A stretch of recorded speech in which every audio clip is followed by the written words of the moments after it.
What if I told you that your ears are not the problem? What if the reason you cannot understand fast English has nothing to do with hearing and everything to do with one small habit hiding inside your brain? A habit so common that almost nobody notices it, yet it is the exact thing keeping you stuck. And what if I also told you that this one small shift is something you can start practicing in the next 5 minutes without spending a single rupee on a new course? Stay with me, because by the end of this story, you will never listen to English the same way again. I want to tell you a story today, a story about listening. Not casual listening, not background noise, not the kind of listening where sound just passes through you without meaning, but real listening, the kind that decides whether you understand a movie without subtitles, whether you follow a job interview without freezing, whether you catch every word your foreign colleague says on a video call, or whether you sit there smiling and nodding while your brain quietly panics inside, hoping nobody notices that you have lost the thread completely. Many people believe English is simply too fast.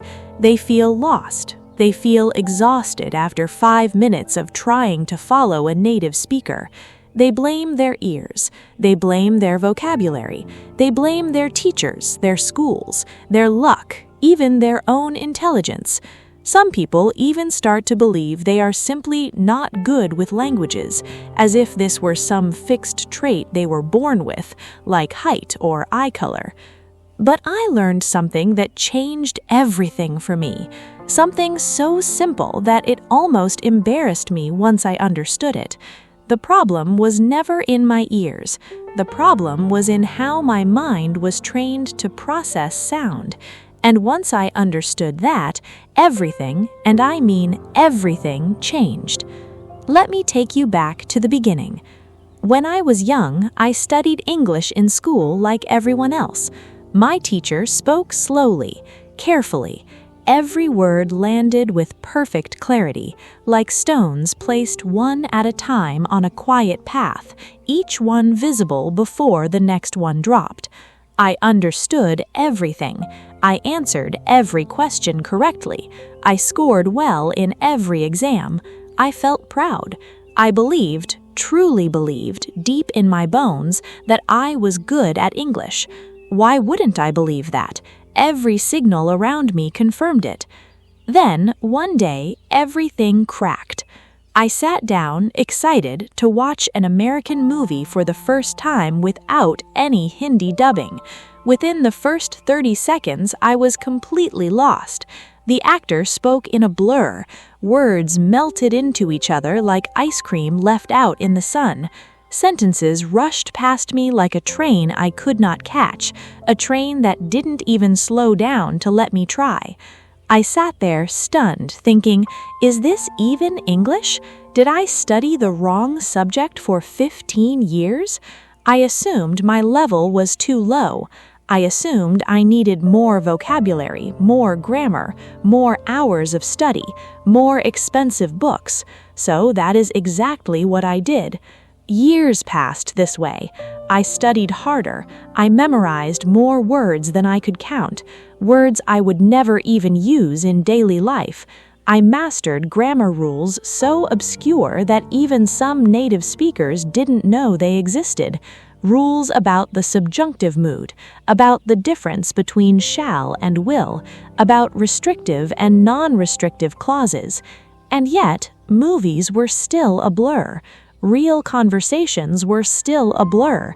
Phone calls with foreign clients were still a blur.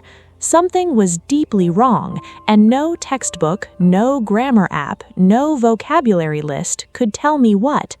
Then I met someone who changed the direction of my entire life. She was an old teacher, but not an ordinary one.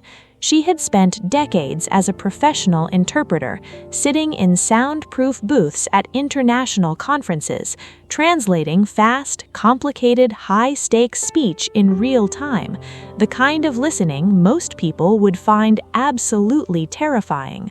World leaders speaking in rushed, emotional bursts, corporate negotiators speaking in dense, jargon-filled monologues, scientists speaking in rapid technical detail with no pauses for the audience to catch up.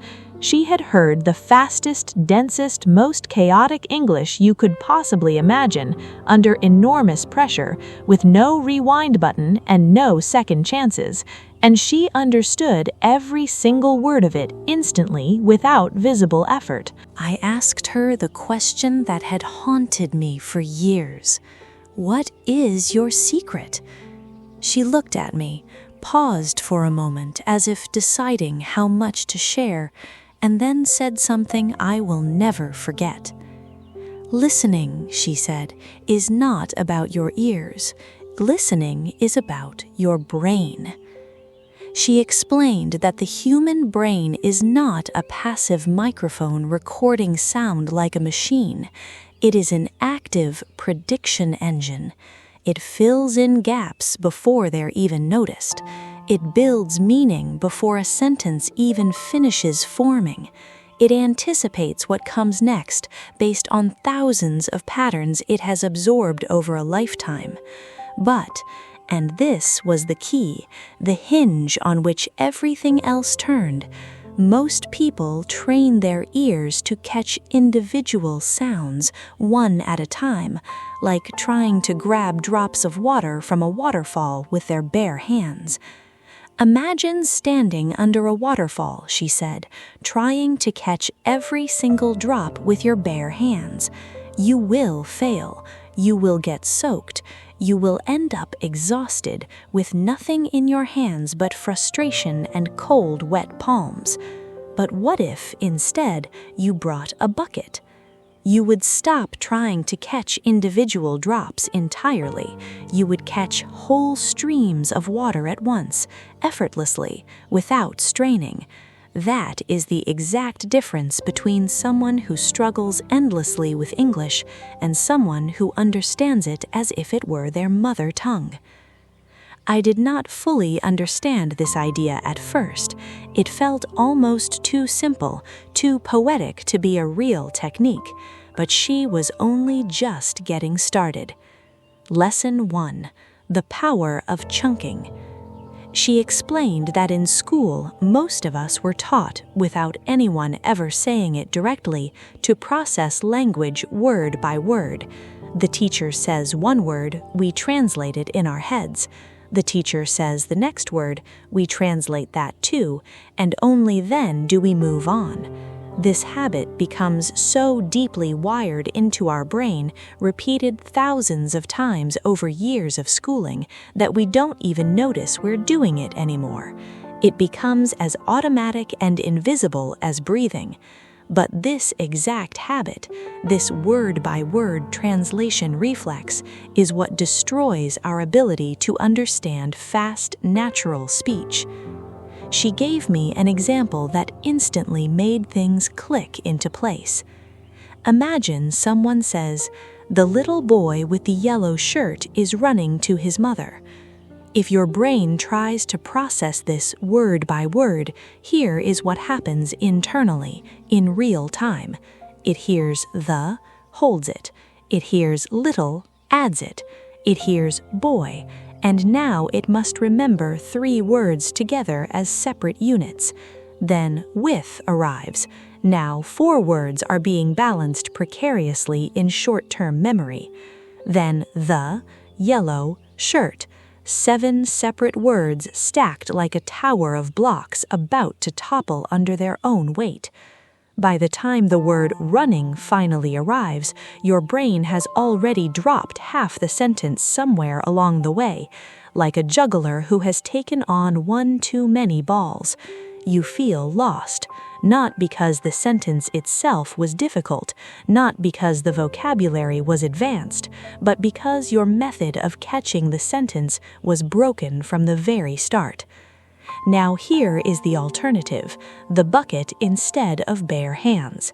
Instead of catching individual words, you catch whole meaningful chunks, whole units of thought that arrive together and belong together. The little boy with the yellow shirt, one chunk, one single idea, who we are talking about, is running to his mother, another chunk, one single idea, what is happening and in what direction. Two chunks, two ideas, not 10 fragile little word pieces threatening to collapse under their own weight the moment the sentence gets even slightly longer or faster. She told me something that surprised me deeply. You cannot learn to hear in chunks by listening first. You must learn to see in chunks by reading first. I didn't understand why reading mattered when the goal was listening. Weren't these two completely separate skills? She explained patiently. Reading gives you control over speed in a way that listening never can. When you read, you can pause. You can go back 3 words if you lost the thread. You can sit with a sentence as long as you need, staring at it until the meaning settles into place. This makes reading the perfect low-pressure training ground to build the skill of chunking before you ever try to apply that same skill to the relentless, unforgiving blur of real-time speech. Her instructions were refreshingly simple. Take any text, a news article, a short story, a blog post, anything at all, as long as it is written in English. Read it not word by word, the way school trained you to, but chunk by chunk. Pause after each meaningful group of words. Absorb its meaning directly in English without translating into your native language first. Then move to the next chunk and the next, building momentum. Repeat this every single day, even if only for a few minutes. I tried it. At first, my old habits fought back hard, almost stubbornly. My eyes wanted to crawl word by word like they always had for 15 years. But I forced the new pattern day after day, sentence after sentence, article after article, and slowly, almost like a rusted lock quietly clicking open after years of resistance, my brain began seeing chunks naturally, without conscious effort, without me even trying to force it anymore. And then something remarkable happened, something I hadn't even been aiming for directly. When I turned back to listening to actual spoken English at actual native speed, the fast river of words that once drowned me began separating into clear, catchable groups on its own. The chaos organized itself, almost as if by magic, though it wasn't magic at all. It was simply the direct result of months of quiet, consistent training. This was only the first secret. There were several more still waiting to be revealed. Lesson 2. English has a rhythm, and rhythm changes everything. The next lesson had nothing to do with words at all, at least not directly. It had to do with music. She asked if I played any musical instrument. I said no, somewhat embarrassed, wondering what this had to do with English listening. She smiled and said that didn't matter at all, because every language on earth has its own rhythm, its own internal music, and English's particular rhythm is one of the most misunderstood, most overlooked things for learners coming from syllable-timed languages. Some languages, she explained, leaning forward slightly, are flat, like a steady drum beat, every syllable receiving roughly equal weight, equal time, equal stress, marching forward like soldiers in a parade. But English is not like that at all. English rises and falls like a song, like a piece of music with dramatic peaks and quiet valleys. Some syllables are loud and stretched, held for what feels like a long moment. Others disappear almost entirely, whispered and rushed past so quickly that an untrained ear simply cannot register them. She gave me the word banana as a perfect tiny example. In many languages, learners naturally pronounce it with 3 roughly equal beats, ba, na, each syllable given fair and equal treatment. But in natural native English, the middle syllable completely dominates the word, banana, while the first and last syllables shrink dramatically, fading almost into silence, barely more than a breath. Now take this same principle and imagine it happening continuously across an entire sentence, word after word, for hours of natural conversation, for the entire length of a 2-hour film. Important content words, nouns, main verbs, key adjectives, are stressed, stretched, given prominence and clarity. Other words, the small connector words like the, is, of, to, a, and, shrink almost to nothing, compressed into tiny fragments of sound. Native speakers do this instinctively, automatically, without ever consciously thinking which words to stress and which to swallow. Once she pointed this pattern out to me explicitly, I began noticing it absolutely everywhere. When I watched movies, I heard it clearly for the first time. When I listened to English songs, I heard it in the lyrics. When I overheard tourists chatting in a cafe, I heard it in their casual speech. The rhythm had always been there, present in every single sentence I had ever heard. I simply never had the trained ears, or rather the trained brain, to notice it consciously before. This single realization explained something that had confused and frustrated me for years: why certain words seemed to vanish entirely when native speakers spoke at normal conversational speed. They weren't actually gone. They were reduced, compressed, spoken so quickly and so softly that untrained ears simply could not catch them, the way a dim star is invisible to the naked eye, but perfectly visible through a telescope. But here is the part that truly surprised me, the part that completely reframed my understanding of the entire problem. Even native speakers do not consciously hear every single word either. Their brains automatically fill the gaps using something even more powerful than raw sound, something she was about to explain to me next. Lesson 3. Grammar is a map, not a rulebook. She told me, quite firmly, to stop thinking of grammar as a set of dry, boring, arbitrary rules to memorize purely for the sake of passing exams. Instead, she said, think of grammar as a map, a living, breathing map that tells your brain what is likely coming next in a sentence, even before that next word actually arrives. For example, after the word I, your brain instinctively, automatically, expects a verb to follow shortly after. After the word very, your brain expects an adjective, not a noun or a random verb. These expectations run automatically, silently, beneath conscious awareness, the very moment your brain has absorbed the map well enough to trust it. She gave a perfect real-world example that stuck with me for years afterward. Native speakers very often compress the full, formal question, "Do you want to go?" into a fast, blurred, casual, "Wanna go?" Without knowing the underlying grammatical map, this compressed form sounds like a strange, entirely unfamiliar word, almost like a different language dropped into the middle of a sentence. But once your brain understands the structure hiding beneath that compression, it automatically reconstructs the full original sentence, instantly, effortlessly, almost invisibly, filling in every syllable that was never fully pronounced aloud. This was one of the most freeing, most liberating ideas I had ever encountered in my entire language learning journey. I didn't need complicated, advanced grammar. I needed the skeleton, the basic architecture of subject, verb, object, the placement of question words at the beginning of questions, prepositions arriving just before their nouns. This basic architecture is what lets your brain complete a sentence smoothly and confidently, even when half of it physically disappears into the blur of fast, natural, native speech. I began paying extremely close attention to structure everywhere I read and everywhere I listened, almost like a detective looking for clues.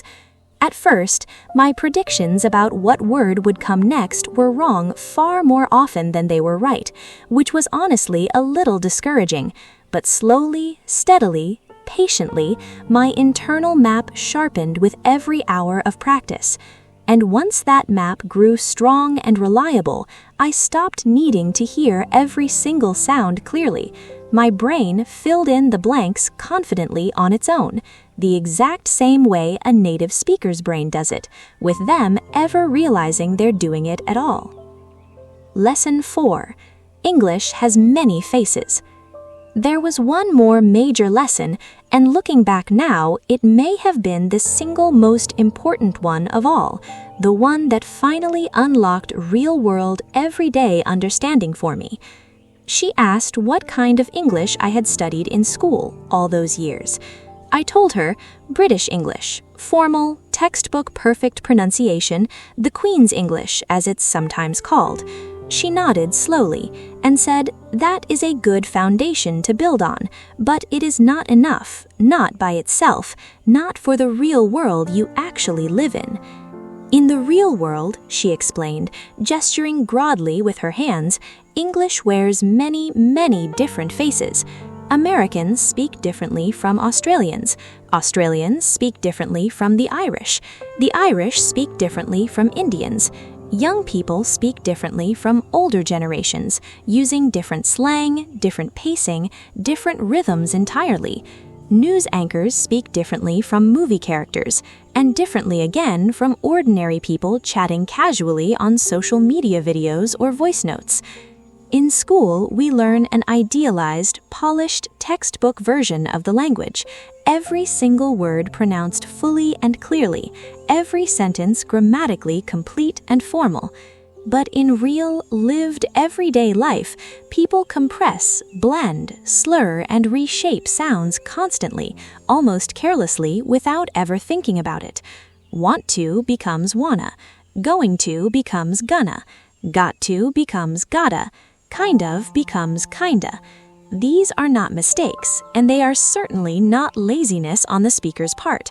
They are simply the natural, organic rhythm of real, living, spoken English as it actually exists outside of textbooks. If your brain only expects clean, formal textbook speech, real conversations will constantly, repeatedly catch you completely off guard again and again. The solution, she said, was simple in concept, though it absolutely requires patience and consistency to execute. Expose yourself deliberately to many different varieties of English. American films and sitcoms, British podcasts and radio shows, Australian news broadcasts, Indian speakers in interviews and vlogs, young voices from social media reels and shorts, older voices from documentary interviews and oral histories. Everything, without exception, without narrowing yourself to just one comfortable accent. I followed her advice diligently. At first, it was genuinely disorienting. Every accent felt like an entirely different, unfamiliar language, wearing the same familiar clothes, the same familiar words, but arranged and pronounced in unpredictable new ways. But after several months of consistent, varied exposure, something clicked into place. Beneath every accent, beneath every regional rhythm, beneath every unique flavor of pronunciation, there was one single shared core structure, one underlying skeleton common to all of them. My brain adapted, quietly and gradually. It learned to strip away the surface-level differences entirely and grab firmly onto the underlying meaning, no matter who was speaking or where in the world they happened to be from. Lesson 5. Shadowing.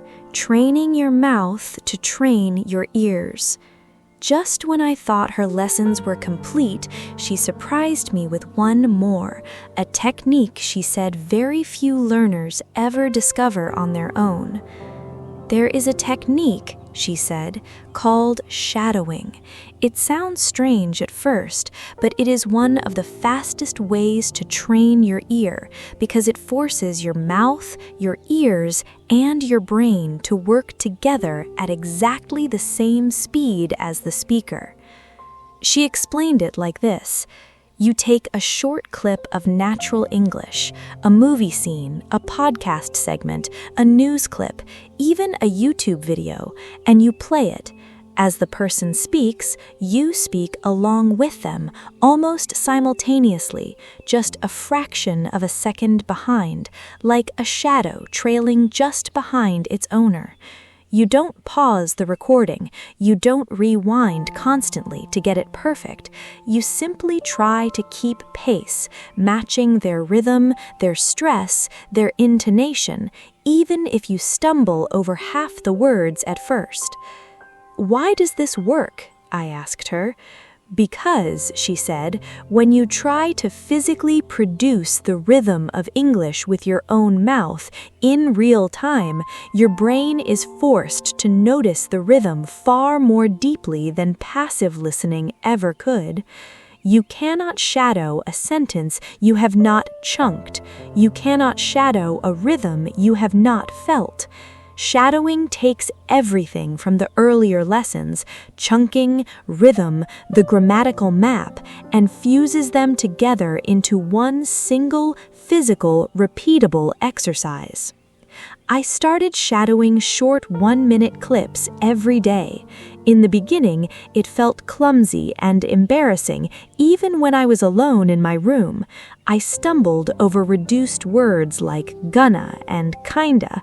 I lost the rhythm constantly, falling behind and then rushing to catch up. But after a few weeks of daily practice, something shifted. My mouth began to feel the natural stress patterns of English almost physically, the way a dancer eventually feels the beat of a song in their body rather than counting it consciously. And as my mouth learned the rhythm, my ears, or really my brain, learned to recognize that same rhythm instantly when I simply listened, without needing to speak at all. Lesson 6. Context is your silent translator. The final piece of the puzzle she shared with me was about context, the invisible information surrounding every sentence that helps your brain understand even when individual words are unclear. She explained that when native speakers listen, they are never listening to a sentence in isolation, they are listening inside a situation. If you know the topic of a conversation, if you know who is speaking and why, if you know what happened just one sentence earlier, your brain uses all of this surrounding context to fill gaps automatically, almost like a silent translator working quietly in the background. She gave me an example. If you are watching a cooking video and you miss one single word in the middle of a sentence, but you already know the topic is how to chop onions, your brain will almost certainly guess correctly what that missing word was, based purely on context, without you even realizing you made a guess at all. But if you walk into the middle of a completely unfamiliar conversation with no context whatsoever, even simple, easy words can suddenly feel confusing and slippery. This is why she encouraged me to always know a little bit about what I was about to listen to before pressing play. Read the title of the video, read the description, glance at the topic. Give your brain a head start, a frame to hang the incoming words on. Context, she said, was not cheating. It was simply how every human brain in every language has always processed real, natural communication. The big secret. Here is what she told me, right at the very end of our time together. The thread that ties every single lesson together into one unified idea. The secret to understanding fast English was never, not even once, about training your ears to hear more. It was about training your brain to process faster, to actively chunk incoming speech, predict what comes next, fill gaps automatically, adapt to different voices and accents, and physically feel rhythm. All of this happening in mere milliseconds, entirely below conscious awareness, exactly the way it happens inside the mind of any native speaker. When your brain is properly trained through consistent practice, something almost magical happens. Fast English starts to feel slow. Not because the speaker has changed their pace even slightly, but because your brain itself has sped up to meet them exactly where they are. Think about learning to drive a car for the very first time. In the beginning, every turn feels dangerously fast. Every oncoming vehicle feels overwhelming. Every decision feels like it must be made in a split second you don't have. Years later, that exact same speed feels calm, ordinary, almost boring, barely worth a second thought. Your brain adapted completely. Listening to fast English works in exactly the same way, following exactly the same underlying principle. So the real question was never, how do I make English slower? That question leads to nowhere useful. The real question, the one that actually changes lives, was always, how do I make my own brain faster, more flexible, and better trained? And now you know the complete answer. First, train your brain to read and think in chunks, not isolated words, one meaningful group at a time. Second, build the map of English structure so your brain can predict and fill in gaps automatically without conscious effort. Third, expose yourself to many different voices and accents so your brain becomes flexible and adaptable instead of narrow and fragile. Fourth, practice shadowing so your mouth and ears learn the physical rhythm of the language together, reinforcing each other. Fifth, always seek context before you listen, giving your brain a frame to hang new information onto. I practiced these 5 things consistently for 6 months, some days more diligently than others, but never giving up entirely even on the difficult days. The transformation was almost unbelievable, almost hard for me to describe honestly without sounding exaggerated.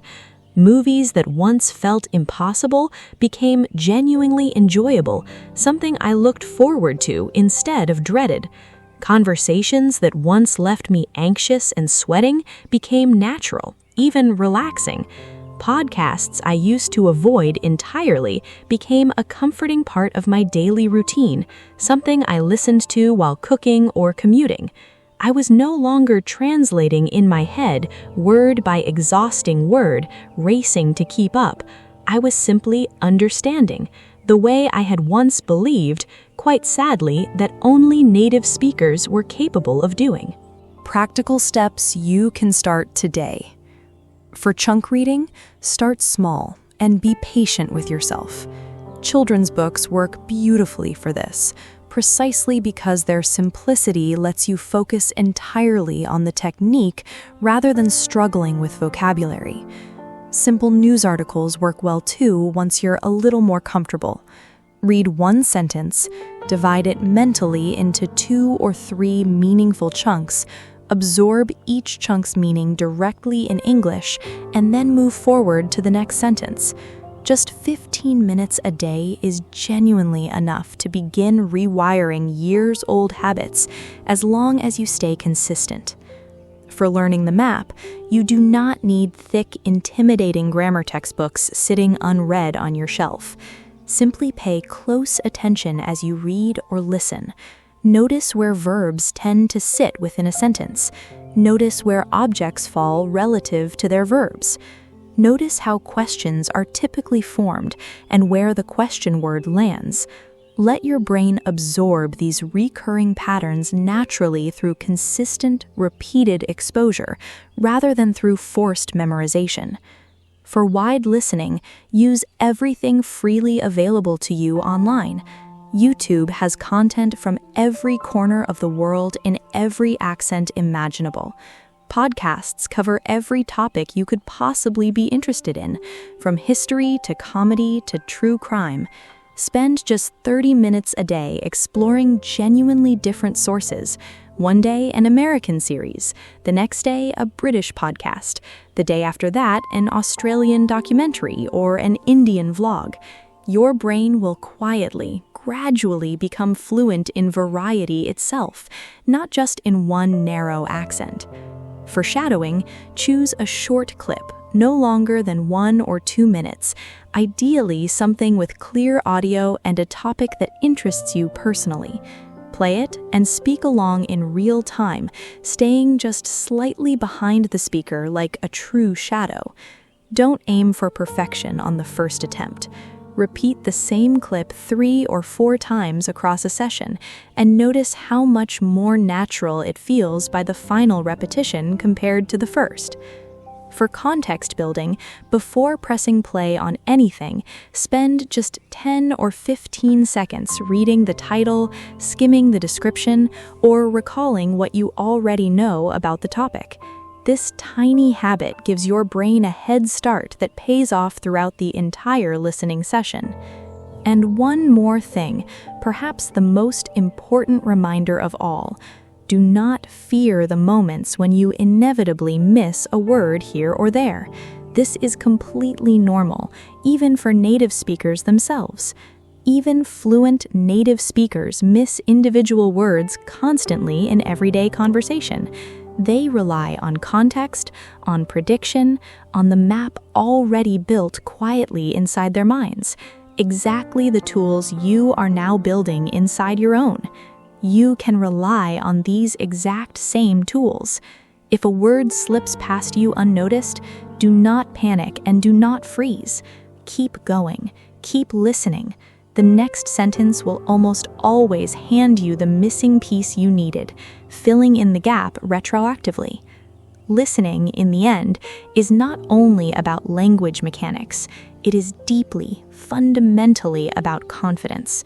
Panic shuts the brain down, narrowing your ability to process anything at all. Calm opens the brain wide, allowing prediction and pattern recognition to flow freely. Trust the process, even on days when progress feels invisible. Trust your own brain. It is far more capable, far more adaptable than you have likely ever given it credit. The old teacher's final words to me, spoken quietly as we said our goodbyes, were simple and have stayed with me ever since. Language learning is a journey, she said, not a race against anyone else, and certainly not a race against some imaginary timeline. Some days you will feel genuine breakthroughs, moments where everything suddenly clicks. Other days will feel like standing perfectly still, making no visible progress at all. Both experiences are entirely normal, and neither one means you have failed. What matters, she said, is that you keep moving forward regardless. Keep chunking, keep mapping, keep listening widely, keep shadowing, keep building context. Small, consistent steps, repeated patiently day after day, compound quietly into enormous results over time, even when the daily progress feels far too small to notice. I think about her words often now, years later, because they turned out to be completely, unmistakably true.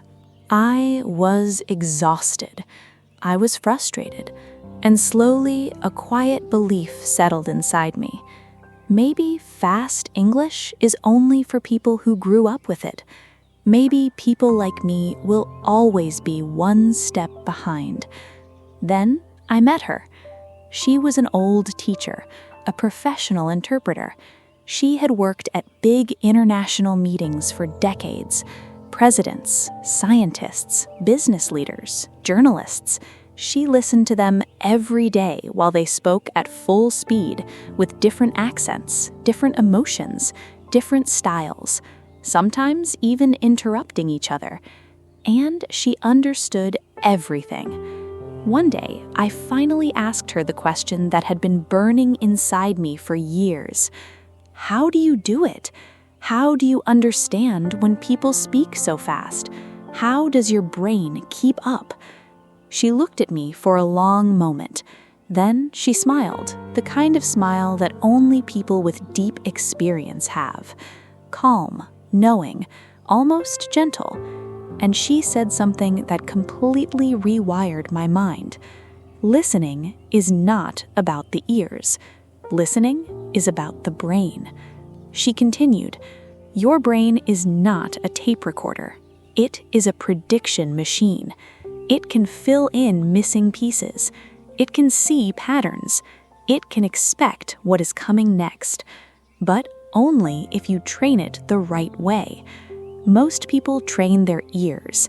They try to catch every single sound, every letter, every tiny syllable. That is why they fail. You must stop trying to catch every drop of water. You must learn to catch the river." Lesson 1. The waterfall and the bucket. She gave me an image I will never forget. Imagine you are standing under a waterfall. Water is falling very fast, very hard, with great force. If you try to catch every single drop with your open hands, what happens? You get completely wet. You get tired. Your arms start hurting. You catch almost nothing. And after a few minutes, you feel like a failure. You walk away thinking the waterfall is too strong for you. But what if you bring a big bucket? You don't catch every drop. You catch groups of water. Suddenly, it becomes possible. Suddenly, it becomes easy. Suddenly, you are no longer fighting the water. You are receiving it. Listening to English is exactly the same. In school, we were trained to catch every single drop, every single word. The teacher said one word, we wrote it. The teacher said another word, we wrote it. We translated each word separately into our language. That habit became deep in our minds, and that habit is deadly for real listening. Let me show you with a real sentence. Someone says, "The little boy with the yellow shirt is running to his mother." If your brain works word by word, this is what happens inside. You hear the, your brain starts translating. Then little, it tries to hold the meaning. Then boy, now is connecting 3 words. Then with, 4 words. Then the, 5. Then yellow, 6. Then shirt, 7. By the time the person says running, your brain is already overloaded. It has forgotten the beginning. The early words have disappeared. You feel lost. You panic. You start translating again, and the rest of the sentence vanishes into noise. But there is a better way. We listen in chunks, groups of words that belong together like one complete idea. In that same sentence, there are only 2 big chunks. The little boy with the yellow shirt, this whole group answers the question, who, is running to his mother. This whole group answers what and where. 2 ideas, not 10 separate words. 2 clear pictures in your mind. When your brain starts seeing chunks instead of single words, something magical happens. The speed of English suddenly feels slower because your brain is no longer drowning in details. It is receiving meaning. It is no longer fighting, it is understanding. But the old teacher told me something surprising that completely changed my practice. She said, "You cannot learn chunks by listening first. You must learn them by reading first." Why? Because reading is slower. When you read, you control the speed. You can stop. You can go back. You can think. You can feel the groups of meaning without pressure. So reading becomes the perfect training ground for your brain. She told me to take any simple English text, a news article, a short story, even a children's book, and read it in a special way. Read one meaningful group, stop, Understand the meaning of that whole group in English, no translation into your language. Feel the picture it creates. Then read the next group. Stop, understand it. Do this every single day, even if only for 15 minutes. At first, it felt strange and uncomfortable. My old habits fought against me. My eyes wanted to go word by word. My mind kept trying to translate, but I forced myself gently. Every morning, I took one short article and read it in chunks. Some days, it felt slow and frustrating. Some days, I wanted to give up and go back to the old way. But after a few weeks, something shifted. My eyes started jumping from group to group automatically. I no longer saw individual words. I saw ideas. I saw pictures. I saw meaning. And then the miracle happened. When I listened to English, I began to hear those same chunks. The fast river of words started separating into clear groups of meaning. I could finally breathe while listening. I could finally relax. That was the first lesson. Lesson 2, English is music. The second lesson was about music.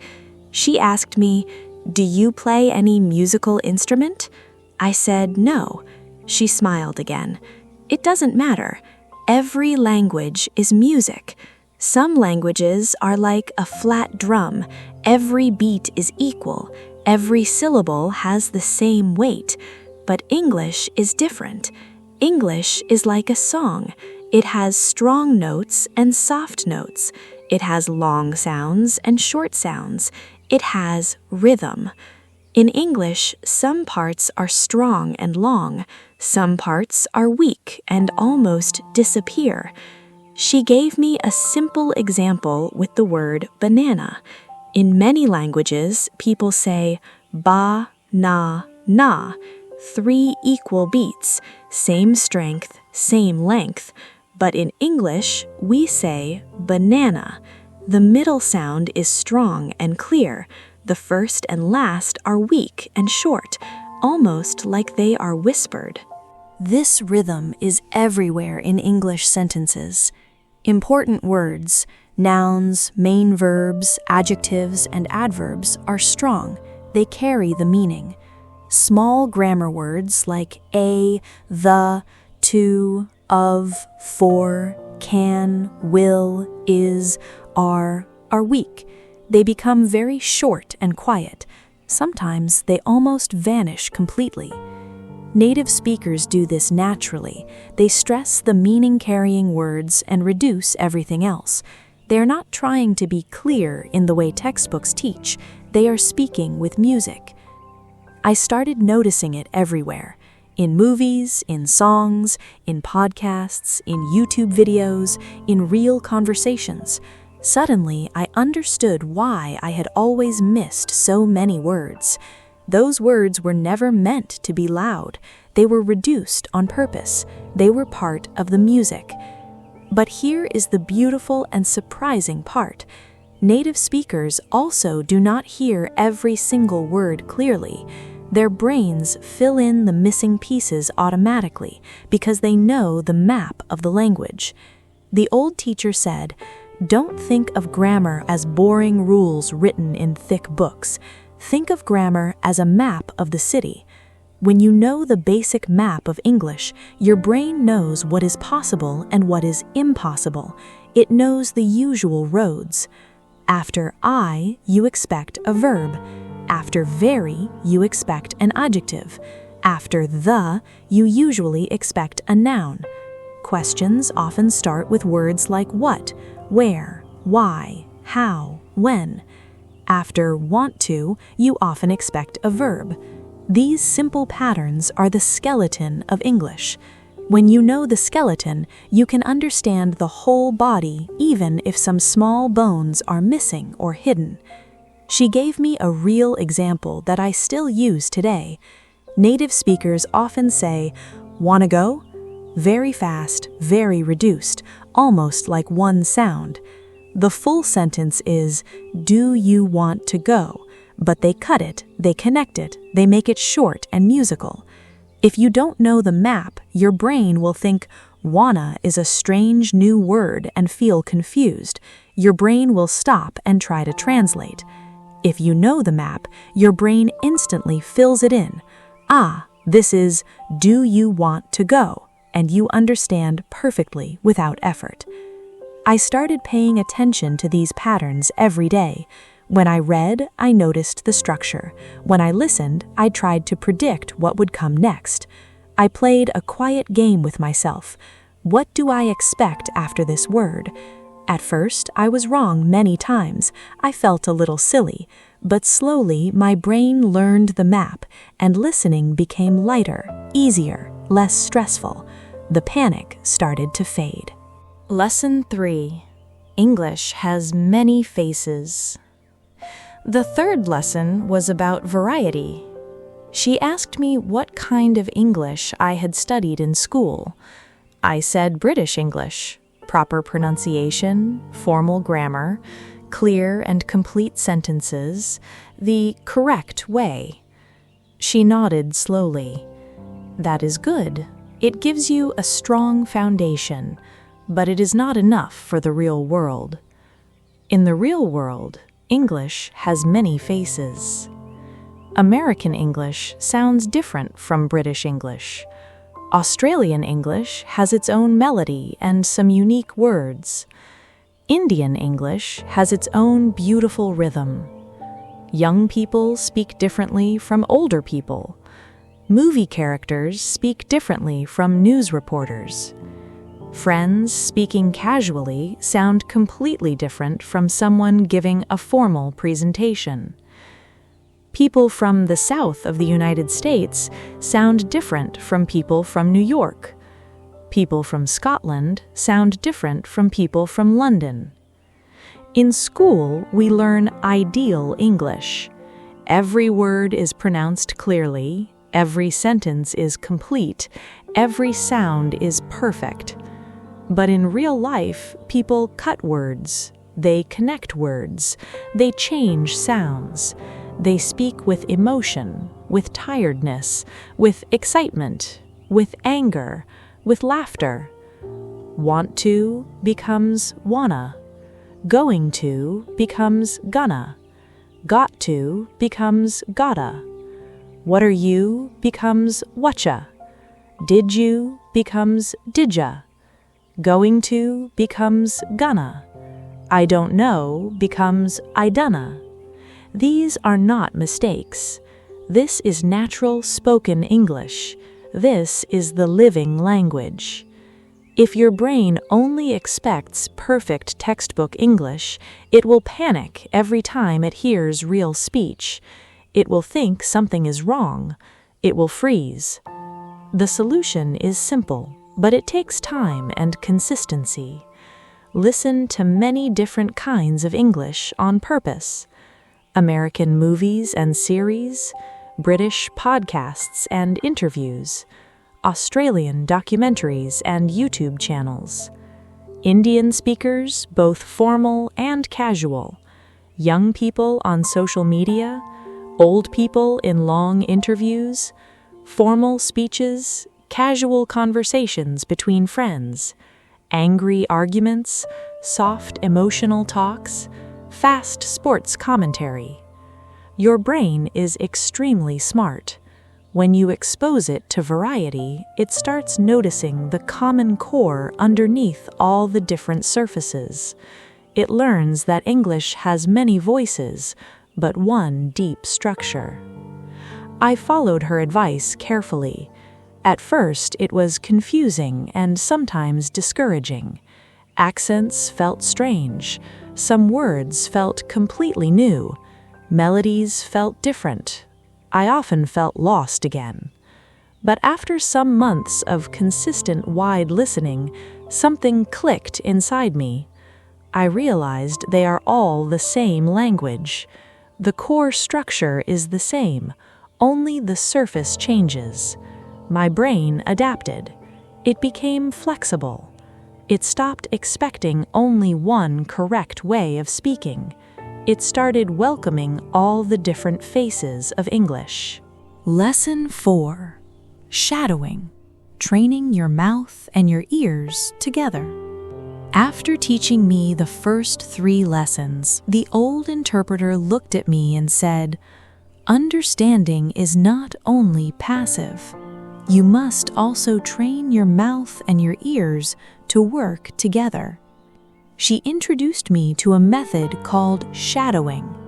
Shadowing means listening to a short piece of English and speaking at the same time, almost like an echo, trying to copy the rhythm, the stress, the music, and the speed as closely as possible.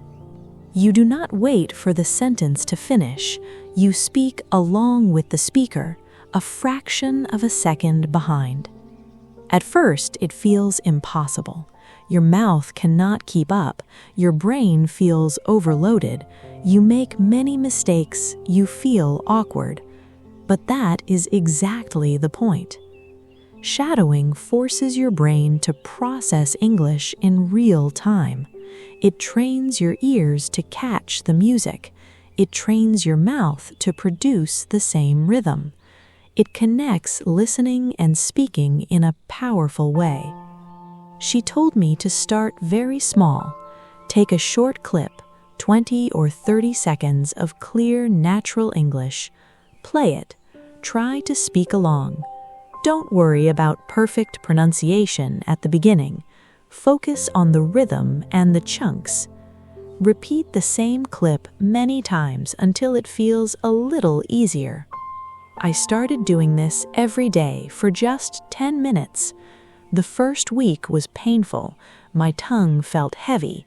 I kept losing the words. I felt embarrassed even though I was alone. But slowly, something changed. My mouth started moving more naturally. My ears started catching the weak words better. The rhythm of English began to live inside my body, not only in my mind. Shadowing became one of the most powerful tools in my journey. It turned passive listening into active training. Lesson 5. The power of context. The final lesson was about context.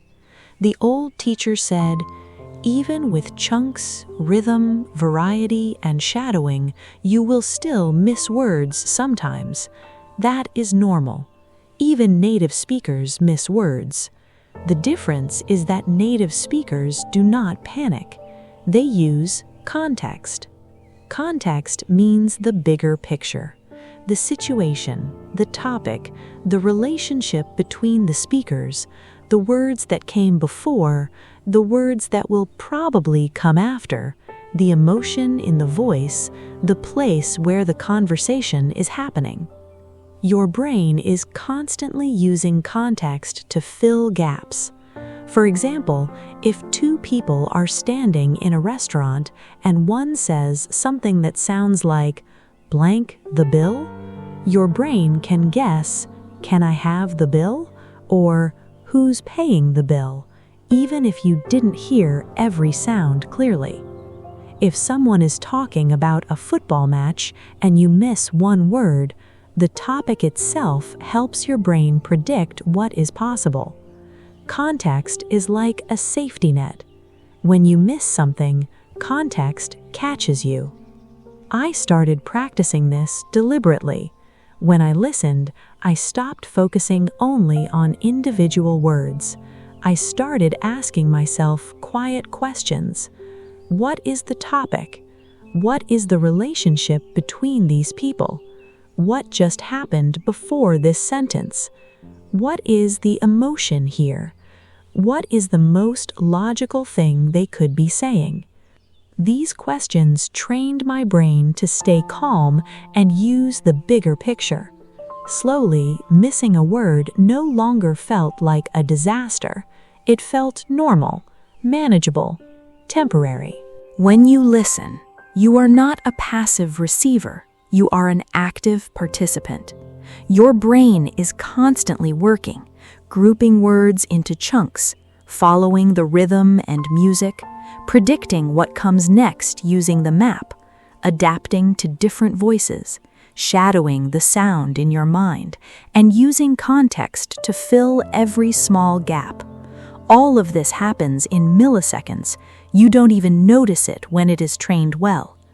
When your brain is trained this way, something almost magical happens. Fast English starts to feel slow. Not because the speaker slows down, but because your brain speeds up. Think about learning to drive a car.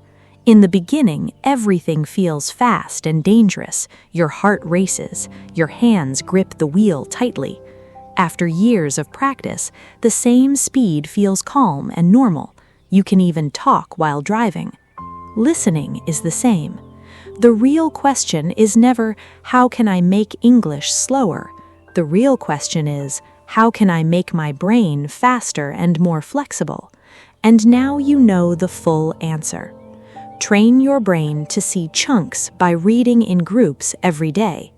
Give your brain the basic map of English so it can predict and fill gaps. Expose your brain to many different voices so it becomes flexible. Use shadowing to connect your ears and your mouth in real time. Practice using context so missing a word no longer creates panic. I practiced these 5 things for many months with consistency and patience. The change was incredible. Movies became easy. Conversations became natural. Podcasts became enjoyable. Even difficult accents started to feel familiar. I was no longer struggling. I was no longer translating. I was simply understanding. The fast river of English had become a calm stream that I could walk beside peacefully. Practical tips to start today. Let me give you the practical way to begin. For chunk reading. Start with simple materials. Children's books are perfect. Short news articles are excellent. Graded readers work beautifully. Read one sentence, divide it into meaningful groups. Understand each group in English without translating, then move to the next. Just 15 minutes every day is enough. Your brain will slowly change its habit. For learning the map, you do not need thick grammar books. Simply pay attention with curiosity. Notice where the subject is. Notice where the verb is. Notice how questions are formed. Notice common patterns after words like want, need, going to, used to. Your brain absorbs these patterns naturally when you observe them with intention. For wide listening, use the internet with purpose. One day, watch an American show. Next day, listen to a British podcast. Next day, watch an Australian documentary. Next day, listen to an Indian speaker. 30 minutes a day of varied input is powerful. For shadowing, choose a short 20 to 30-second clip of natural English. Play it and speak along. Focus first on rhythm and chunks, not perfect pronunciation. Repeat the same clip for several days until it feels easier. 10 minutes a day is enough to start. For context practice, while listening, keep asking yourself quiet questions about the situation, the topic, the emotion, and what is likely to come next. This keeps your brain active and calm. One more important truth. Do not be afraid of not understanding everything. Even native speakers miss words every day. They use context. They use prediction.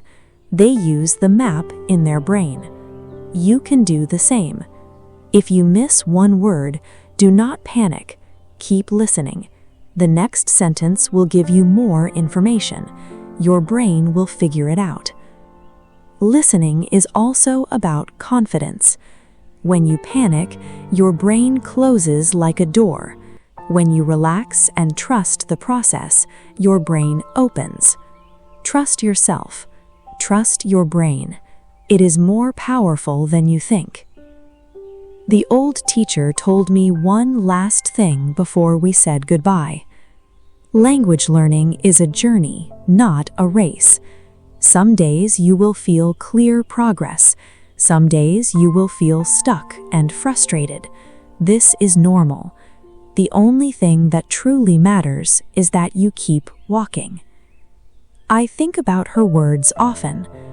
Learning to understand fast English is not about magic tricks or secret techniques. It is about understanding how your brain works and training it the right way, with patience and consistency. It is about kindness toward yourself. It is about trusting the slow process of change. Today, I can watch any movie without subtitles. I can listen to any podcast. I can have conversations with people from different countries and different backgrounds. English no longer sounds fast. It sounds normal. It sounds clear. Sometimes I even think in English without noticing. This happened because I changed how I listened. I stopped trying to catch every raindrop. I started seeing the bigger picture. I trained my brain instead of blaming my ears. If you are struggling with listening right now, remember this story. The problem is not your ears. The problem is how you have been using your brain until now. Train your brain with chunks. Give your brain a map. Expose your brain to many different voices. Shadow the music of English. Use context as your safety net. Do these things consistently. Be patient with yourself. Be kind to yourself on the difficult days. And one day you will have the same experience I had. The rushing river will become a calm stream. Understanding will become natural, and you will finally be free to simply enjoy English without stress, without fear, without translating in your head. This is my story. This is what I learned from the old interpreter. The secret was always inside you. You just needed to know how to unlock it. The shadowing secret. How speaking along trains your ear forever. What if the fastest way to understand English was not to listen more carefully, but to open your mouth and speak along, even before you fully understand what is being said? It sounds backwards. It sounds like it shouldn't work. But this one strange habit is exactly what turned my broken, exhausting listening into something calm and effortless. And today, I am going to walk you through exactly how it works, step by step, the same way an old interpreter once walked me through it. I want to tell you a story today. Not the whole story of how I learned to understand fast English. I have told that story before. But one single piece of it, the piece that changed everything faster than any other technique I tried. This piece is called shadowing. And when the old teacher first told me about it, I honestly thought she was joking. Let me take you back to that moment. By this point in my journey, I already understood a few important things. I understood that listening was about chunks, not individual words. I understood that English had a rhythm, a music, rising and falling like a song rather than marching like a drumbeat. I understood that grammar worked like a map, letting my brain predict what came next even when I didn't hear every sound clearly. These lessons had already helped me enormously. But there was still a gap. I could read in chunks, I could recognize rhythm when I paid close attention, and yet in real, fast, unscripted conversation, I still sometimes fell behind, still sometimes lost the thread halfway through a sentence.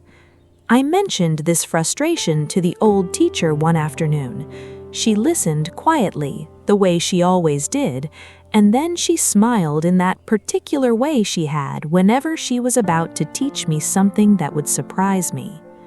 "There is one more technique," she said. "It sounds strange at first. Most learners never try it because it feels uncomfortable, even embarrassing. But it is one of the fastest ways I know to train the ear, because it does not train the ear alone. It trains the mouth and the ear together at the very same time." "What is it called?" I asked. "Shadowing," she said. What shadowing actually is? She explained it simply, the way she explained everything. You take a short piece of natural spoken English. It could be a scene from a movie, a segment of a podcast, a clip from the news, anything with a real native voice speaking at a real native pace. You play it, and as the person speaks, you speak along, almost at the very same moment, just a fraction of a second behind, like a shadow trailing just behind the person who casts it. You do not stop the recording to catch up. You do not rewind every time you stumble over a word. You simply keep moving, keep pace, staying close behind the voice even if you miss half the words along the way. I remember feeling confused the first time she described it. But if I don't understand every word, how can I possibly repeat it correctly? She shook her head gently. "That is exactly the point you are missing," she said. "You are not shadowing in order to understand every word. You are shadowing in order to train your brain to move at the speed of natural English. Understanding comes later, almost as a side effect. Speed and rhythm come first." Why shadowing works when passive listening doesn't. She explained the reason behind this technique in a way that stayed with me for years afterward. "When you only listen," she said, "your brain can remain passive. It can let sound wash over it without truly engaging. But when you try to physically produce the very same rhythm, the very same stress, the very same speed as the speaker, using your own mouth, your brain is forced to pay attention in a completely different way. You cannot shadow a sentence you have not broken into chunks, even unconsciously. You cannot shadow a rhythm you have not felt in your own body. Shadowing takes everything you have learned separately, chunking, rhythm, grammar prediction, and fuses all of it into one single, repeatable, physical exercise.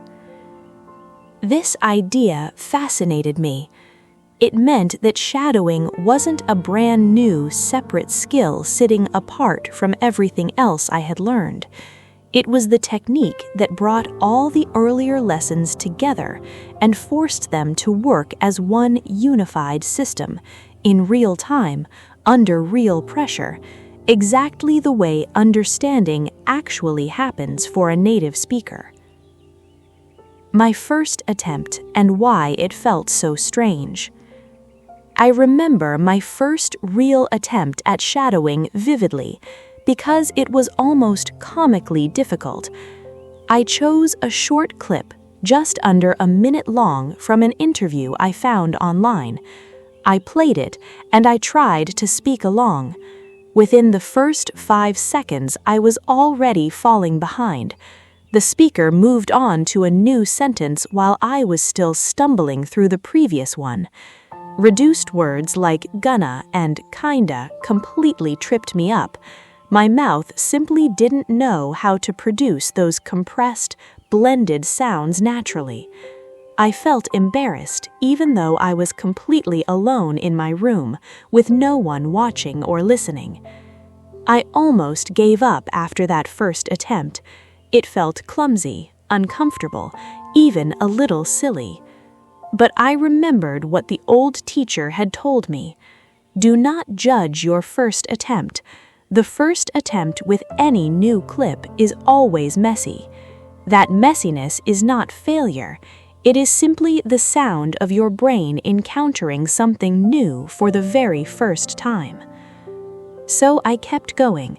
I replayed the same short clip the next day, and the day after that, and the day after that again. What changed after a few weeks? Something shifted gradually, so slowly at first that I almost didn't notice it happening. My mouth began to feel the rhythm of English almost physically, the way a dancer eventually feels the beat of a song in their body rather than counting the beats consciously in their head. Reduced forms that once tripped me up, wanna, gonna, gotta, kinda, started to feel natural on my tongue, almost automatic. And most surprisingly of all, when I simply listened without speaking at all, my ears began catching these same reduced forms instantly, without any conscious effort. This was the moment I truly understood what the old teacher meant. Training my mouth had quietly, invisibly trained my ear. The two were never separate skills after all. They were always the same skill, approached from two different directions. How to practice shadowing step by step. Let me walk you through exactly how I practiced this, the same structure the old teacher first gave me, refined over months of my own trial and error. Step 1. Choose the right clip. Keep it short, 30 seconds to 2 minutes at most. Anything longer tires you out before the technique has a chance to work its way into your brain. Choose something with clear audio and choose a topic that genuinely interests you, because boredom is the fastest way to abandon any daily practice.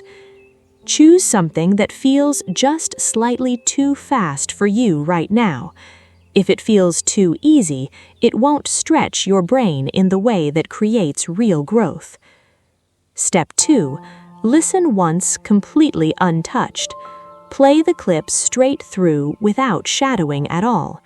Don't worry about catching every word. This first pass is simply to get a feel for the topic, the speaker's voice, and the general shape of the rhythm before you try to match it yourself. Step 3. Read along if a transcript exists.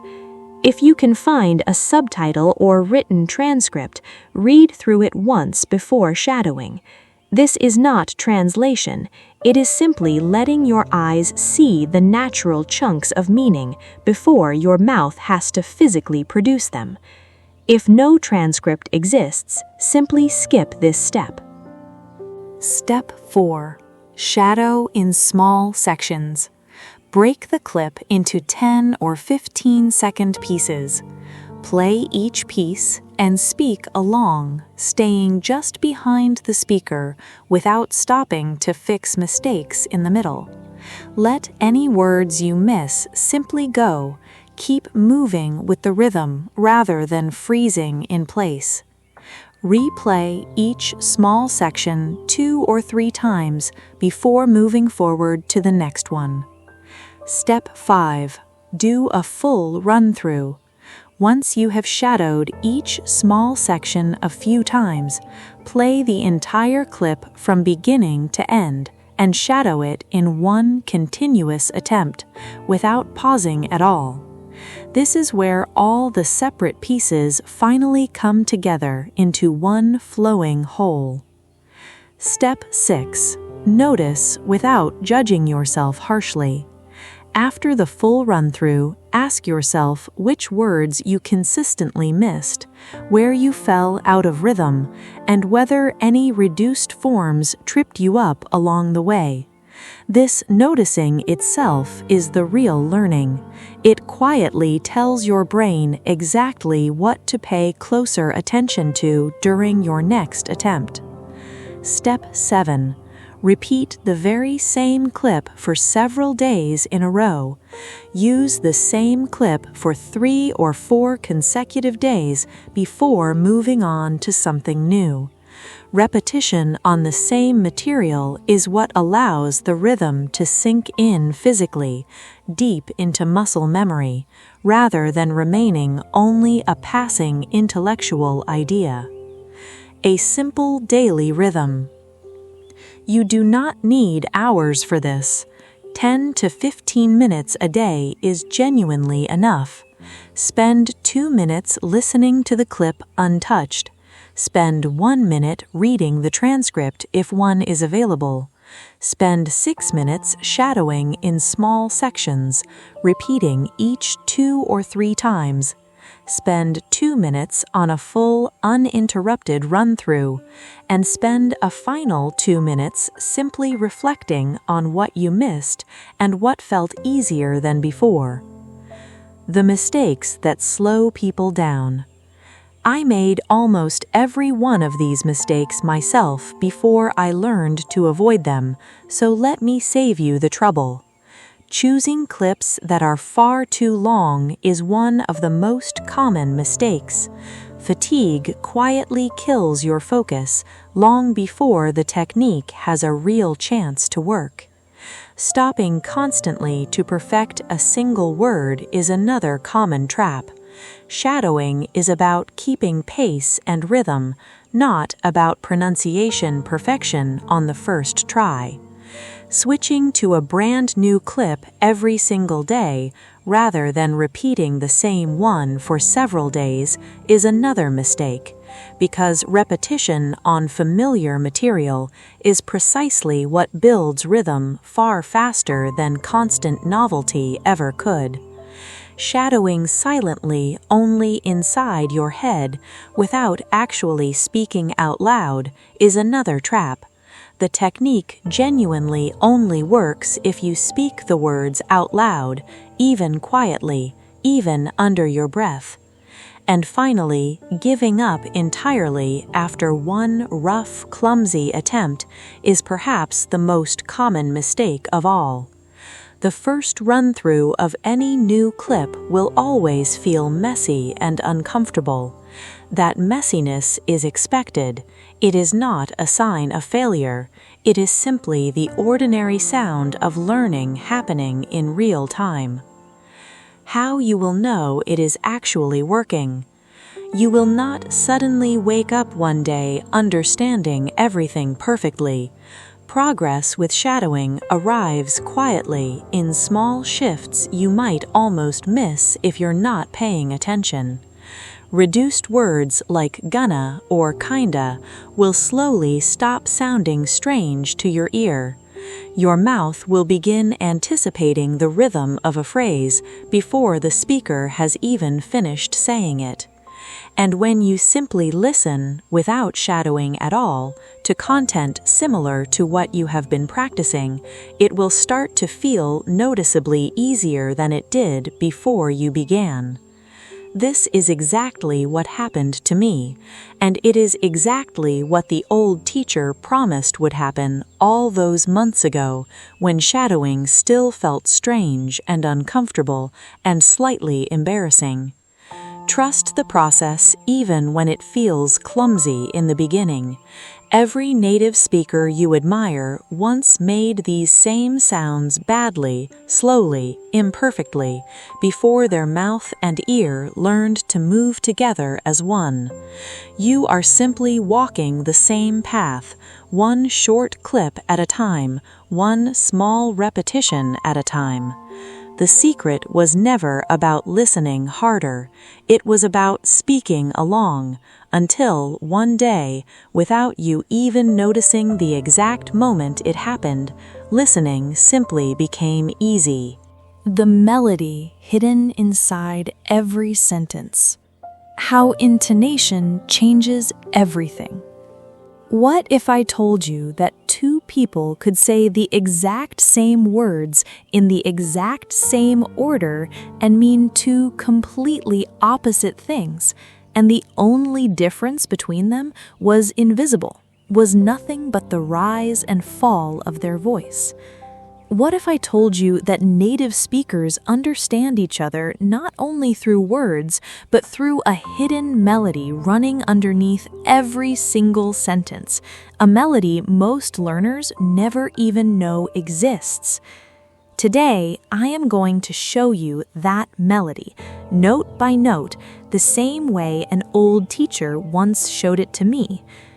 I want to tell you a story today, a story about sound, but not the sound of individual words, not vocabulary, not even grammar, a story about music, because that is exactly what the old teacher called it the first time she brought up this topic. Before we go any further, she said, I need to teach you the music of English. I remember being confused. Music? I asked. I thought we were talking about listening comprehension, not singing. She smiled in that particular way she had, the way she smiled whenever she was about to reveal something that would completely reshape how I understood a problem I thought I already understood. Every sentence you have ever heard in English, she said, carries a melody. Some sentences rise, some fall. Some rise and then fall again within the very same breath. And if you cannot hear this melody, you will keep misunderstanding people even when you know every single word they are saying. This idea unsettled me a little, honestly. I had spent so much energy learning vocabulary, learning grammar, learning to catch reduced sounds like gonna and wanna. The idea that there was yet another entire layer sitting on top of all of that, a layer made of pitch, of rising and falling pitch, invisible on the page and easy to miss in the ear, felt overwhelming at first. But she assured me it was simpler than it sounded and far more powerful than I expected. The first melody, falling intonation. She began with the most common pattern of all, falling intonation. She explained that in a huge number of ordinary English sentences, the pitch of the voice rises gently through the middle of the sentence and then falls at the very end, like a small hill the voice climbs and then comes back down from. Listen to this, she said, and she spoke a simple sentence aloud. I went to the market. Her voice climbed slightly through the middle words and then dropped clearly on the final word, market. This falling shape, she explained, tells the listener something very specific without a single extra word being added. It tells them, this thought is complete. Nothing more is coming. You can relax now because I am finished speaking. She showed me that this same falling pattern appears in commands. Close the door, the voice falling firmly at the end, signaling finality and authority. It appears in WH questions too, questions beginning with words like who, what, where, when, why, and how. Where did you go? Falling at the end, even though it's technically a question. This surprises many learners, she said. They assume all questions rise in pitch, but WH questions usually fall the same way statements do, because the question word itself already signals clearly that a question is being asked. The falling tone at the end simply confirms this question is now complete. The second melody, rising intonation, where the pitch climbs steadily and stays high, or keeps climbing right through to the very end of the sentence. This pattern, she said, is the sound of an open door. It tells the listener, I am not finished. I am waiting for something from you, an answer, a reaction, a response. She gave me the clearest possible example. Yes or no questions. Are you coming? Rising at the end, inviting a direct yes or no in response. She contrasted this immediately with a nearly identical sentence spoken with falling intonation instead. You're coming. Falling, stated as simple fact. Then she said the very same 3 words again, but this time letting her pitch rise sharply at the end. "You're coming?" And suddenly, without changing a single word, the sentence transformed completely. It now expressed surprise, disbelief, even mild alarm, as if to say, "Wait, really? I did not expect that." "Same words," she said, watching my face carefully to make sure this landed. Completely different meaning. The only thing that changed was the melody. She showed me rising intonation appearing in lists as well, in all the items except the very last one. "I need eggs," rising slightly, "milk," rising again, and "bread," finally falling, signaling that the list has reached its end. She showed me rising intonation in polite requests, too. "Could you help me?" The gentle rise softening the request, making it feel less like a command and more like an invitation. The third melody, fall, rise, the sound of hesitation. Just when I felt I understood the basic shapes of things, she introduced a third pattern, one she said was subtler and in many ways more emotionally revealing than either of the first 2. Fall-rise intonation, where the pitch drops first and then climbs back up again, all within the very same phrase. She gave me an example that stayed with me for years. "It's good," she said, letting her pitch fall on the word good, "but," and then her pitch lifted again, "expensive." The falling, then rising shape carried an entire unspoken message. There is more here than I am directly saying. There's hesitation. There's a reservation sitting quietly underneath the words. This pattern, she explained, is where a huge amount of emotional nuance hides in English. Polite disagreement often uses fall-rise. Someone might say, "I don't think that's right," letting the pitch fall on "don't think" and rise again on "right," softening what would otherwise sound like a blunt, harsh correction. She gave me one more example that I still think about often. Imagine someone asks about a mutual friend, and the response is simply, "She's nice," spoken with a falling, then rising melody, trailing upward slightly at the very end. Every native speaker listening would immediately sense that something is being left unsaid, some mild criticism hovering just behind the words, never directly spoken, but perfectly understood. If you only listen to the words, you will miss this completely. You will think the person simply said their friend is nice, nothing more. But if you learn to hear the melody, you will catch the hesitation hiding underneath, exactly as clearly as any native speaker does. Why this matters so much for listening. She paused here, and I remember this part of the conversation especially clearly because it reframed everything I had learned up to that point. Intonation, she said, carries meaning completely independently of the actual words being spoken. A learner can hear every single word correctly, translate every single word correctly, and still misunderstand the entire sentence simply by missing the melody underneath. A rising tone can turn a plain statement into a genuine question or into an expression of doubt without a single extra word being added anywhere. A fall-rise can quietly signal that someone is holding something back, that "it's fine," spoken with that particular falling then rising shape, very often means the situation is not entirely fine at all. Flat, level intonation layered on top of an otherwise enthusiastic sentence can flip its entire meaning into sarcasm.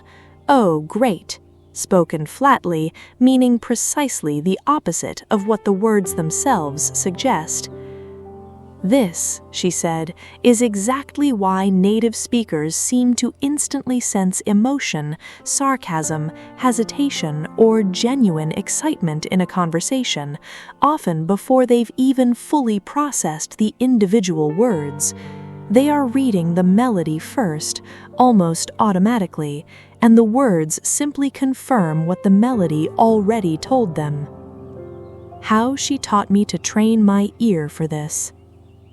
She gave me a set of simple, practical exercises, ones I still return to even now.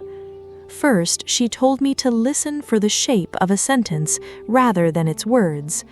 Play a short clip, she said, and try to hum the pitch movement or trace it with your hand moving up and down through the air, completely ignoring the actual vocabulary being spoken.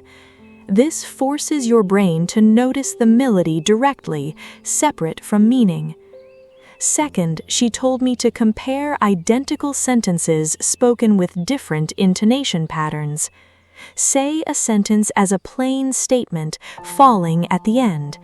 Then say the exact same words again, but let your pitch rise instead, turning it into a question or an expression of surprise. Notice, she said, how dramatically different the two versions feel, even though not a single word has changed. Third, she told me to listen carefully for fall-rise intonation specifically in real conversations, because it is one of the most emotionally dense patterns in the entire language. Listen for it in polite disagreements. Listen for it in hesitant answers to simple questions. Once you learn to notice it, she said, you will begin hearing it constantly in nearly every real conversation you encounter. Fourth, she connected this directly back to shadowing, the technique she had taught me earlier. When shadowing a clip, she told me, deliberately exaggerate the rises and falls at first, even if it feels unnatural or slightly theatrical. This exaggeration, she explained, makes the underlying pattern far easier to internalize early on, before your voice naturally settles into a more subtle, native-like version of the same melody. Bringing it all together. By the time she finished explaining all 5 patterns to me, falling, rising, fall-rise, rise-fall, and flat, I realized that intonation was not some minor decorative detail sitting on top of English. It was, in many ways, a second language layered directly underneath the words themselves, carrying meaning that the words alone could never fully express. I began practicing everything she taught me. I listened for falling tones at the ends of statements and commands. I listened for rising tones inviting yes or no answers. I trained myself to catch the subtle fall-rise of hesitation, the sharp rise-fall of genuine excitement, the flat, hollow tone of sarcasm or disinterest. Slowly, gradually, conversations that once felt confusing despite my understanding every individual word began to make complete emotional sense. I started catching hesitation before someone even finished their sentence. I started sensing sarcasm instantly, the way native speakers seemed to do so effortlessly. The old teacher's final words on this particular lesson have stayed with me ever since. Words, she said, tell you what someone is saying. Melody tells you what they truly mean. Learn to hear both together, and you will finally understand English the way it was always meant to be heard, not as a string of separate words, but as a living, breathing piece of music. That is the secret hidden in every sentence you will ever hear, not just what is said, but how it rises, how it falls, and what that hidden melody is quietly telling you underneath it all. The vanishing vowels. Discovering the hidden rules of vowel reduction. What if I told you that half the vowels you think you're hearing in natural English speech aren't actually there? That native speakers quietly delete, flatten, and swallow entire vowel sounds hundreds of times a day without ever noticing they're doing it? What if the reason certain words seem to disappear in fast speech isn't your ears failing you, but a hidden set of rules governing exactly which vowels survive and which ones collapse into near silence? Today, I'm going to walk you through those rules, one by one, the same way an old teacher once walked me through them. I want to tell you a story today, a story about disappearing sounds, specifically about vowels, the very building blocks I once assumed were solid and unchanging in every word. This story continues directly from everything I had already learned about stress and rhythm, because vowel reduction, as the old teacher explained it to me, is the direct consequence of everything that came before it. I remember the day she introduced this topic. I had just finished telling her, proudly, that I finally understood English stress patterns, which syllables carried the beat, which ones faded into the background. She nodded, pleased, and then said something that reopened the entire subject all over again. "Now that you understand stress," she said, "I need to show you what actually happens to the vowels sitting inside those unstressed syllables.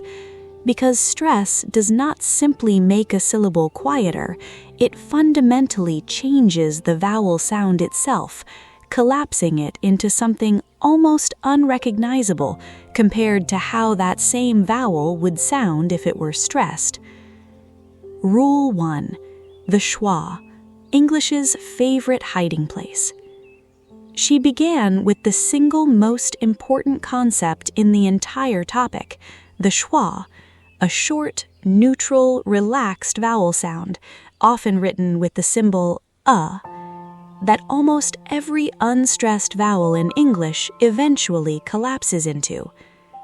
"Say the word banana slowly and formally," she told me, "and you might pronounce all three vowels clearly and distinctly. But say it the way a native speaker actually says it in casual conversation, and something happens.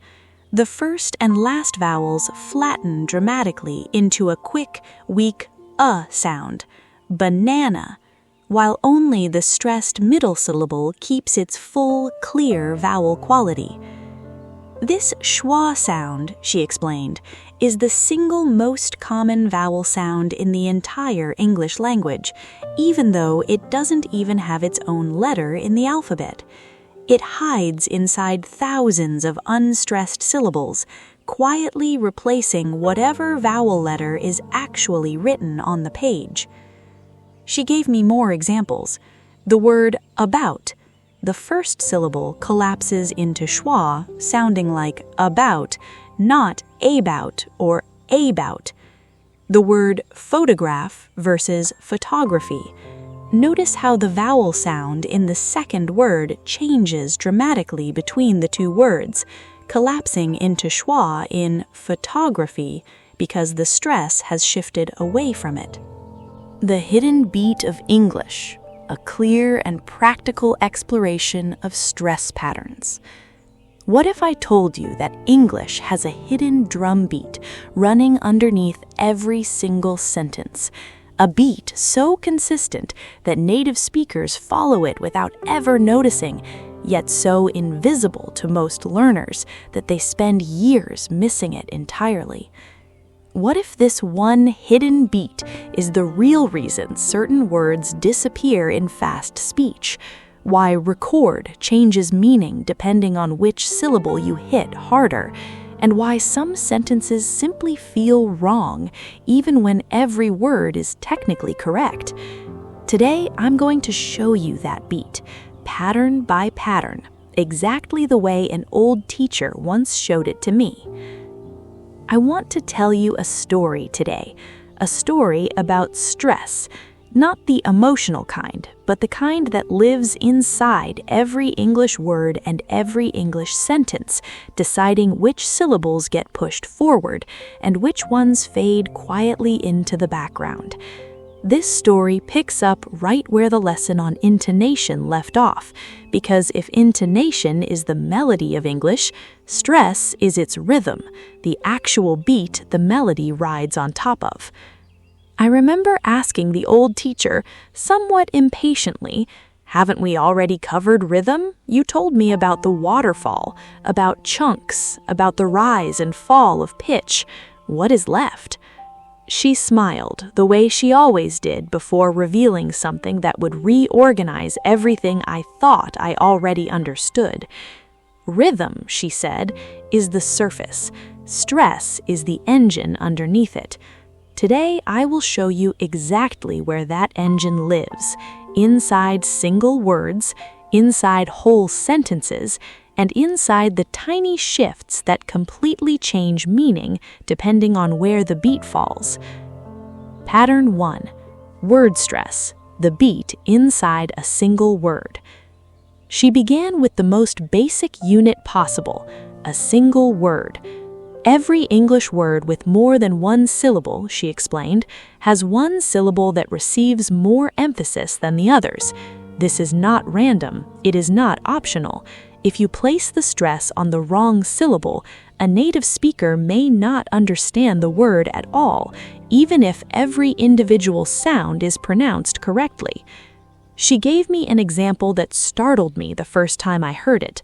The word record can be pronounced two completely different ways. Say it as record, stress on the first syllable, and it becomes a noun, a physical object, a written account, a piece of music. Say it as record, stress on the second syllable, and it becomes a verb, the act of recording something. Same letters, same spelling, completely different meaning, decided entirely by which syllable carries the beat. This pattern, she said, repeats constantly in English. Present, permit, object, conduct, produce. Dozens of common words shift between noun and verb simply by moving the stress from the first syllable to the second, or the second to the first. Learn to listen for this shift, and entire sentences that once confused you will suddenly click into place. Pattern 2. Sentence stress. Content words rule the beat. The second pattern moved beyond single words into entire sentences. In every English sentence, she explained, certain words carry the meaning, and certain words simply hold the sentence together grammatically. The words carrying meaning, nouns, main verbs, adjectives, adverbs, are called content words. They receive strong stress. The words holding things together, articles, prepositions, auxiliary verbs, pronouns, are called function words.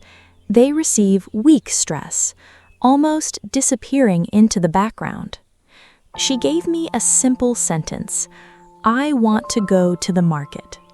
Spoken naturally, the words want, go, and market receive strong, clear stress.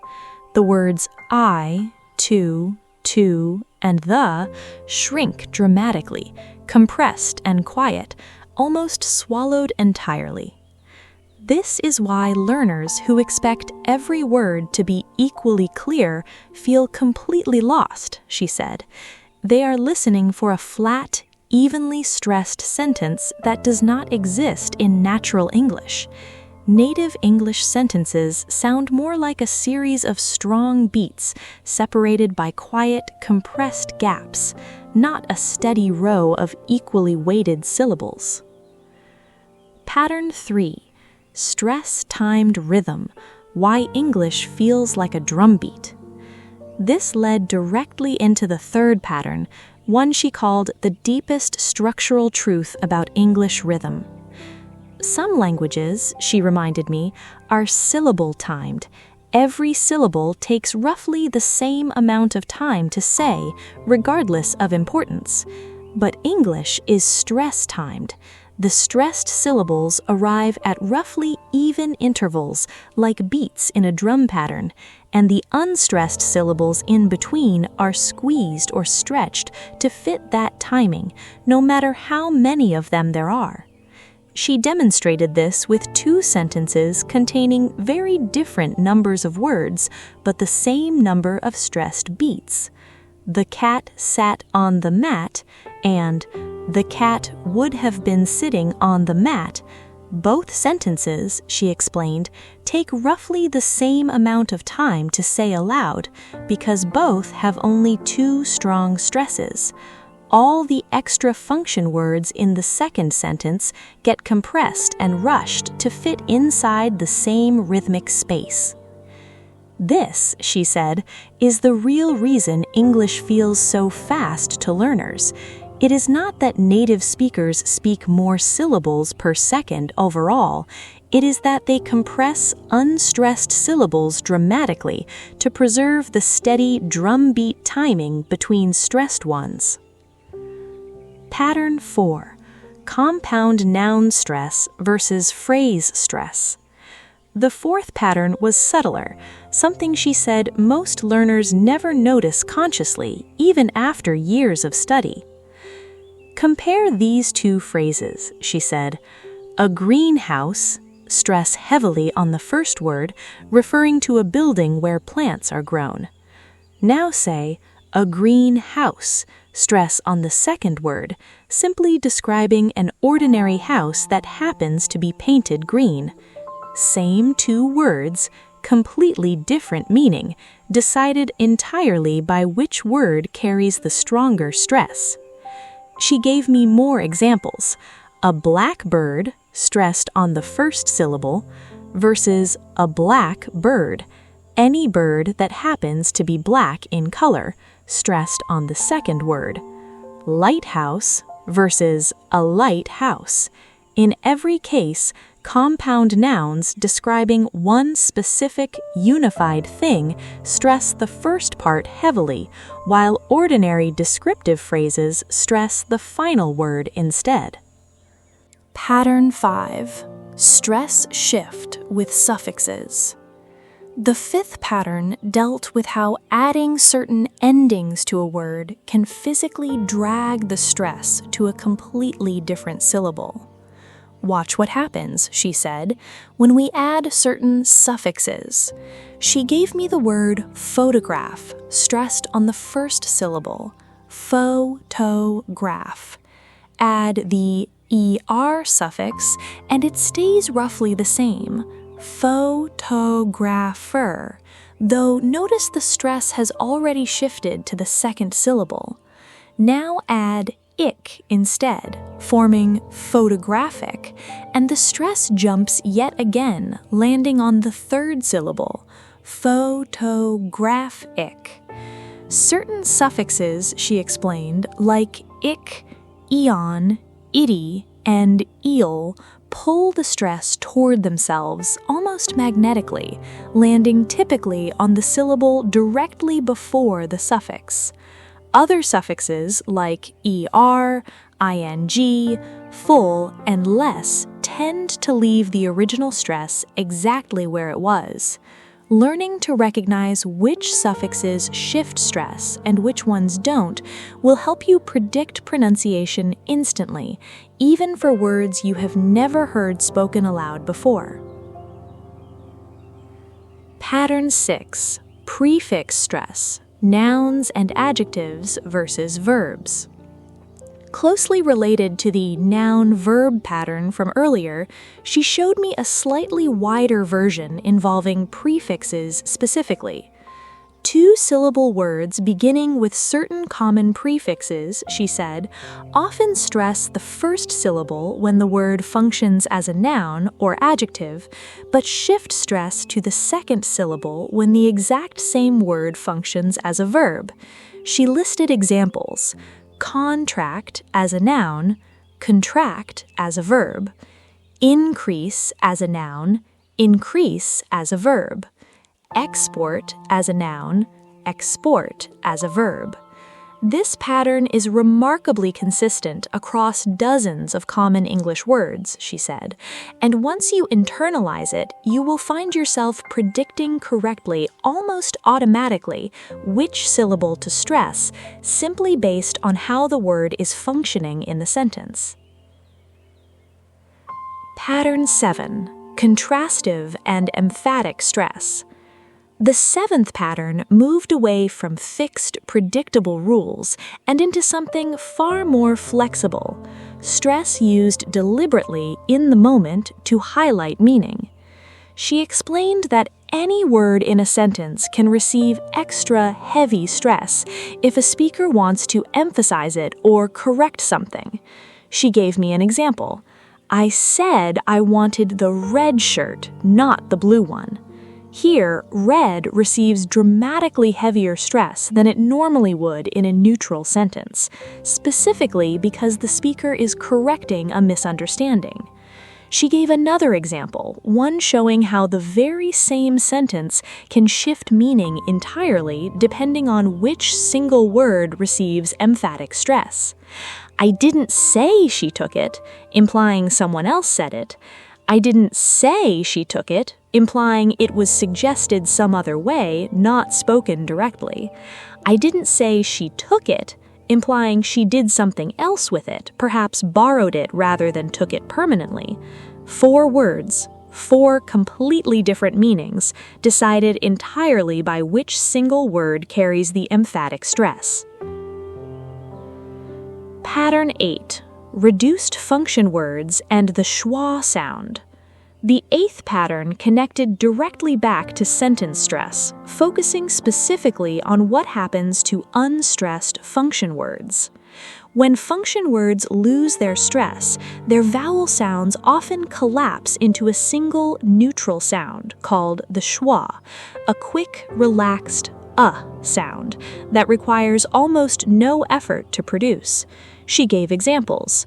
2 often reduces to t. 4 often reduces to fur.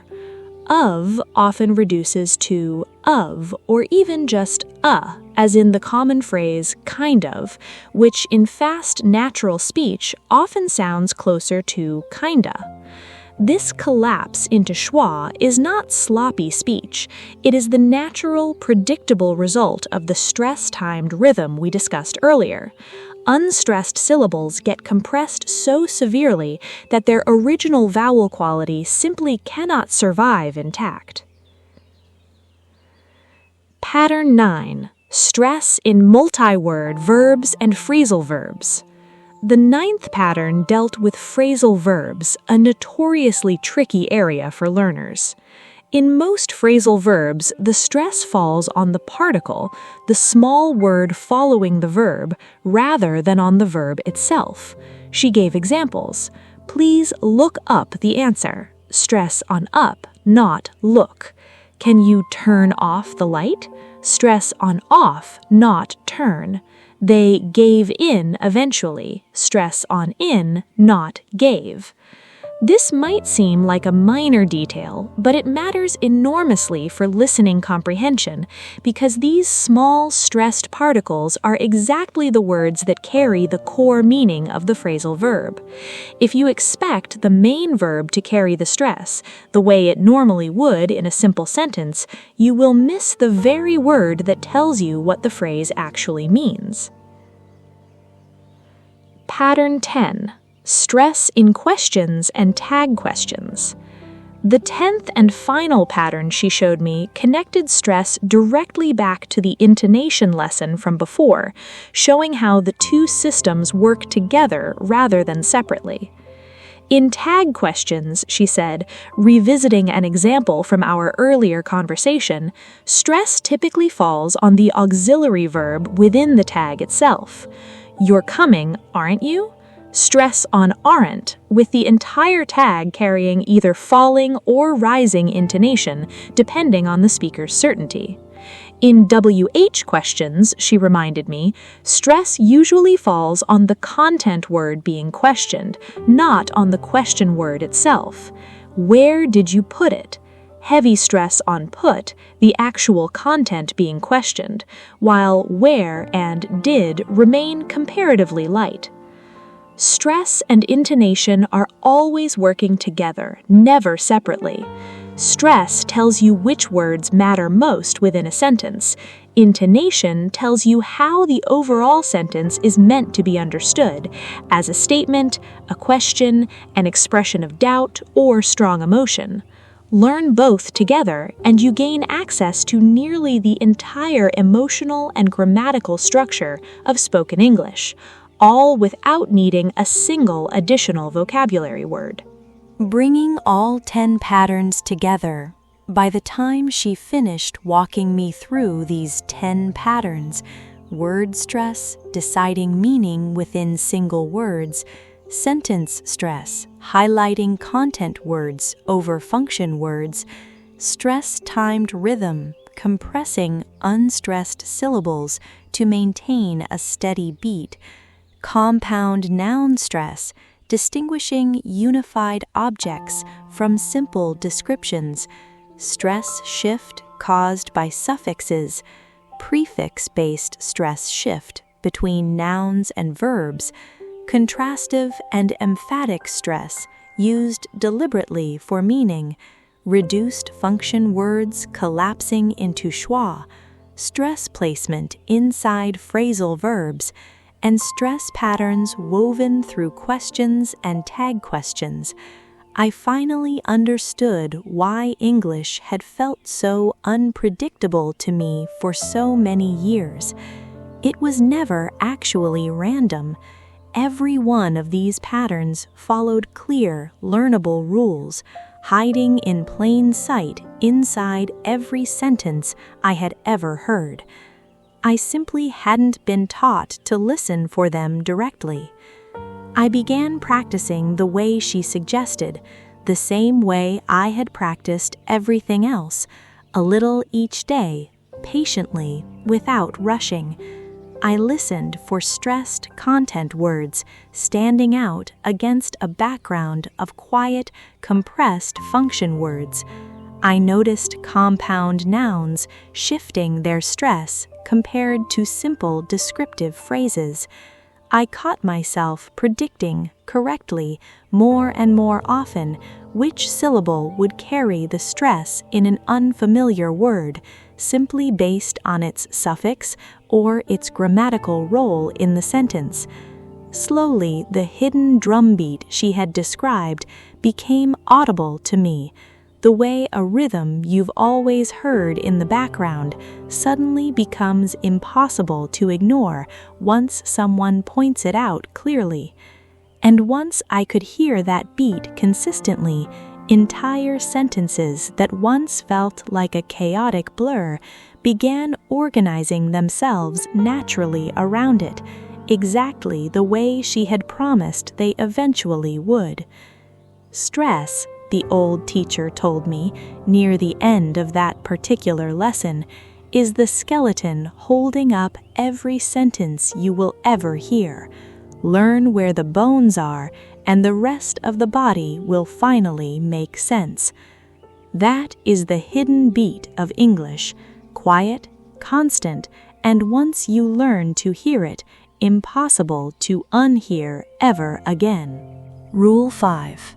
Pronouns reduce to, especially in casual speech. The 5th rule extended this same principle to pronouns, another category of words that frequently loses vowel clarity in fast, natural speech. Consider the word him, she said. In careful, formal speech, you might pronounce it fully, but in casual conversation, especially inside a sentence, it very often reduces dramatically, sometimes losing its initial consonant sound almost entirely, so that tell him sounds closer to tell him.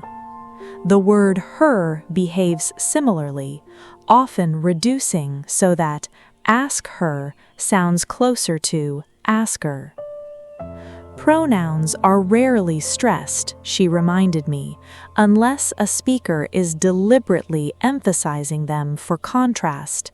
I asked him, not her, in which case the normal reduction disappears completely, and the pronoun suddenly regains its full, clear vowel sound, precisely because it is now carrying emphatic stress, rather than sitting quietly in the background. Rule 6. Reduction increases with speaking speed and casualness. The 6th rule was less about specific words and more about a general principle governing how strongly reduction applies. The faster and more casual the speech, she explained, the more aggressively vowels reduce. A formal news broadcaster reading prepared remarks will reduce vowels far less dramatically than two close friends chatting quickly over coffee. This is why formal scripted English can sometimes feel easier to understand than casual conversation between native speakers. Not because the vocabulary is simpler, but because the vowels themselves are less severely reduced in formal contexts. She encouraged me to notice this difference deliberately, comparing the same words spoken in a formal interview versus a casual conversation, paying close attention to how much more the vowels flattened and compressed in the casual version. Rule 7. Certain vowels resist reduction, even when unstressed. She explained that some vowel sounds, particularly the long E sound and certain diphthongs, tend to resist full reduction even in unstressed positions, though they still become noticeably shorter and lighter than their stressed counterparts. She gave the example of the word happy, where the final unstressed vowel remains recognizably an E sound, rather than collapsing fully into schwa, even though it is clearly weaker and shorter than the stressed first syllable. This is a subtler point, she admitted, but it matters for accurate listening. Not every unstressed vowel becomes an identical flat schwa. Some resist more than others, and learning to notice these small exceptions will sharpen your ear considerably over time. Rule 8. Vowel reduction interacts directly with linking and connected speech.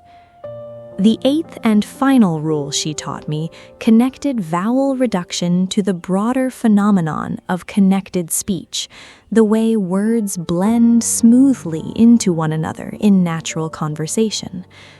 When a reduced vowel sits directly next to another word, she explained, it often blends and links seamlessly, creating entirely new combined sounds that don't clearly separate into individual words at all.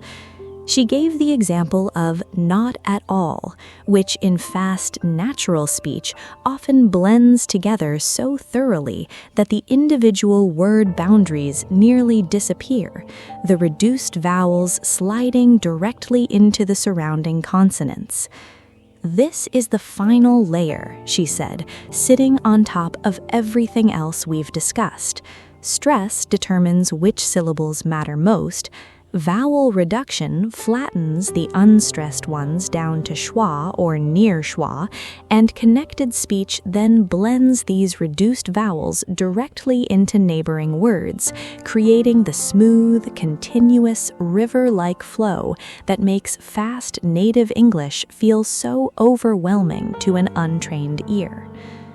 Bringing all 8 rules together, By the time she finished walking me through these 8 rules, the dominance of the schwa sound, reduction following stress rather than spelling, the constant reduction of function words, the equally aggressive reduction of auxiliary verbs, the reduction of pronouns in casual speech, the way reduction intensifies with speaking speed and casualness, the small set of vowels that resist full reduction even when unstressed, and the way reduced vowels blend seamlessly into connected speech, I finally understood something that had puzzled me for years: why entire words seemed to vanish when native speakers spoke quickly, even though every word was technically still present in the sentence.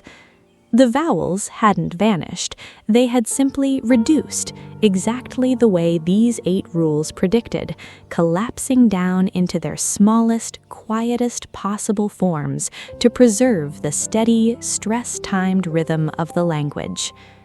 I began listening specifically for schwa sounds hiding inside unstressed syllables. I began noticing how dramatically function words and auxiliary verbs flattened in casual speech compared to careful formal pronunciation. I began comparing formal broadcasts to casual conversations, listening for the clear difference in how aggressively vowels reduced between the two. And slowly, the mysterious disappearing words that once confused me completely began revealing themselves as simply reduced, not missing, present all along, just smaller and quieter than I had ever expected a vowel could become. Vowels, the old teacher told me near the end of this particular lesson, are not fixed, solid sounds sitting rigidly inside a word. They are flexible. They shrink under the weight of unstressed syllables, and they expand again the moment stress returns to them. Learn to hear this shrinking and expanding, and you will finally hear English the way it is actually spoken, rather than the way it is written. That is the hidden rule behind every vanishing vowel you have ever struggled to catch. Not gone, never truly gone, only reduced, quietly waiting for you to learn exactly where to listen. 1 syllable, 1 winner. Exploring the rules behind English syllable stress. What if every English word with more than 1 syllable was secretly running a small competition and only 1 syllable was ever allowed to win? What if the rules deciding that winner were consistent enough to predict most of the time without ever needing a dictionary? Today, I'm going to show you exactly how that competition works, syllable by syllable, the same way an old teacher once showed it to me, back when I still believed word stress was random and unlearnable. I want to tell you a story today, a story about syllables. Not sentences this time, not full conversations, but the smaller, quieter battlefield sitting inside individual words, where 1 syllable always rises above the rest and takes the stress, while the others fade into the background. I remember telling the old teacher, with some frustration, that English word stress felt completely unpredictable to me. Sometimes the first syllable is stressed, I said. Sometimes the second. Sometimes the third. How am I supposed to guess correctly every time? She shook her head gently. It is not guessing, she said. It only feels like guessing because nobody ever showed you the underlying patterns. Syllable stress in English follows real rules, not perfect universal rules, because English borrows too heavily from too many languages for that, but strong, reliable tendencies you can learn to predict correctly most of the time. Pattern 1. 2-syllable nouns usually stress the first syllable. She began with the simplest, most common pattern of all, 2-syllable nouns. Say these words aloud, she told me. Table, window, garden, picture. In every case, the stress fell naturally on the first syllable. This is the dominant tendency for two-syllable nouns in English. The overwhelming majority of them stress the first syllable, not the second. She gave me a simple way to test this instinct. Say the word slowly, exaggerating each syllable, and notice which one naturally feels heavier, longer, and clearer when you say it the way you'd say it in normal conversation. For most two-syllable nouns, that heavier syllable will be the first one. Pattern 2. Two-syllable verbs usually stress the second syllable. Now compare this, she said, to two-syllable verbs. She gave me examples: begin, decide, arrive, forget. In each case, unlike the nouns before, the stress landed on the second syllable instead of the first. This is the second major tendency, she explained. Two-syllable verbs, as a general rule, tend to stress the second syllable, while two-syllable nouns tend to stress the first. This single distinction alone will help you correctly guess the stress of an enormous number of common English words simply by identifying whether the word is functioning as a noun or a verb. Pattern 3. The noun-verb stress shift in identical spellings. She touched on this before, she reminded me, but it deserves its own careful attention here because it is one of the most productive patterns in the entire language. She listed a long set of examples. Present, the noun, meaning a gift, versus present, the verb, meaning to give or show something. Object, the noun, versus object, the verb, meaning to protest or disagree. Conduct, the noun, versus conduct, the verb. Permit, the noun, versus permit, the verb. Produce, the noun, referring to fruits and vegetables, versus produce, the verb, meaning to make or create. She said, notice the consistency here. In every single case, the noun form stresses the first syllable, and the verb form stresses the second one. This is not a coincidence repeating occasionally. It is one of the most reliable patterns you will find anywhere in English. Pattern 4. Three-syllable words often stress the first syllable. Moving beyond two-syllable words, she introduced the tendencies governing longer words, beginning with 3 syllables. Many three-syllable nouns and adjectives, she explained, default to stressing the first syllable, especially when they don't carry certain specific suffixes we'll discuss shortly. She gave examples: happiness, beautiful, yesterday, family. This is a general tendency, not an absolute law, she cautioned. Three-syllable words are more variable than two-syllable ones, and the specific ending of the word often matters more than simply counting syllables. But as a rough first guess, defaulting to the first syllable for three-syllable words will serve you reasonably well. Pattern 5. Suffixes that pull stress toward themselves. The fifth pattern, one she considered especially important, involved specific suffixes that reliably shift stress toward the syllable immediately before them, regardless of where that stress would otherwise fall. Consider the suffix tion, she said. It almost always pulls stress onto the syllable directly before it. She gave examples: information, education, celebration. Notice how the stress lands consistently on the syllable right before tion, no matter how long the word is, or where the stress might have fallen otherwise. She gave me more suffixes that behave this same way. The suffix ic pulls stress onto the syllable directly before it: photographic, economic, scientific. The suffix ity does the same, electricity. Though note the stress lands 2 syllables before the ending here due to how ity interacts with longer stems, still the principle holds that ity consistently pulls stress toward a predictable, learnable position.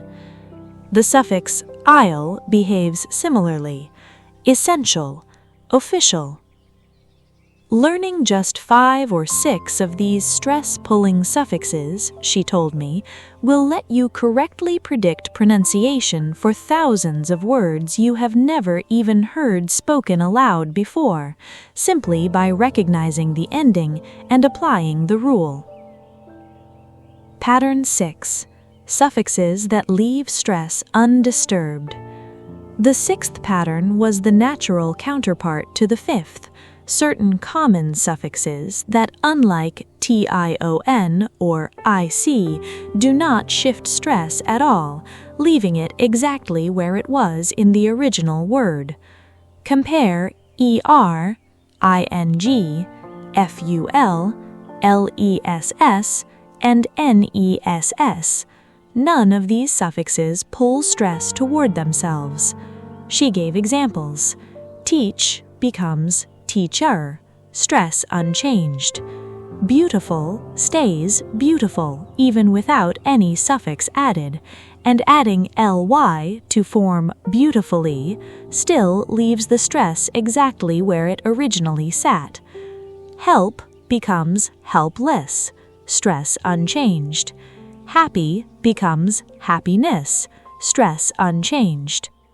This distinction, she explained, between suffixes that shift stress and suffixes that leave it unalarmed, is one of the most practically useful pieces of knowledge you can carry with you. When you encounter an unfamiliar long word, ask yourself first, does this ending typically pull stress toward itself, or does it leave the original stress undisturbed? That single question will get you most of the way to correct pronunciation. Pattern 7. Compound words usually stress the first element. The 7th pattern returned to something we had touched on before, but explored more deeply here. Compound words formed by joining 2 separate words into a single one. In the vast majority of English compound nouns, stress falls on the first element, not the second. She gave examples: blackboard, sunflower, football, notebook.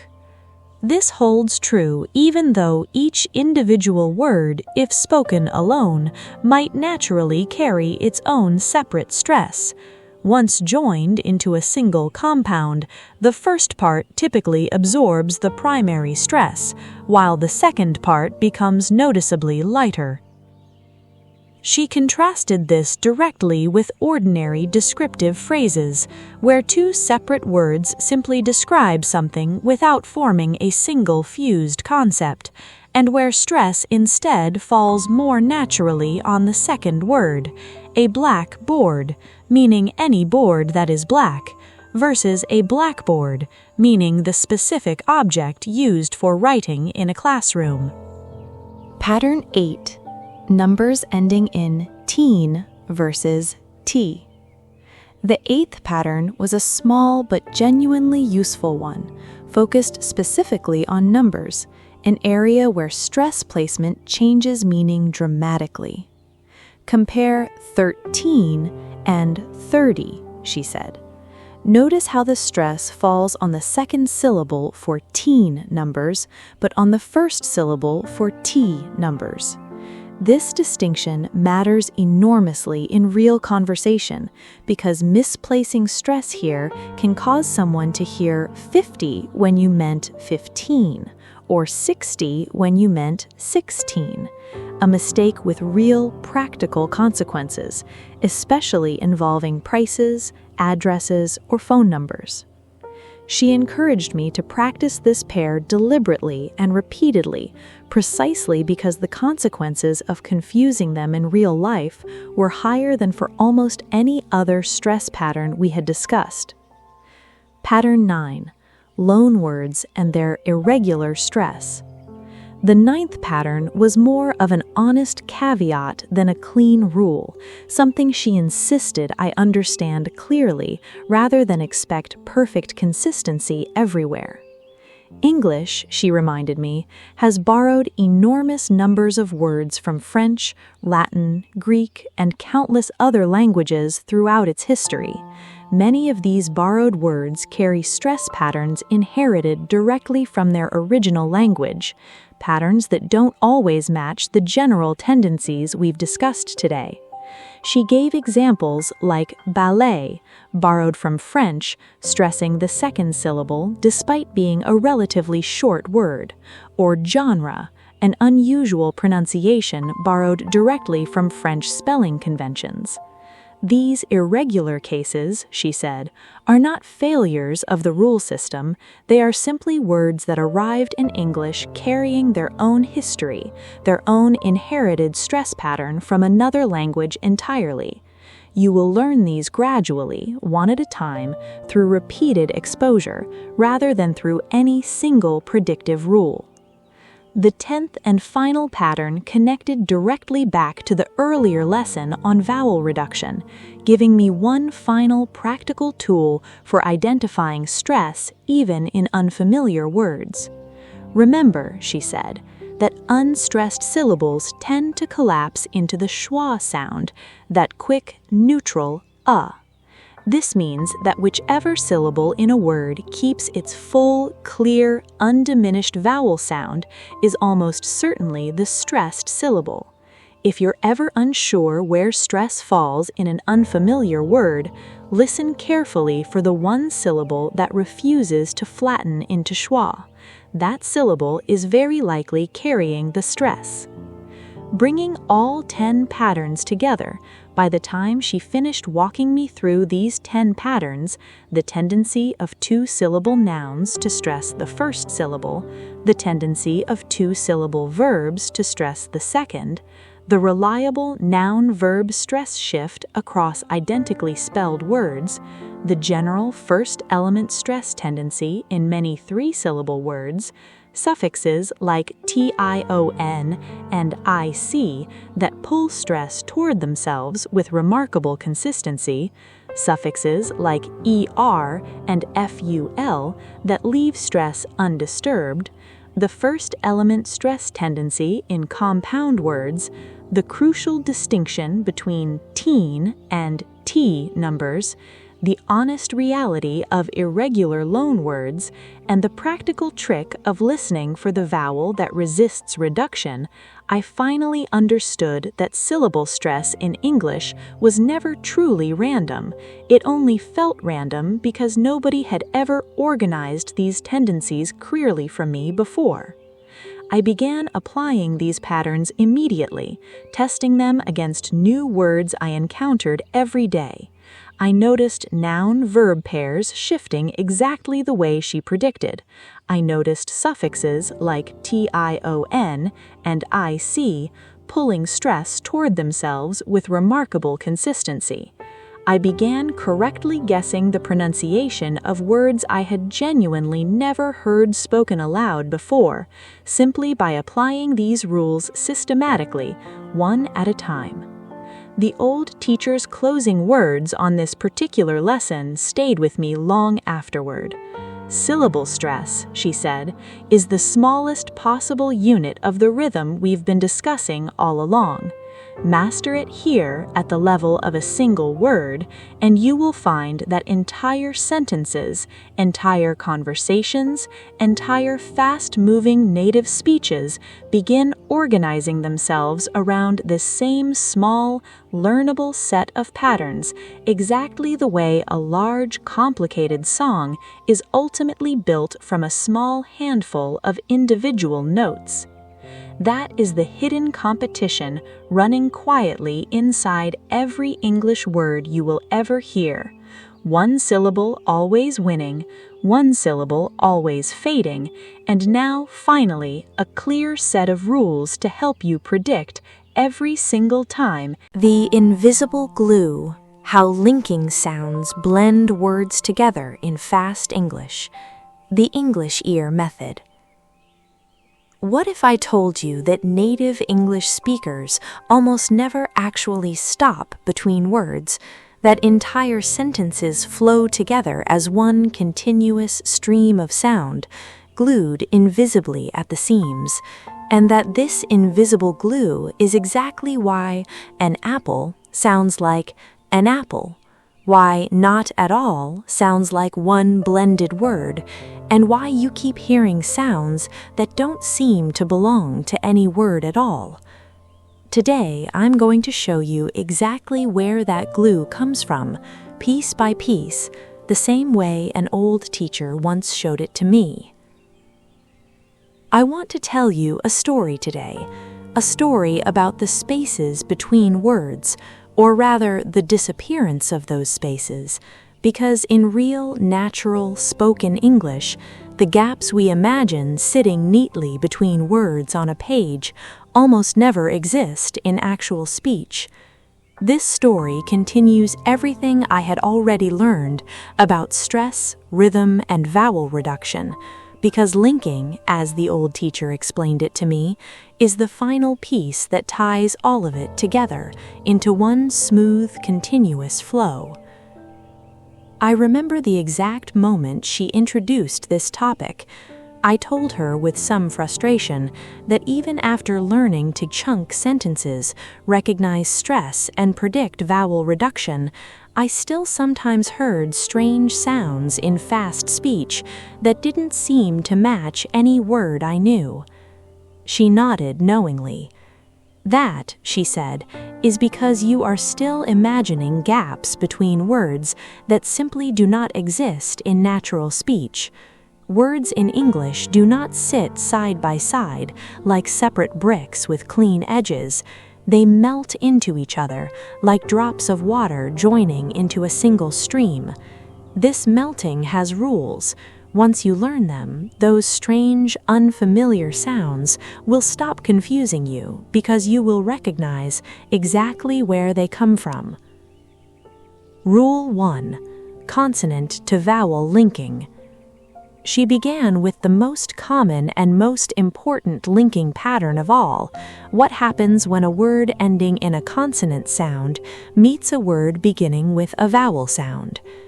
She told me to say an apple slowly and separately, and I'll hear two distinct words, but say it naturally at conversational speed, and the final consonant sound of an slides directly on to the front of apple so that it sounds almost like one word, an apple. She gave me more examples. Turn it off becomes turn it off, the final consonant sounds sliding forward onto each following vowel. Come in becomes come in. Not at all becomes not at all, the consonant sounds hopping forward onto the vowels that follow them, erasing any clean boundary between the separate words.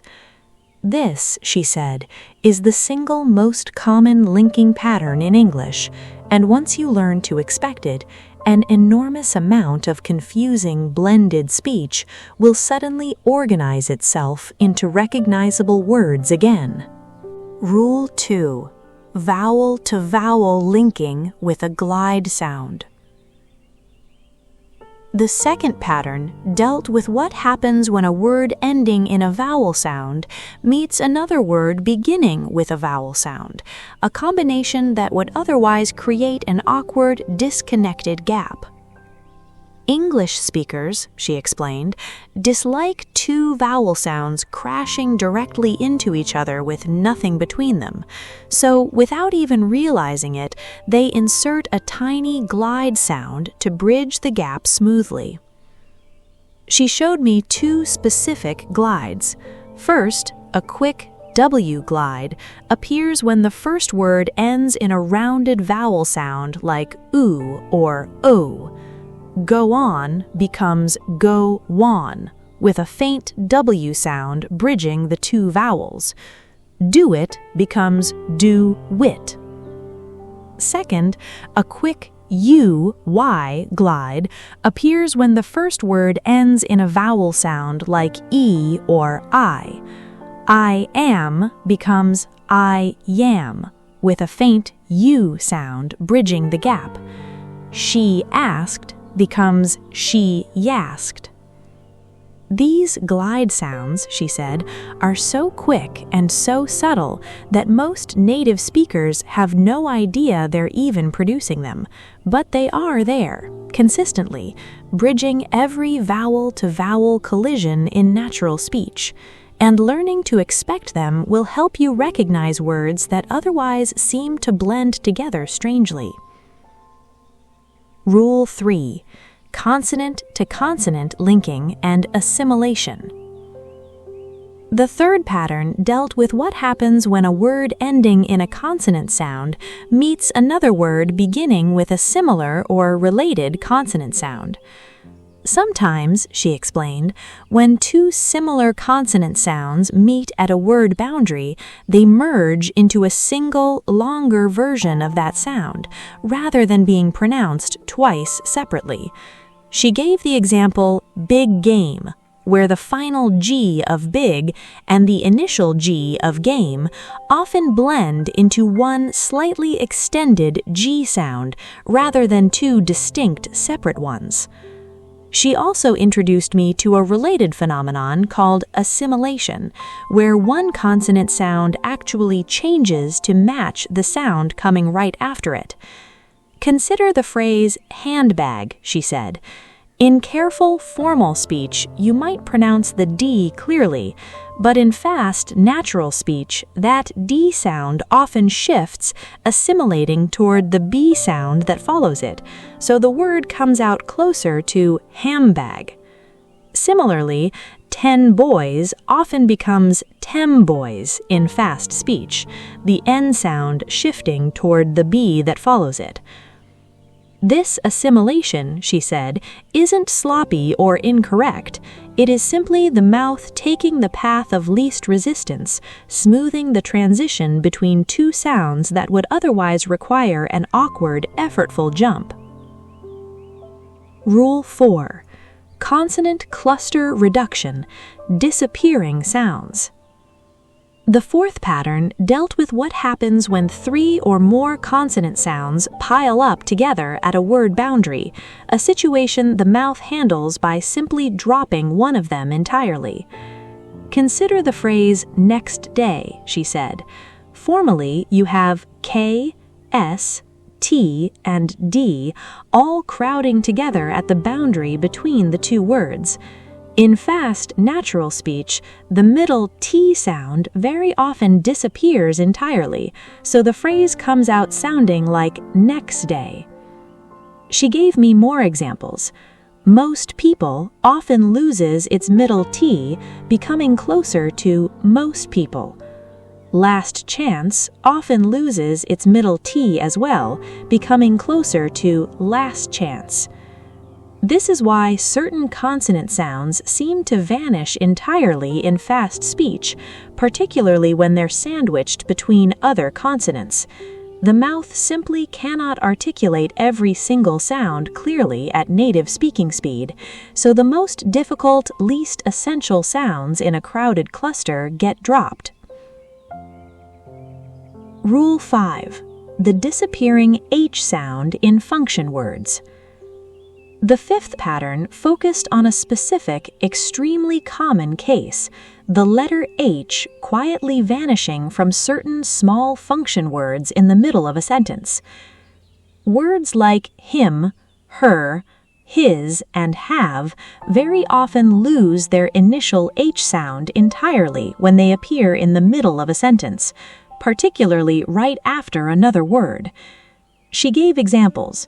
Tell him often becomes tell him, the H disappearing completely. Ask her often becomes asker. Should have often becomes shoulda, or even further reduced to shoulda.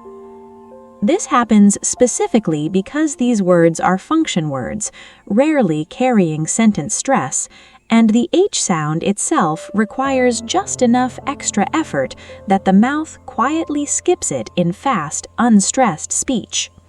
Rule 6. Linking across longer phrases and whole sentences. The sixth pattern zoomed out from individual word pairs to show how linking operates continuously across entire phrases and sentences, creating one long, unbroken stream of sound. "Consider the full sentence," she said. "Turn off the light and shut the door." She walked me through it piece by piece. Turn off links into turn off. Off the links further, the final consonant sliding forward. And shut often loses its final D, linking smoothly into and shut. The door links naturally as well. "By the time you say this entire sentence at natural speed," she said, "there are no true silent gaps between any of these words at all. It exists as one continuous flowing stream of sound, held together entirely by linking." This, she said, is exactly why learners who expect clean, separated words feel completely lost listening to natural conversation. They are listening for silence between words that native speakers never actually produce. Rule 7. Why linking exists. The rhythm connection. The seventh and final pattern connected everything directly back to the very first lessons on stress-timed rhythm. "Remember," she said, "that English is stress-timed, compressing unstressed syllables to maintain a steady beat between stressed ones. Linking is a direct consequence of this same underlying pressure. If speakers paused cleanly between every single word, the steady rhythmic beat we discussed earlier would be constantly interrupted and broken. Linking allows the stream of speech to flow continuously, uninterrupted, exactly the way the rhythm demands. This," she added, "is why linking is not simply a stylistic habit some speakers use and others don't. It is a structural necessity, built directly into how the entire rhythmic system of English actually functions. Without linking, the rhythm collapses. With it, speech flows smoothly, exactly the way water flows continuously downhill, rather than pausing awkwardly at every rock along the way." Bringing all 7 rules together. By the time she finished walking me through these 7 rules, consonant to vowel linking, sliding sounds forward onto following words, vowel to vowel linking bridged by quiet glide sounds, consonant to consonant linking and assimilation, smoothing similar sounds together, consonant cluster reduction, dropping difficult sounds entirely, the disappearing H in common function words, linking operating continuously across entire phrases and sentences, and the deep structural connection between linking and stress-timed rhythm, I finally understood why fast English had always felt like one unbroken, overwhelming river of sound to me. It was never actually random noise, it was linking, following clear, learnable rules, gluing every word invisibly to the one surrounding it, exactly the way these 7 patterns predicted. I began listening specifically for these linking patterns in everything I watched and heard. I noticed consonants sliding forward onto vowels. I noticed quiet glide sounds bridging vowel collisions. I noticed consonant clusters simplifying, difficult sounds quietly dropping away in crowded combinations. And slowly, sentences that once felt like an impossible, seamless blur began separating themselves back into recognizable words, not because the speakers had slowed down, but because I had finally learned where the invisible glue was hiding.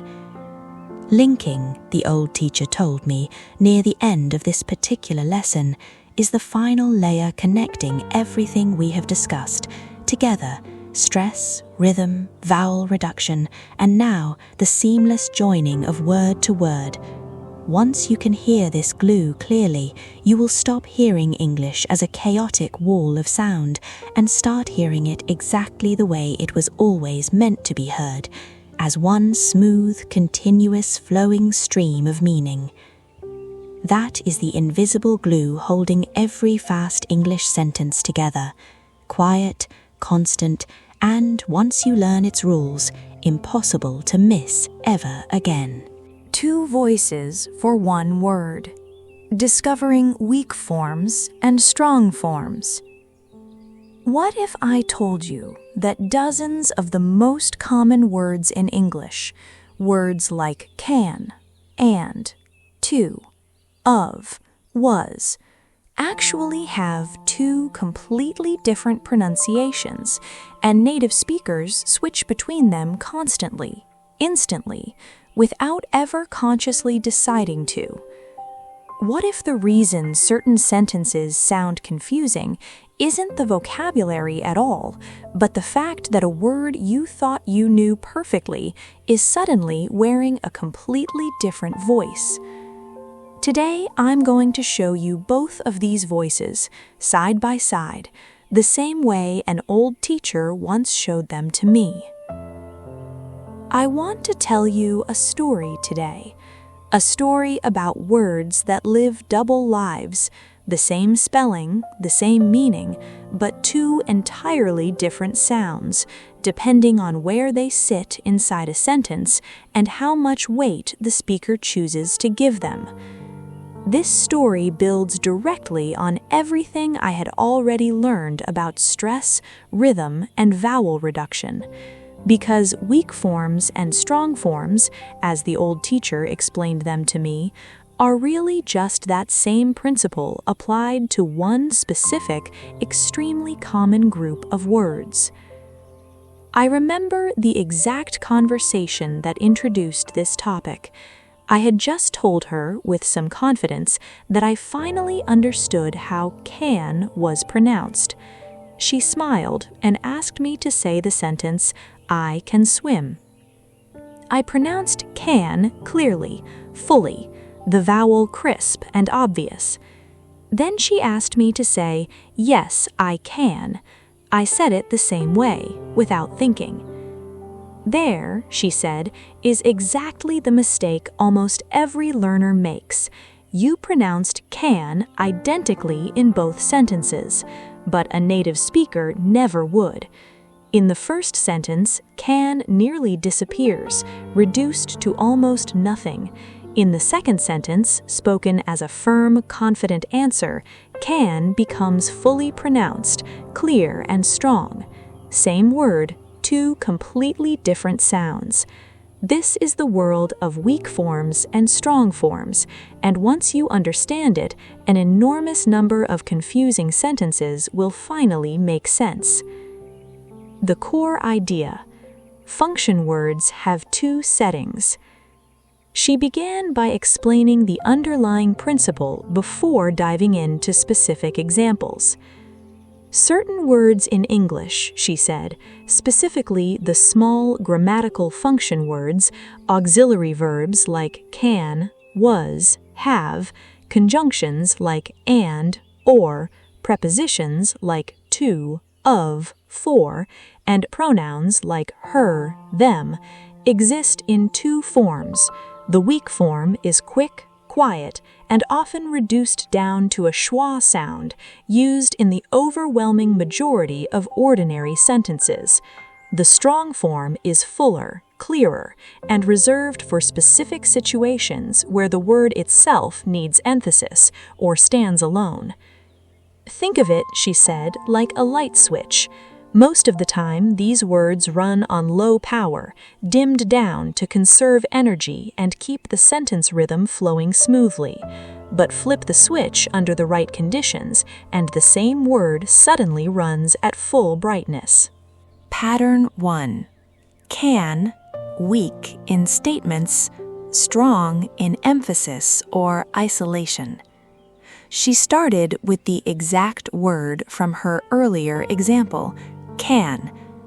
In an ordinary affirmative sentence, she explained, can takes its weak form, reduced almost to ken, barely more than a schwa with a faint n sound attached.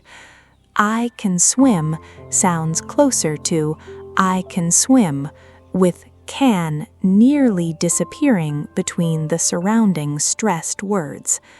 But, she continued, the strong form appears in several specific situations. When can comes at the very end of a sentence, as in, yes, I can, it takes its full, clear pronunciation, rhyming fully with man. When can is being emphasized for contrast, as in, I can do it, I just don't want to, it again takes the strong form. And in the negative, cannot or can't, the word is always pronounced in its full form, never reduced. Pattern 2. And, weak almost everywhere, strong almost nowhere. The second pattern focused on and, a word she said reduces even more dramatically and consistently than almost any other function word in English. She said in natural, connected speech, and almost always reduces to a quick N sound, sometimes with barely a trace of a vowel at all. She gave examples. Fish and chips often sounds like fish and chips. Bread and butter often sounds like bread and butter. You and me often sounds like you and me.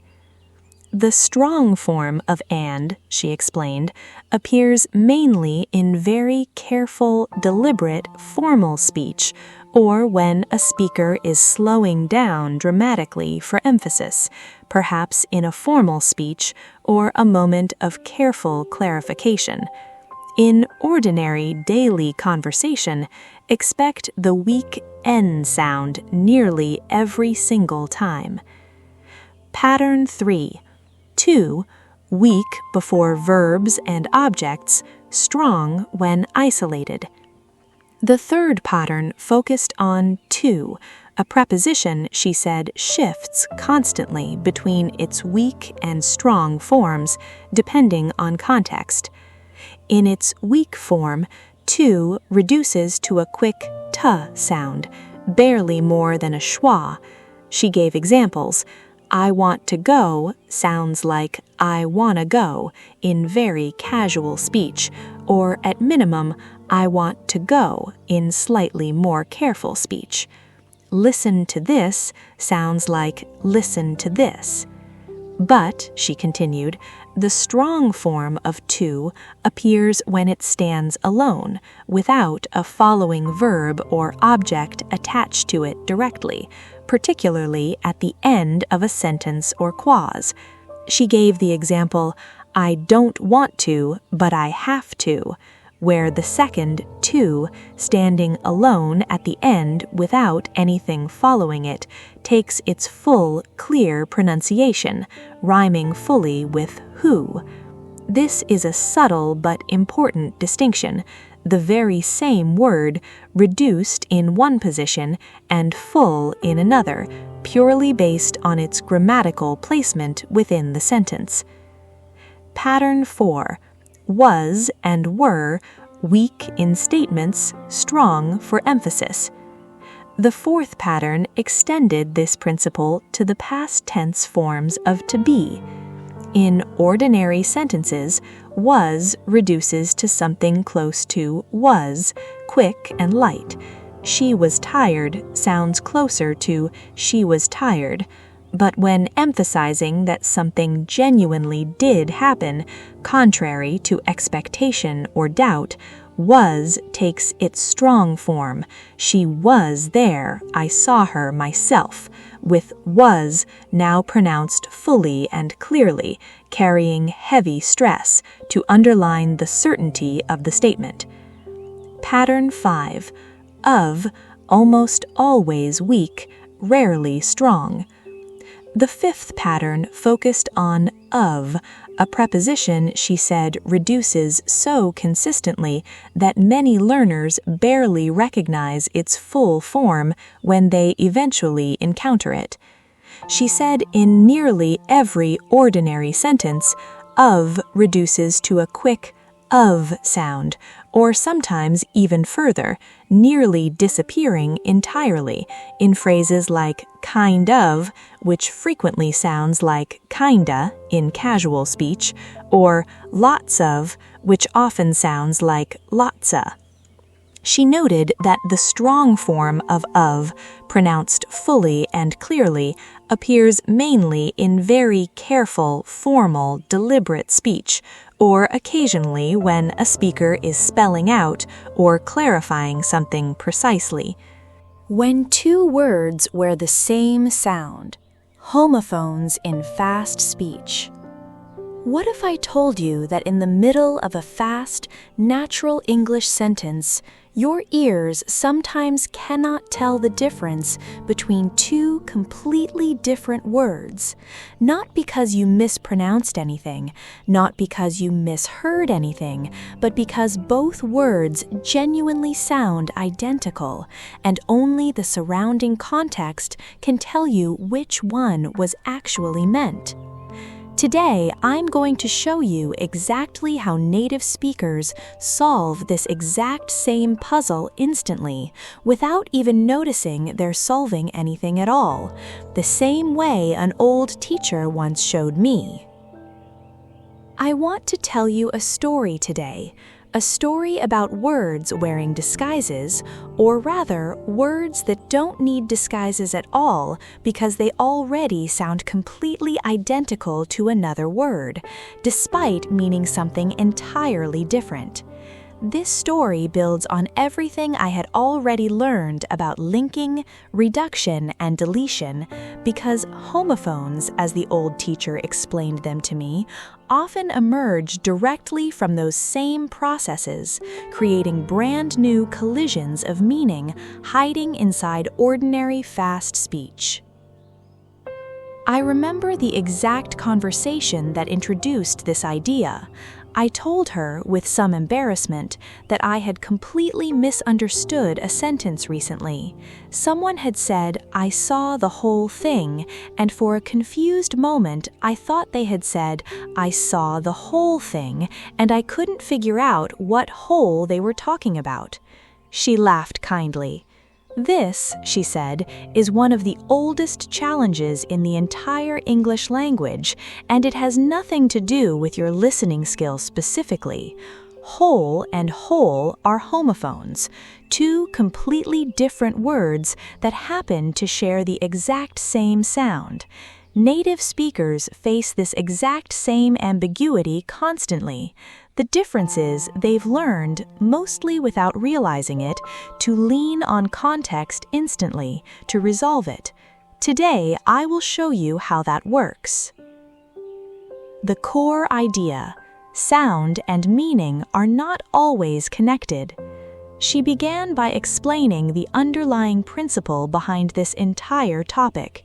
In an ideal world, she said, every distinct meaning would have its own distinct sound, but English, like every natural language, developed messily over centuries, borrowing words from many different sources, evolving pronunciation over time, and losing spelling distinctions that once mattered. The result is a language full of homophones, pairs, sometimes even triples, of completely different words that happen to sound exactly alike. Pattern 1, classic written homophones. She gave me a long list of examples: there, and there, 3 completely different words, 3 completely different meanings, 1 identical sound. Two, and two, again, 3 different meanings sharing 1 sound. Right and right, flower and flower, meat and meat, sea and sea, whole and whole, the exact pair that had confused me earlier. These pairs, she explained, are homophones under any speaking condition, fast or slow, formal or casual. Context alone has always been the only tool available to distinguish them, even for native speakers hearing them for the very first time as children. Pattern 2. Homophones created by linking and word boundaries. The second pattern introduced something more subtle: pairs of phrases that only become identical once linking rules, which we discussed in an earlier lesson, are applied to fast connected speech. She gave another example: a name versus an aim. Both phrases, once linking applies, can blend together in ways that make them sound almost identical in casual speech, the consonant sound sliding across the word boundary in either direction depending on how the sentence is spoken. This category of homophones, she explained, doesn't exist in careful, formal speech at all. It only emerges once linking and connected speech reshape the boundaries between words, creating brand new accidental collisions that wouldn't exist if every word were spoken in careful isolation. Pattern 3. Homophones created by vowel reduction. The third pattern connected directly back to our earlier lesson on vowel reduction, showing how reduced, unstressed vowels can accidentally create new homophone pairs that don't exist when the same words are stressed. Consider the words affect and affect, she said. When affect is spoken with its unstressed first syllable reducing to schwa, and a fact is spoken quickly in casual speech, the two can sound remarkably close to each other, particularly in fast, informal conversation. She gave another subtle example. For, reduced to a quick schwa sound, can, in certain fast contexts, sound close to the reduced form of for, even though the two words are technically already homophones in careful speech as well. Vowel reduction, she said, doesn't just flatten individual words. Sometimes it flattens two originally distinct sounding words down to something close enough to be genuinely confusable, especially for an untrained ear. Pattern 4. Homophones created by consonant deletion. The fourth pattern connected back to our lesson on consonant cluster deletion, showing how dropped sounds can create accidental homophones as well. Consider the words missed and miss, she said.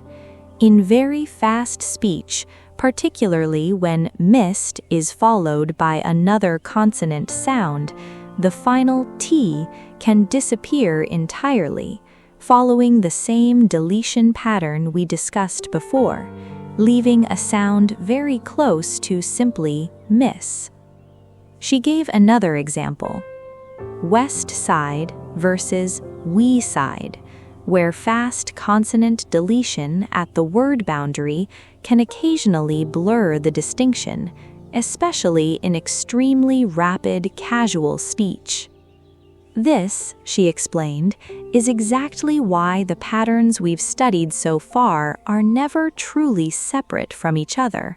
Sound deletion doesn't just simplify pronunciation, it can occasionally create entirely new accidental homophone collisions that only exist in fast speech, disappearing again the moment someone slows down and speaks carefully.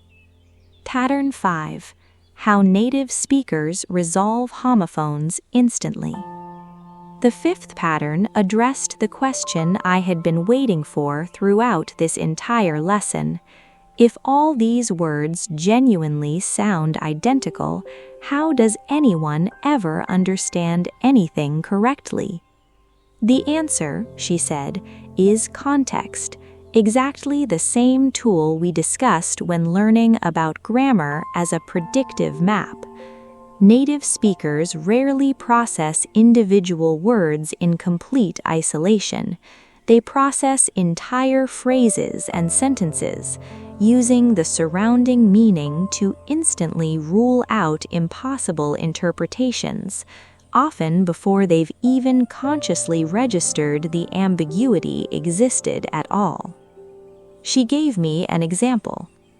If someone says, "I need to buy some flour," the topic of baking or cooking, combined with the verb buy and the context of grocery shopping, makes it essentially impossible to interpret the sentence as being about flowers instead, even though the two words sound completely identical.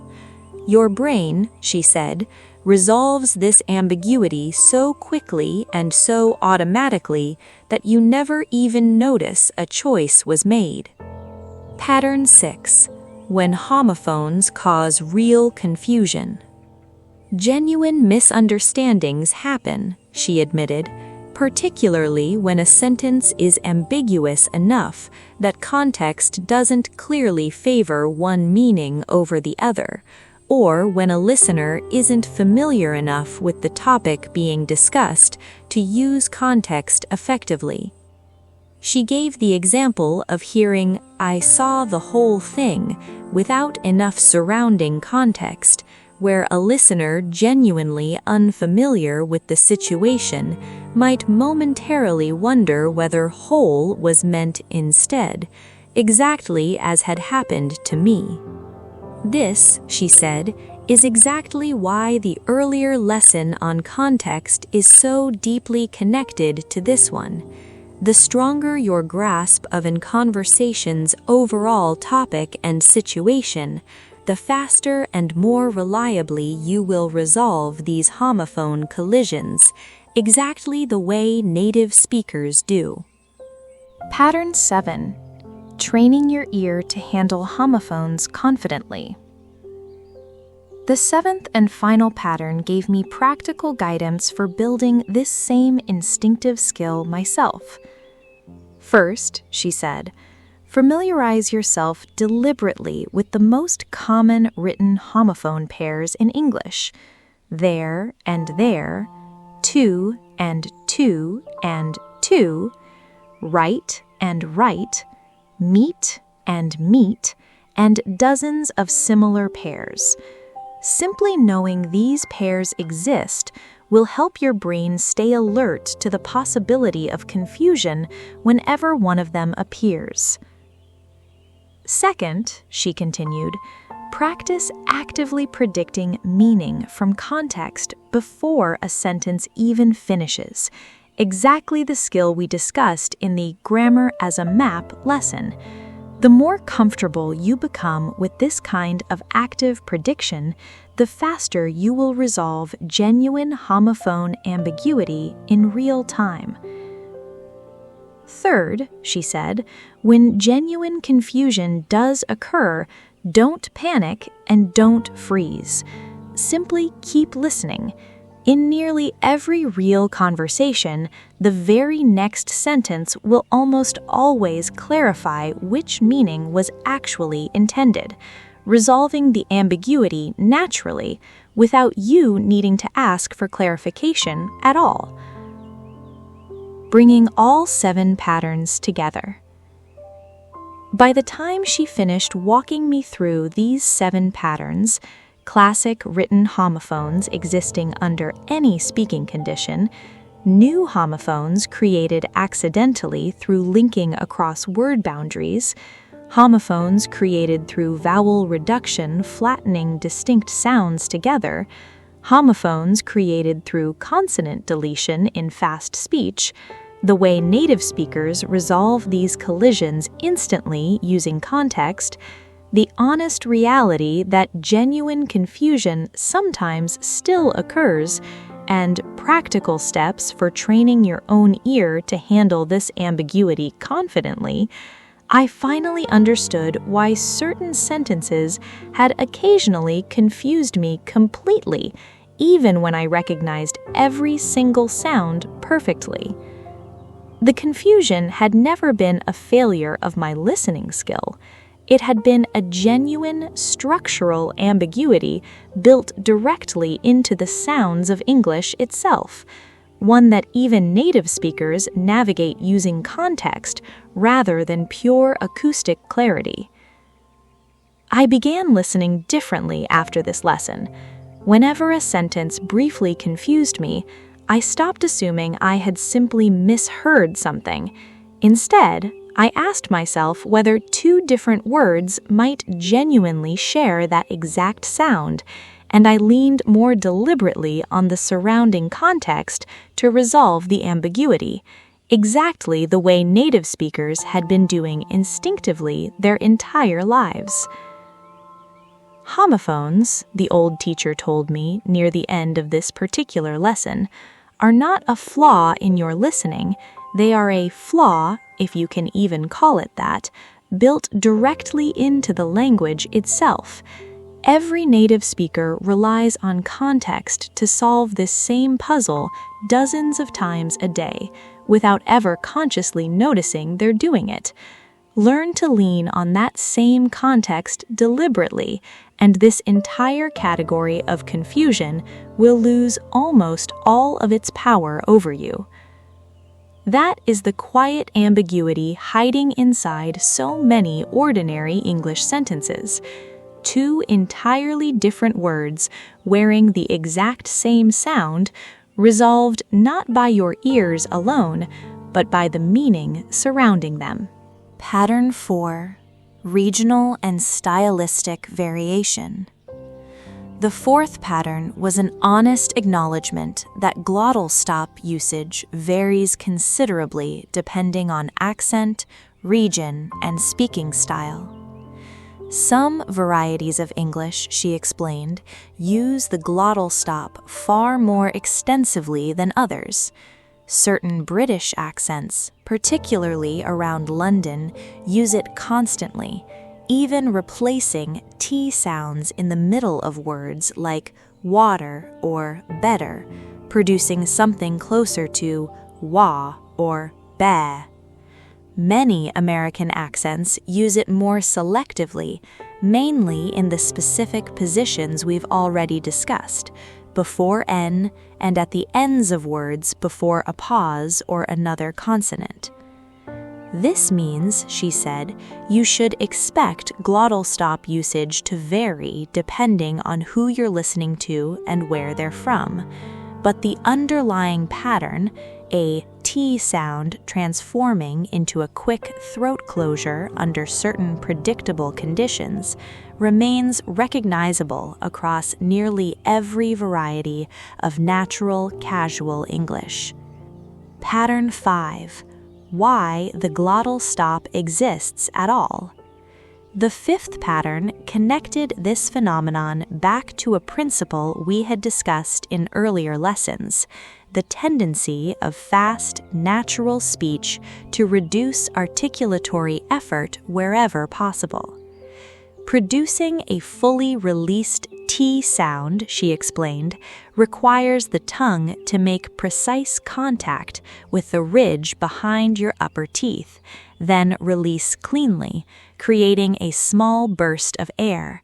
This takes real coordination and effort, especially when the following sound doesn't naturally support a clean release, such as before another consonant or before a syllable containing N. The glottal stop offers a shortcut, achieving a similar stopping effect, using the throat instead of the tongue, with noticeably less precise articulation required. This is the same underlying principle, she reminded me, driving vowel reduction, consonant deletion, and linking, which we've already discussed. Natural speech constantly seeks the path of least effort, wherever that path doesn't sacrifice the listener's ability to understand the intended meaning. Pattern 6. How to actually hear a glottal stop. The sixth pattern gave me practical guidance for training my ear to notice this subtle sound. Listen specifically, she said, for a tiny, abrupt interruption in the flow of sound, almost like a brief hiccup or catch, right where you would normally expect to hear a clear T sound. It won't sound like a T at all, no burst of air, no tongue click. It will sound more like the voice simply stopping and starting again, extremely quickly. She encouraged me to practice producing this sound deliberately myself, starting with the phrase, "uh-oh," feeling exactly where that brief throat closure happens, and then applying that same physical sensation to words like button, kitten, and didn't, gradually training both my mouth and my ear to recognize this substitution as completely normal rather than a missing or broken sound. Pattern 7.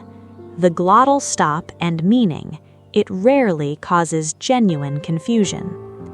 The 7th and final pattern offered some reassurance, connecting this lesson back to something important about how listeners actually process speech. Unlike some of the more ambiguous patterns we've discussed, the glottal stop rarely causes genuine confusion about meaning, precisely because it appears in such predictable, rule-governed positions. Once your brain learns to expect a glottal stop in these specific contexts, before N, at the ends of words before a pause, within certain negative contractions, you will recognize it instantly as simply another way of pronouncing T, rather than a missing or strange sound requiring extra mental effort to interpret. This, she said, is exactly the goal of everything we have studied together, not to memorize every possible variation in isolation, but to build a flexible, predictive understanding of how and why natural English sounds shift the way they do, so that these shifts stop feeling like obstacles and start feeling like familiar, expected patterns. The sound made by silence, discovering the glottal stop.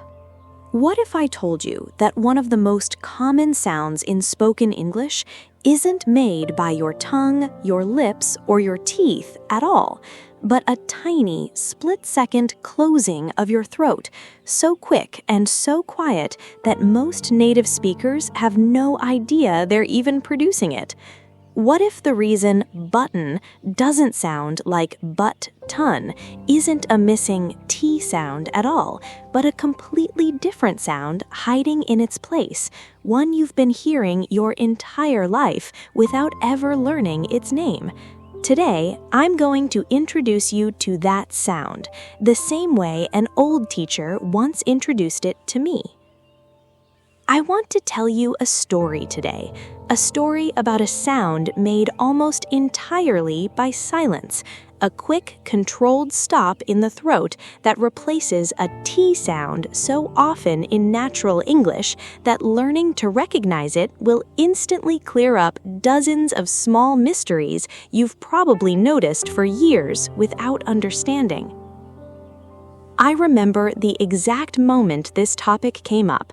I told the old teacher with genuine confusion that the word button sounded strange to me, not like but-ton, the way I had learned to say it, but like something closer to bun, with a strange little pause or catch right in the middle where the T should have been. She smiled immediately. "You have just discovered," she said, "one of the most fascinating sounds in the entire English language. It's called the glottal stop, and once I show you where it hides, you will start hearing it absolutely everywhere." What a glottal stop actually is. She began by explaining the mechanics behind this unusual sound. Deep in your throat, she said, you have two small folds of tissue called your vocal cords, or vocal folds. Normally, when you speak, air flows past them continuously, vibrating to create voiced sounds. But sometimes, for a very brief moment, those folds snap completely shut, stopping the airflow entirely, and then release again just as quickly. This brief, complete closure and release is called a glottal stop. I actually already know this sound, even if you've never had a name for it. Say the phrase, uh-oh, the sound of mild surprise. Notice a tiny catch, the brief stop sitting right between the two syllables. That catch is a glottal stop.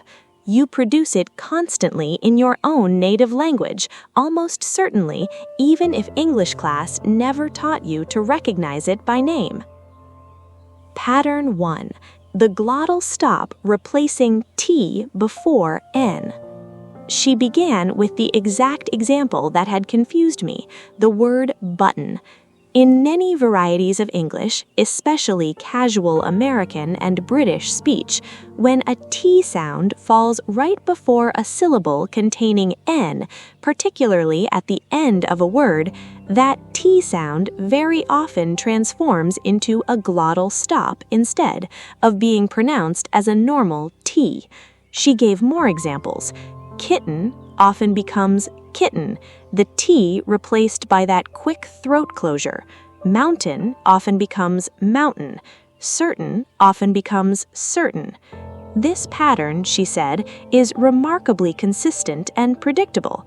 Whenever you see the letter combination T followed directly by a syllable containing N, especially spelled TN or TEN at the end of a word, expect a glottal stop replacing that T sound in natural, casual speech, rather than a clearly pronounced T. Pattern 2. The glottal stop replacing T at the end of words.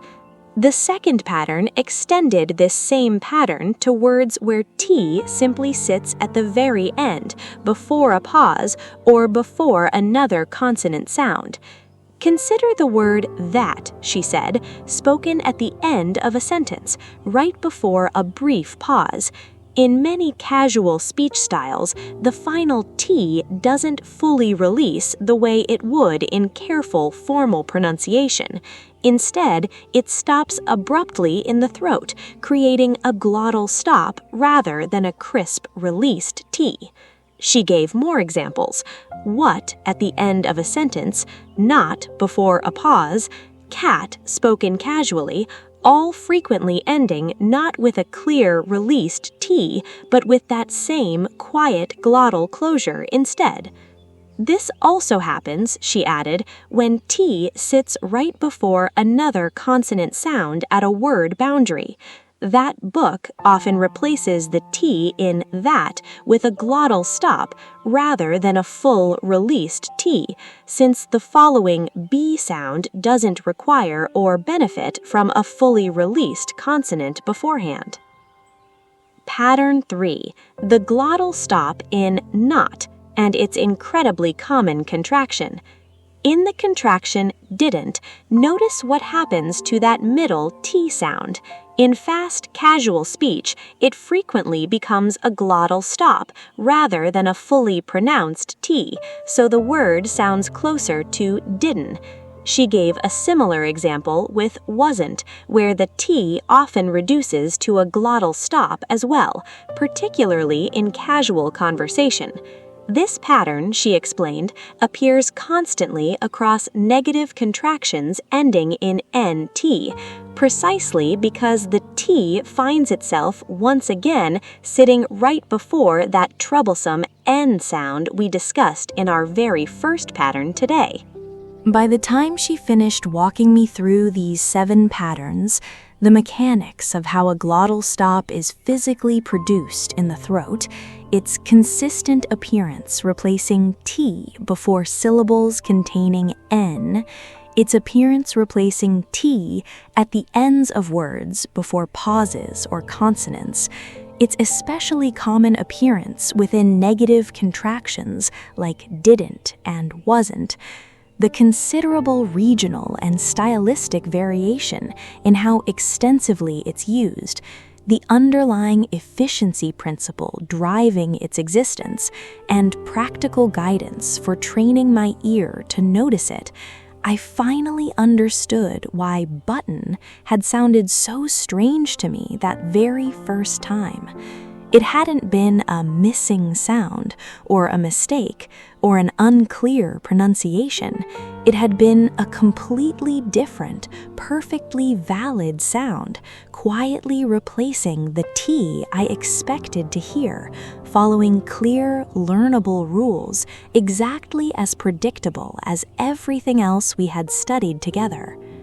I began listening for glottal stops everywhere after this lesson, in kitten and mountain, in didn't and wasn't, at the ends of sentences trailing into silence.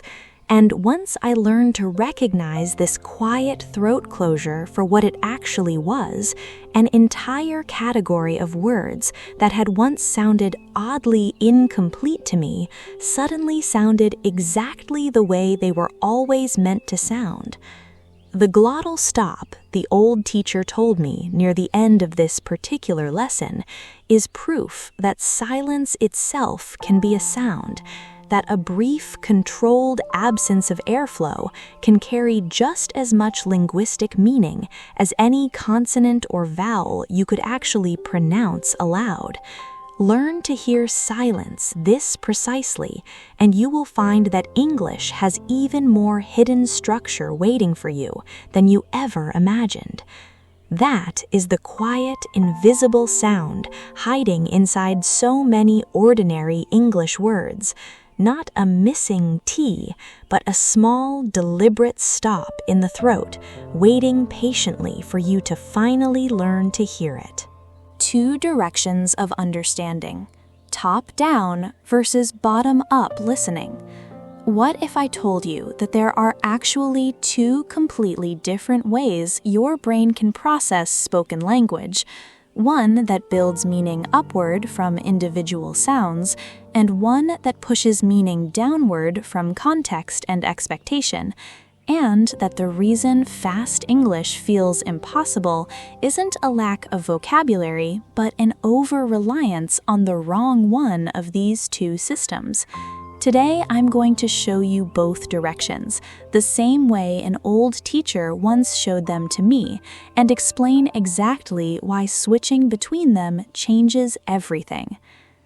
I want to tell you a story today, a story about direction, not the direction of a journey or a road, but the direction your own mind travels when it tries to make sense of spoken language. This story ties together nearly everything I had already learned about chunking, stress, rhythm, and reduction, because top-down and bottom-up listening, as the old teacher explained them to me, describe the 2 fundamentally different paths your brain can take to reach the exact same destination: understanding. I remember the exact conversation that introduced this idea. I told her that even after learning to chunk sentences and recognize reduced sounds, I still sometimes felt like I was assembling meaning too slowly, piece by piece, always one step behind the speaker. She nodded thoughtfully. That, she said, is because you are relying almost entirely on one direction of listening, when native speakers constantly blend 2. Let me show you both and then show you how to combine them the way experienced listeners do without ever realizing they're doing it. What bottom-up listening actually is. She began with the direction most learners rely on by default, often without ever choosing to. Bottom-up listening, she explained, starts small and builds upward. You hear individual sounds. You combine those sounds into syllables. You combine syllables into words. You combine words into phrases. You combine phrases into full sentences, and only then, at the very top of this long chain, does complete meaning finally emerge. This, she said, is exactly how most classroom listening exercises train students to work. Listen carefully to each word, write it down, check your understanding word by word. It feels careful, thorough, methodical, but it is also, unfortunately, far too slow for real, natural, fast-paced speech. She gave me an example. Imagine trying to understand the sentence, "I'll meet you at the usual place," using pure bottom-up processing. Your brain would need to correctly identify every single reduced sound, every linked word boundary, every dropped consonant, one small piece at a time, building the full sentence brick by brick before meaning could emerge. At native speaking speed, she said, this process simply cannot keep pace. By the time you've assembled the beginning of the sentence, the speaker has already moved several sentences further ahead. What top-down listening actually is. She then introduced the opposite direction, the one she said native speakers rely on constantly, almost invisibly. Top-down listening, she explained, starts from the opposite end entirely. Instead of building meaning upward from individual sounds, you start with broad expectations, the topic of conversation, the relationship between speakers, the situation you're in, your general knowledge of the world, and you use all of that context to predict what is likely being said before you've even fully processed every individual sound. Think back to our earlier lesson on grammar as a map. That was top-down listening in action. You didn't need to hear "do you" clearly inside "wanna go" because your brain already predicted, based on the grammatical pattern, exactly what those missing sounds must be. That prediction came from the top, from your existing knowledge, flowing downward to fill in gaps in the raw sound itself. She gave me a vivid example. Imagine you are in a coffee shop and you hear someone say something that sounds roughly like, "Can I get a..." unclear with oat milk. Even without catching every single word clearly, your top-down knowledge of coffee shop conversations instantly fills the gap. You already know the missing word is very likely latte or coffee, or some similar drink order, simply because the situation itself constrains the possibilities dramatically even before your ears fully process the individual sounds. Pattern 1. Native speakers blend both directions simultaneously. The first major pattern she wanted me to understand was that these two directions are not actually in competition with each other, and native speakers never use only one exclusively.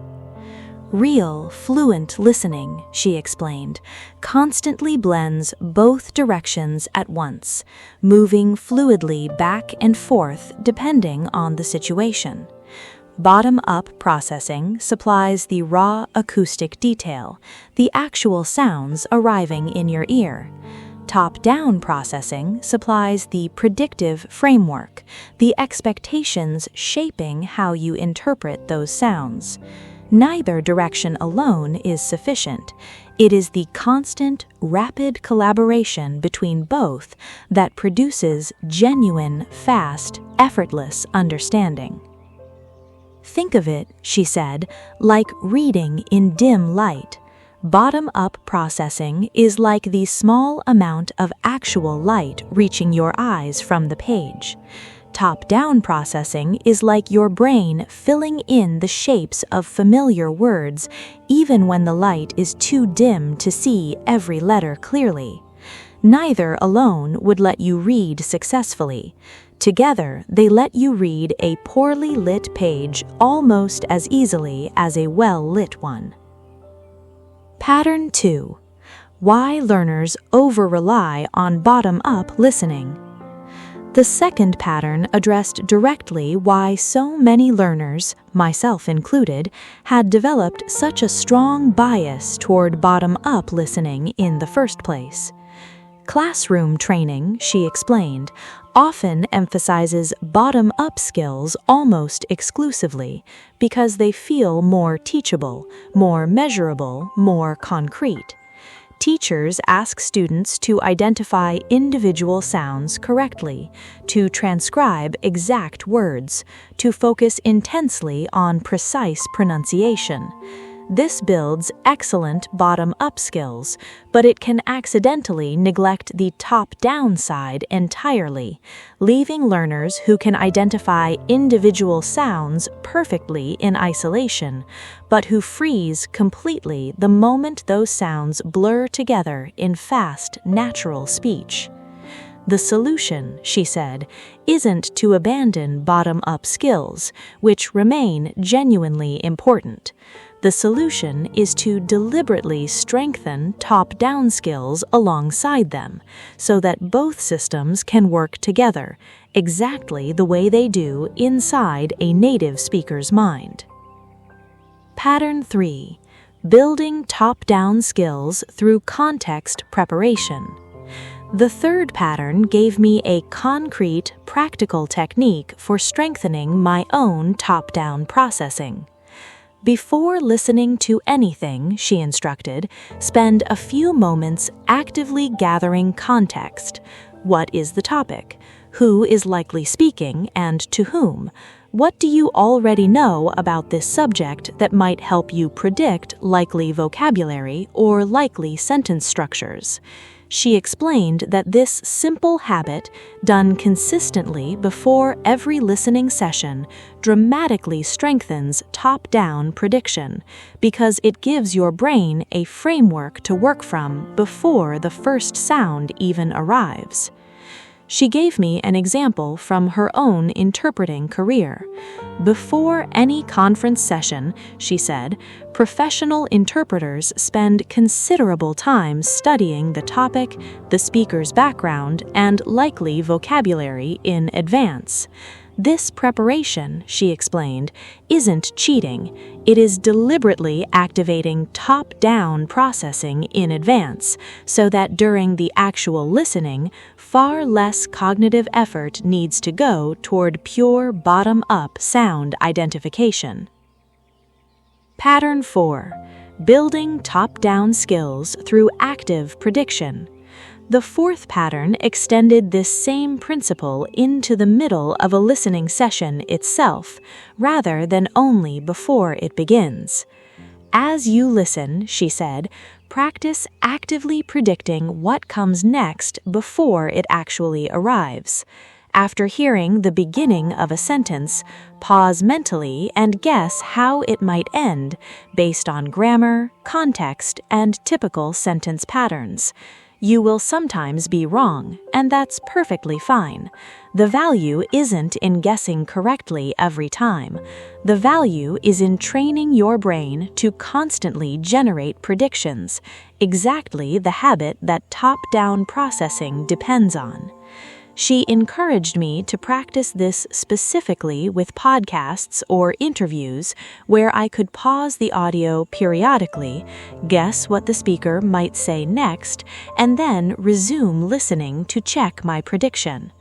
Over time, she said, this deliberate practice trains your brain to generate these predictions automatically, without any conscious pausing required at all. Pattern 5. Knowing when to lean more heavily on each direction. The fifth pattern addressed a more advanced question. Since both directions matter, how does an experienced listener know which one to rely on more heavily in any given moment?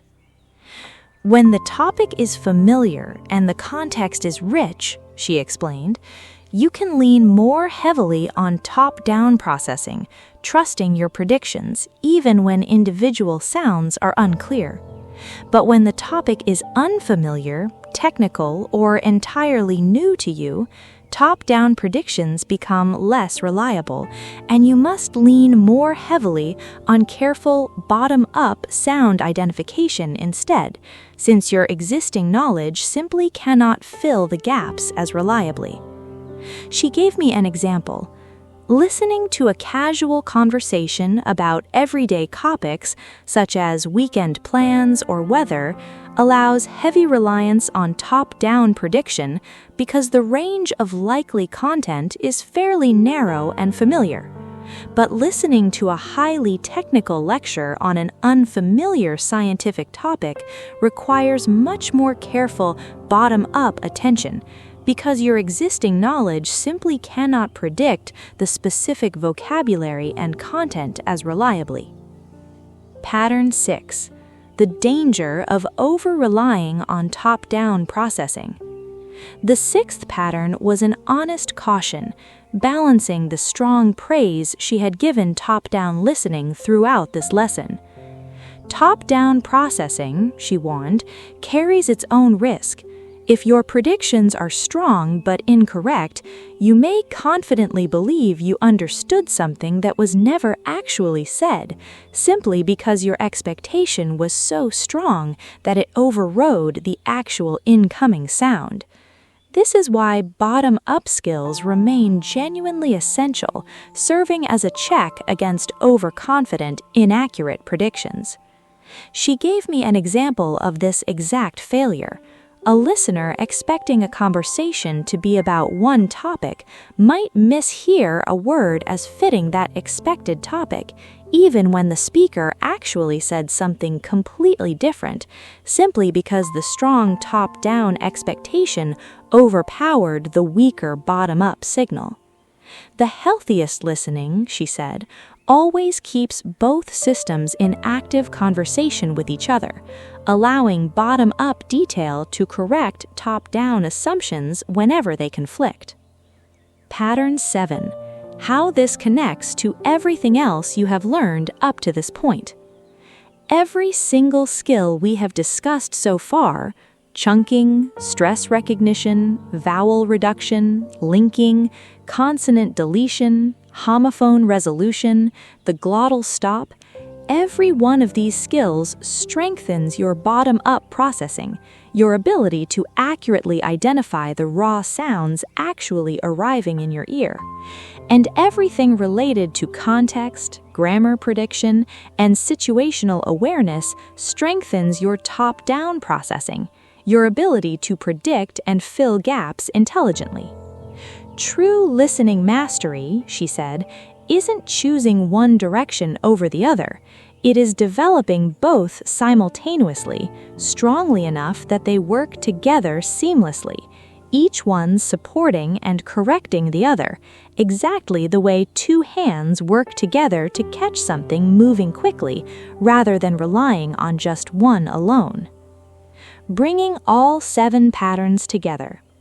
By the time she finished walking me through these 7 patterns, the definition and mechanics of bottom-up listening, building meaning from raw sound upward, the definition and mechanics of top-down listening, predicting meaning from context downward, the reality that native speakers blend both directions constantly and simultaneously, the reasons learners often overdevelop bottom-up skills while neglecting top-down ones, practical techniques for strengthening top-down skills through advanced context preparation, practical techniques for strengthening top-down skills through active in-the-moment prediction, and the honest caution against over-relying on top-down processing at the expense of accurate bottom-up detail, I finally understood why my own listening had always felt like it was lagging one step behind the speaker. I had been relying almost entirely on bottom-up processing, trying to assemble meaning brick by brick from raw sound, without ever deliberately strengthening the top-down predictions that could have carried far more of that cognitive load. I began practicing differently after this lesson. Before listening to anything, I took a few moments to gather context deliberately. While listening, I practiced actively predicting what might come next, rather than passively waiting to hear every sound clearly. and gradually, the constant sense of lagging one step behind began to fade, replaced by a smoother, more confident sense of moving alongside the speaker, sometimes even slightly ahead of them, exactly the way native listeners experience conversation. Understanding, the old teacher told me, near the end of this particular lesson, was never meant to travel in only one direction. It rises up from the sounds you hear, and it flows down from the knowledge you already carry. Learn to let both directions meet in the middle, and listening will finally feel less like translation and more like simply knowing. That is the hidden architecture behind every moment of effortless understanding, meaning built not from sound alone and not from prediction alone, but from both directions meeting, quietly and constantly, exactly where they were always meant to meet. Pattern 5. Why constant detail mode leads to exhaustion and failure. The fifth pattern returned to the exact problem I had originally described to her, the exhausting lecture where I had tried to catch everything. When you attempt to maintain intense, zoomed-in detail focus for an extended period, she explained, your brain simply cannot sustain it. Detail listening requires significant, concentrated effort, and like any intensely focused mental activity, it depletes quickly. Worse, because you're focused so narrowly on individual words, you often lose track of the broader context connecting those words together, which paradoxically makes even the details harder to correctly interpret, since context itself often helps clarify ambiguous or unclear sounds, exactly as we discussed in earlier lessons. This is precisely why, she said, you left that lecture feeling exhausted and unable to summarize the overall content. You had exclusively used your zoom lens for an entire event that mostly called for a wide-angle view, wasting enormous mental energy on precision that the situation didn't actually require, while simultaneously losing the broader thread that would have made even the important details easier to understand. Pattern 6. Training gist listening deliberately. The sixth pattern gave me a specific practice technique for strengthening gist listening skills deliberately. Choose a podcast episode or short video, roughly 5 to 10 minutes long, ideally on a topic you find generally interesting. Listen through it just once, without pausing, without rewinding, and without trying to catch every single word. Afterward, try to summarize in just 2 or 3 sentences what the piece was generally about. She explained that this exercise deliberately trains your brain to extract the overall shape of meaning from continuous speech, without relying on catching every individual detail. At first, your summaries might feel frustratingly vague or incomplete. This is completely normal. With repeated practice, your ability to extract clear, accurate gist from continuous natural speech will improve dramatically. Pattern 7. Training detail listening deliberately. The seventh and final pattern addressed the opposite skill, deliberately strengthening focused, precise detail listening. Choose a short clip containing specific factual information, a weather report with exact temperatures, a set of directions, a short news segment with specific dates or figures. Listen through it once, and afterward, try to write down the specific details accurately, the exact numbers, names, or instructions given. She emphasized that this exercise trains the opposite muscle from gist practice, building your ability to zoom in tightly and accurately when a situation genuinely demands it, without depleting your energy attempting this same intense focus for content where it isn't actually necessary. Bringing all 7 patterns together. By the time she finished walking me through these 7 patterns, the fundamental distinction between wide-angle gist listening and zoomed-in detail listening, situations genuinely calling for gist mode, situations genuinely calling for detail mode, practical signals for recognizing which mode a given moment requires, the importance of fluidly switching between both modes rather than fixing on just one, the exhaustion and comprehension failure that comes from overusing detail mode inappropriately, and specific practice techniques for deliberately strengthening both gist and detail listening separately, I finally understood exactly why that exhausting lecture had failed me so completely. I hadn't lacked the vocabulary or the listening skill to understand that lecture. I had simply used the wrong camera for the job, holding a tight, exhausting zoom focus on an event that mostly called for a relaxed, wide-angle view, only occasionally zooming in when the speaker signaled that a genuinely important specific detail was approaching. I began practicing differently after this lesson. Before any listening situation, I asked myself honestly what actually mattered most, the overall shape or specific precise details. During conversations and lectures alike, I practiced staying relaxed in gist mode by default, reserving my more intense, focused detail mode specifically for moments genuinely signaled as important. Gradually, listening began to feel dramatically less exhausting, and paradoxically, I began retaining both the overall meaning and the genuinely important details far more successfully than when I had tried to catch everything with equal, unsustainable intensity.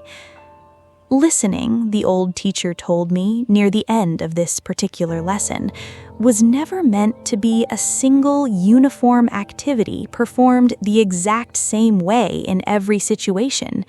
It is two different skills, two different cameras sharing the same pair of ears. Learn to switch between them naturally, and you will finally understand not just more of what you hear, but understand it with far less exhausting effort than you ever thought was possible. That is the hidden switch inside every skilled listener's mind, knowing instinctively and constantly exactly when to widen the view and exactly when to zoom sharply in. Reading between the sounds, the hidden skill of inference, the English ear method. Hook. What if I told you that some of the most important information in any conversation is never actually spoken out loud, that it lives instead in tone of voice, in what's left unsaid, in the gap between two sentences, and that native speakers catch this hidden layer constantly, automatically, without ever realizing they're doing detective work? Today, I'm going to show you exactly how that detective work operates, the same way an old teacher once showed it to me. I want to tell you a story today, a story about the space between words, not the linking sounds we discussed before, but something larger, the meaning that exists only in the gaps, in what a speaker chooses not to say directly, trusting the listener to fill in the rest using logic, tone, and situation. This skill is called inference, and it may be the single most underestimated listening skill of everything we've discussed together so far. I remember the exact conversation that introduced this idea. I told the old teacher about a confusing exchange I'd overheard between two colleagues. One had asked, "How was the meeting?" and the other had simply replied, "Well, it happened." Nothing more. I understood every single word perfectly, and yet, I told her, I had absolutely no idea what the second person actually meant. She smiled immediately. That, she said, is because you were listening only for words. You missed everything the tone was telling you and everything the situation implied. Today, I will teach you to hear that hidden layer. What inference actually is. She began by defining the skill clearly. Inference, she explained, is the process of understanding meaning that is implied rather than directly stated. It requires combining what is literally said with everything surrounding it: tone of voice, context, prior knowledge, and simple logical reasoning to arrive at the speaker's true intended meaning, which is often quite different from, or considerably more than, the plain, literal words themselves. "Consider your example," she said. "Well, it happened. The literal words tell you almost nothing, but the flat, unenthusiastic tone, combined with the vague, non-committal phrasing, and combined with your general knowledge of how people usually respond to genuinely good news, all together strongly suggest that the meeting did not go particularly well. The speaker never said this directly, but a skilled listener infers it clearly, almost instantly." Pattern 1. Inference from tone of voice. She began with the most immediate source of inferred meaning: tone. Tone of voice carries enormous emotional information independent of the actual words spoken.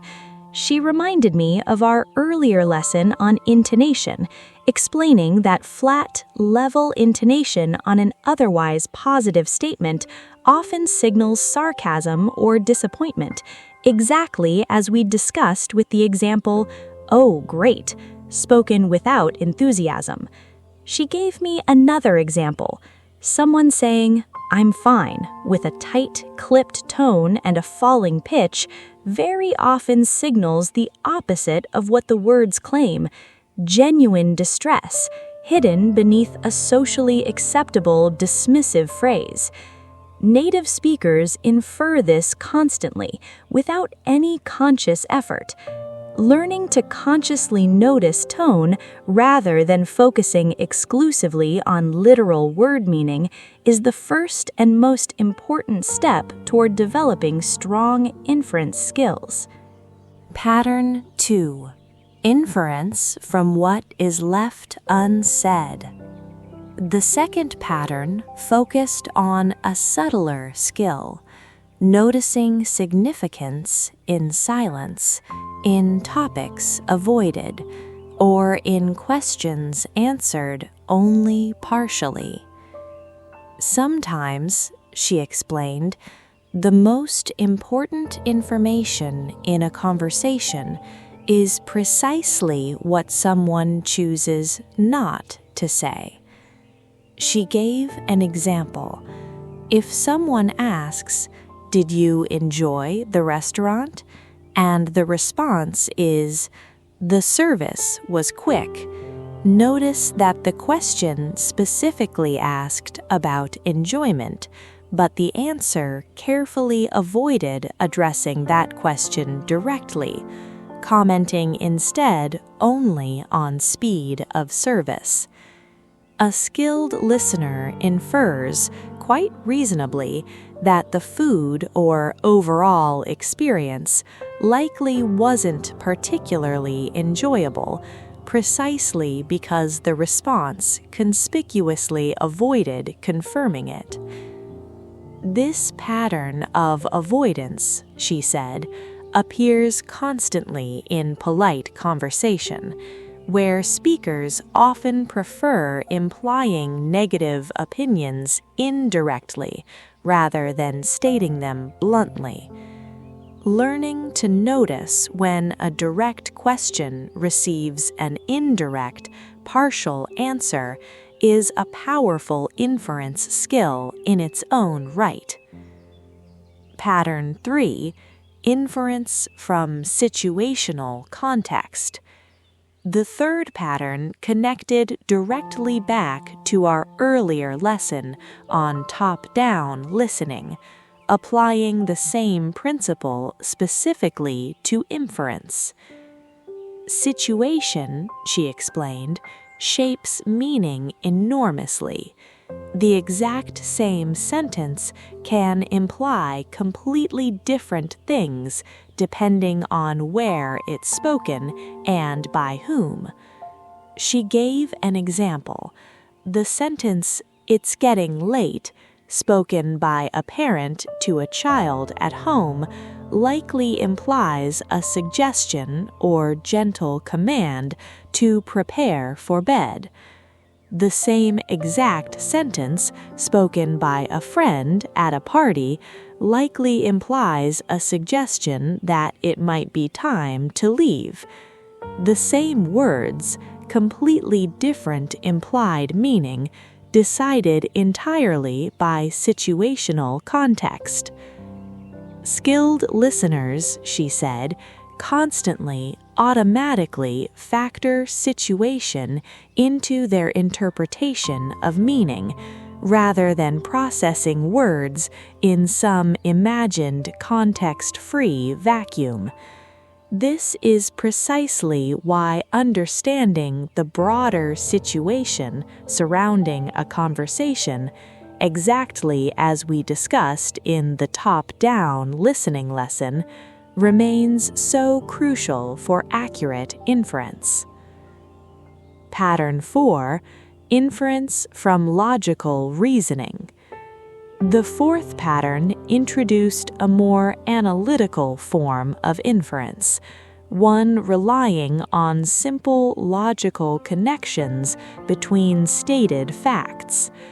Sometimes, she explained, a speaker states two separate facts, expecting the listener to logically connect them into an implied conclusion, without ever stating that conclusion directly. She gave an example. Someone saying, "I haven't eaten since breakfast, and it's already 6 o'clock," clearly implies hunger, even though the word hungry is never actually spoken. A listener applying simple logical reasoning connects these two stated facts automatically, arriving at the implied meaning without needing it spelled out directly. She gave another example. The store closes at 9, and it's already 8:45, implies urgency, a suggestion to hurry, even though no direct command or urgent language appears anywhere in the sentence. This kind of logical inference, she said, happens constantly in natural conversation, and missing it means missing genuinely important intended meaning, even while understanding every individual word perfectly. Pattern 5. Inference from word choice and understatement. The fifth pattern focused on subtle signals hiding inside specific word choices, particularly in English's frequent use of understatement. English speakers, she explained, especially in certain cultural contexts, such as British English, frequently use deliberate understatement, choosing mild, restrained words to express what are actually much stronger feelings. She gave the example of someone describing a genuinely terrible experience as merely not ideal, or describing significant frustration as being simply a bit annoying. A listener unfamiliar with this pattern of understatement might take these mild words literally, completely missing the much stronger emotion actually being communicated beneath them. Learning to recognize understatement, she said, particularly in certain English-speaking cultures where it appears especially frequently, is an important specific inference skill. When someone describes something as merely interesting with a particular flat or hesitant tone, a skilled listener often infers this actually means the person found it strange, questionable, or even mildly disapproved of it, rather than genuinely interesting in the positive sense. Pattern 6. Combining multiple sources of inference together. The sixth pattern emphasized that skilled inference rarely relies on just one single source of information, but instead combines tone, silence, situation, logic, and word choice together simultaneously.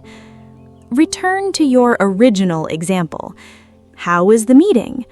Well, it happened.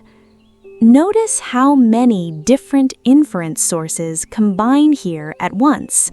The flat, minimal tone, the vague, non-committal word choice, deliberately avoiding any direct evaluation, the situational context of someone being asked directly about an event and choosing not to answer that evaluation clearly. All of these sources point toward the exact same conclusion together, reinforcing each other, making the implied meaning even clearer than any single source could achieve alone. Skilled listeners, she explained, don't consciously separate these sources and analyze each one individually the way we're doing now for the purpose of learning. In real, fast conversation, all of these sources blend together instantly, producing a single, immediate, intuitive sense of what a speaker truly means, arriving almost simultaneously with hearing the literal words themselves. Pattern 7. Training inference skills deliberately. The seventh and final pattern gave me practical guidance for consciously strengthening this often invisible skill.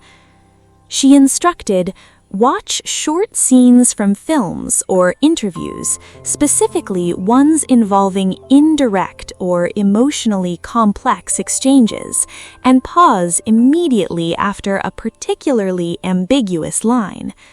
Ask yourself directly, what does this person actually mean, beyond the literal words they used? What does their tone suggest? What are they possibly avoiding saying directly? What does the surrounding situation imply about their true feelings? She also encouraged me to practice noticing understatement specifically, paying close attention whenever someone described something using surprisingly mild, restrained language, and asking whether a stronger, more genuine feeling might be hiding underneath those careful, moderate words. This kind of deliberate practice, she said, trains your brain to actively search for implied meaning rather than passively accepting only the literal surface content of what's being said. Over time, this searching becomes automatic, exactly the way it already is for any experienced native listener. Catching ideas, not words. The art of note-taking while listening. The English ear method. What if I told you that the moment you try to write down every word someone says, you actually understand less of what they're saying, not more? What if the best listeners in the world, the professional interpreters, the journalists, the students who ace every lecture, are all secretly doing something completely different from transcription? Something closer to sketching a map than copying a sentence. Today, I'm going to show you exactly what that skill looks like, the same way an old teacher once showed it to me. I want to tell you a story today, a story about pens and paper, but really a story about attention and where exactly your attention should go while someone is speaking to you. This lesson connects directly to everything we've already discussed: chunking, gist versus detail, top-down prediction and inference, because note-taking, as the old teacher explained it to me, is really just all of those skills made visible on a page. I remember the exact conversation that introduced this idea. I told her that during important lectures and meetings, I always tried to write down as much as possible, word for word, worried I might miss something important. She asked me a simple question: and afterward, when you review your notes, do they actually help you remember what was said? I admitted, somewhat sheepishly, that they usually didn't. My notes were often messy, incomplete, full of half-finished sentences where I'd fallen behind trying to catch every word, and strangely, I often understood the lecture worse than moments when I hadn't taken any notes at all. That, she said, is because you were doing the wrong job entirely. You were trying to be a transcription machine, when what you actually needed to be was a map maker. The core idea: ideas, not words.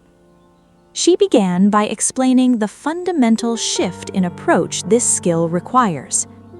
Effective note-taking, she said, captures ideas, structures, and relationships between pieces of information, not the exact words used to express them. A transcription tries to preserve every word. A good set of notes tries to preserve every idea, using as few words as possible, precisely because trying to write everything down actively interferes with your ability to actually listen and understand in the moment.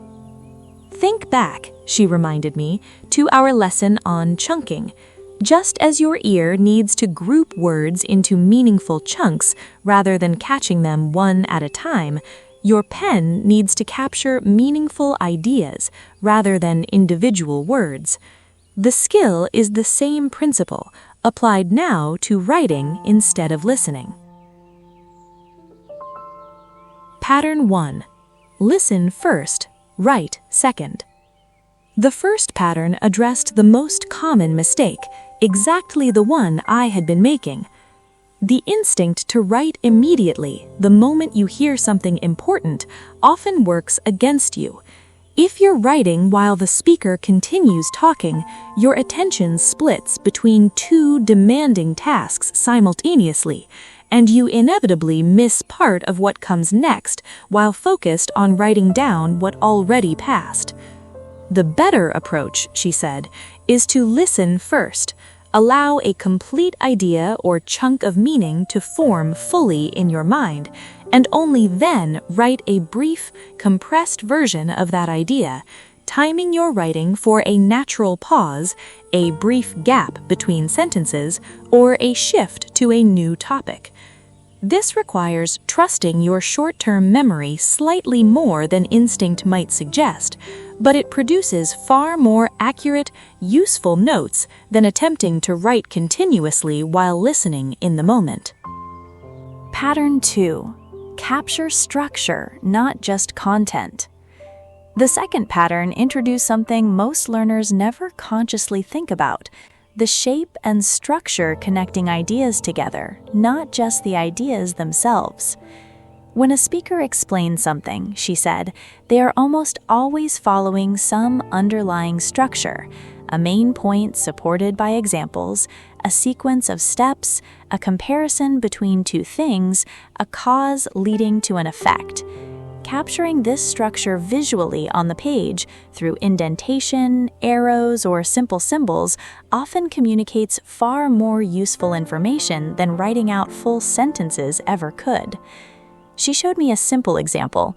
Instead of writing a full sentence like, "The company's revenue increased because of 3 main factors: better marketing, an expanded product line, and improved customer service," An effective note might simply read, revenue up because 1. Marketing, 2. Products, 3. Customer service.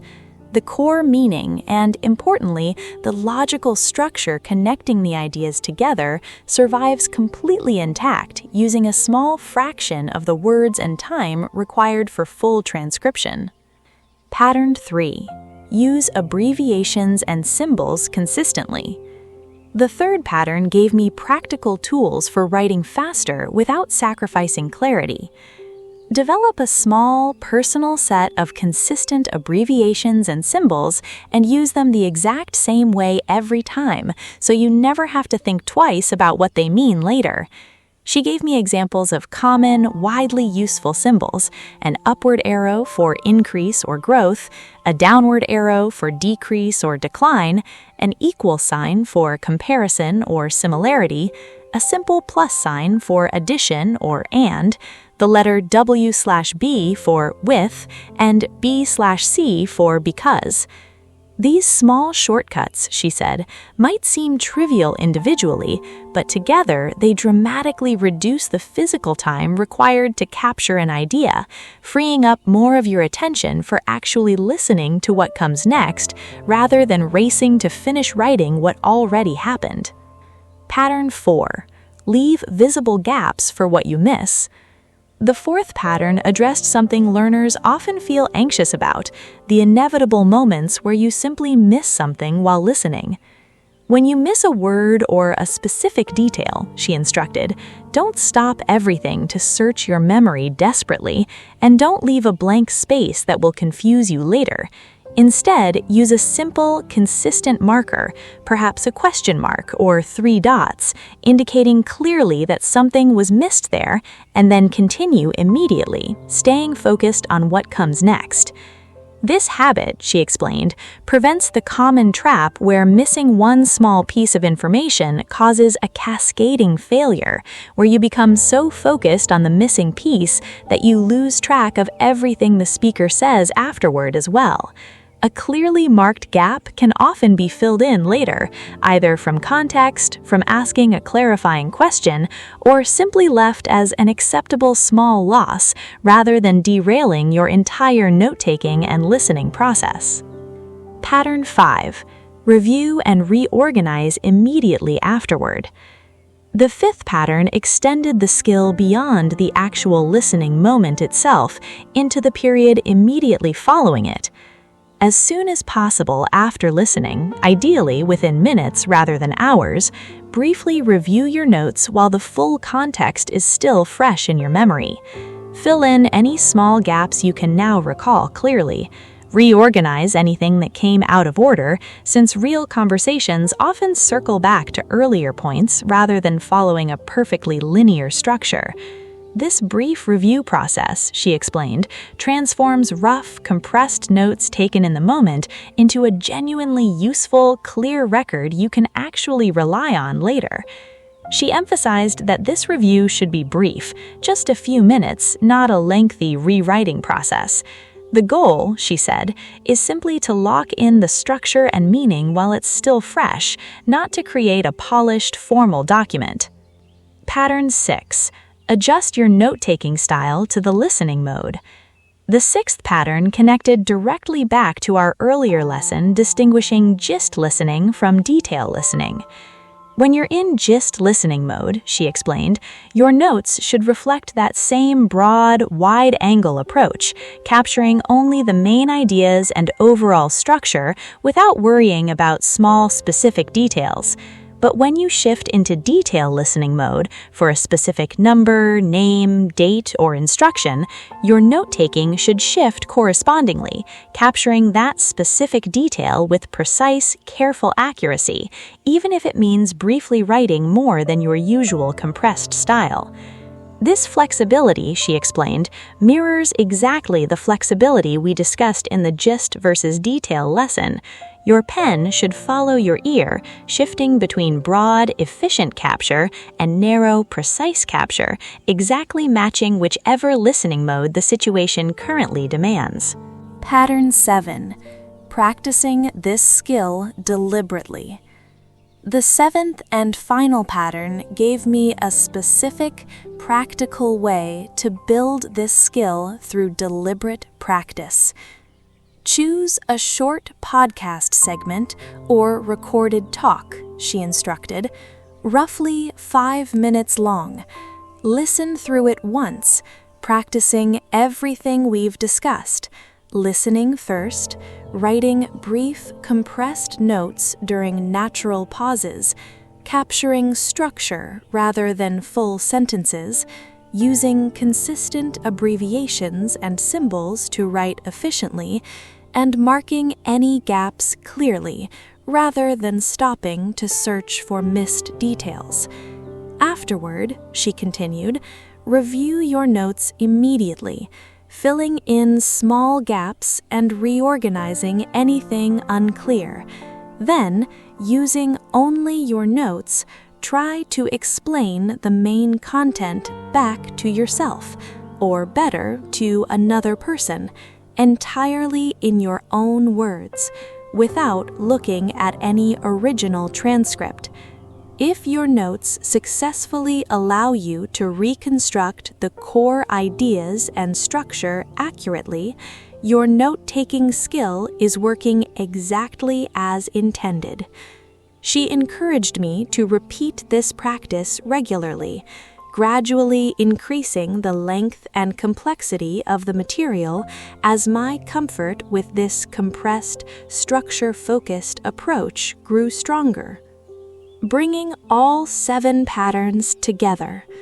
By the time she finished walking me through these 7 patterns, listening first and writing second rather than attempting both simultaneously, capturing underlying structure rather than only surface content, using consistent abbreviations and symbols to write efficiently, marking gaps clearly rather than letting missed details derail your entire focus, briefly reviewing and reorganizing notes immediately afterward while context remains fresh, adjusting your note-taking style to match whether you're in gist or detail listening mode, and practicing this entire skill deliberately through short, structured exercises, I finally understood why my earlier note-taking attempts had so often left me with messy, unhelpful pages and a worse understanding of the material overall. I had been trying to be a transcription machine, chasing every individual word, when the actual skill required was closer to map-making, capturing the shape and connections of ideas using as few words as possible, freeing my attention to remain fully engaged with genuine listening rather than frantic, incomplete writing. I began practicing differently after this lesson. I trained myself to wait for natural pauses before writing. I focused on capturing structure, arrows, numbered lists, simple comparisons, rather than full sentences. I developed a small, personal set of abbreviations I used consistently, and gradually my notes transformed from messy, incomplete fragments into clear, useful maps I could actually rely on. Maps that helped me remember not just isolated facts, but the genuine shape and logic of what I had heard. A good listener's notes, the old teacher told me near the end of this particular lesson, should never look like a copy of what was said. They should look like a small, private map of what was meant, compressed, structured, and completely your own. Learn to draw this map while you listen rather than transcribe while you listen, and you will find that both your notes and your understanding improve together at exactly the same time. That is the quiet skill hiding behind every clear, useful set of notes, not the exhausting chase to capture every word, but the calm, structured art of capturing every idea. One language, two voices. American versus British pronunciation differences. The English ear method. What if I told you that the R sound you hear in an American accent and the R sound that quietly disappears in a British accent aren't random stylistic choices, but the result of two completely different historical paths the same language took after splitting apart centuries ago? What if learning just a handful of consistent, predictable differences could instantly help you switch between understanding American films and British podcasts instead of feeling like you're learning two separate languages? Today, I'm going to walk you through those differences side by side, the same way an old teacher once walked me through them. I want to tell you a story today, a story about a single language wearing two very different voices, because that is exactly what English does, depending on which side of the Atlantic Ocean it grew up on. This story connects directly to our earlier lesson on English having many faces, but goes much deeper into the two accents most learners encounter constantly: American and British. I remember the exact conversation that introduced this topic. I told the old teacher that I could understand American movies reasonably well by that point, but the moment I switched to a British podcast, I felt like a complete beginner again, as if I was starting from zero. She nodded sympathetically. "This happens to almost every learner," she said, "because American and British English differ in several specific, predictable ways. Once you learn exactly what those differences are, switching between them will feel far less like learning a new language and much more like adjusting a familiar dial." Pattern 1. The rhotic versus non-rhotic R sound. She began with what she called the single most noticeable difference of all: how the letter R is pronounced or not pronounced after vowels. American English, she explained, is generally rhotic, meaning the R sound is clearly pronounced wherever it appears in a word, including after vowels and at the ends of words. Say car in an American accent, and you'll hear a clear, distinct R sound at the end. Standard British English, particularly what's called received pronunciation, is generally non-rhotic, meaning the R sound disappears after vowels, unless another vowel sound immediately follows it. Say car in this British accent, and the R vanishes entirely, leaving something closer to car. She gave me more examples. Park becomes park in British English, the R disappearing, while remaining fully pronounced in American English. Better loses its R sound in British English as well, while American English keeps it clearly. This single difference, she said, accounts for a huge portion of why British and American speech can sound so different from each other even when using identical vocabulary. Pattern 2. The flat A versus the broad R. The second pattern focused on a specific vowel sound that shifts noticeably between the two accents. Consider words like bath, dance, class, and answer. In American English, these words typically use a flat A sound, similar to the vowel in cat.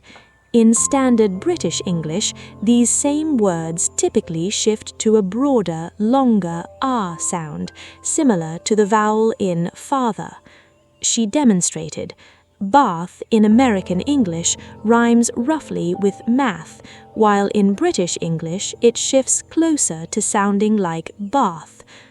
This pattern, she explained, applies fairly consistently across a specific group of words, mostly ones where the vowel is followed by certain consonant sounds, like S, TH, F, or N plus another consonant, giving learners a reasonably predictable rule to follow once they've noticed the pattern.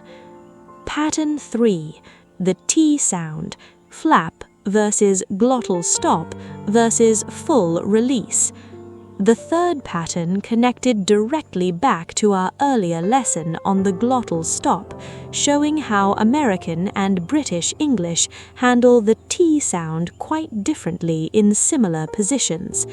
In American English, a T sound sitting between two vowels, especially when the second syllable is unstressed, often transforms into a quick, soft sound called a flap, almost identical to a quick D sound.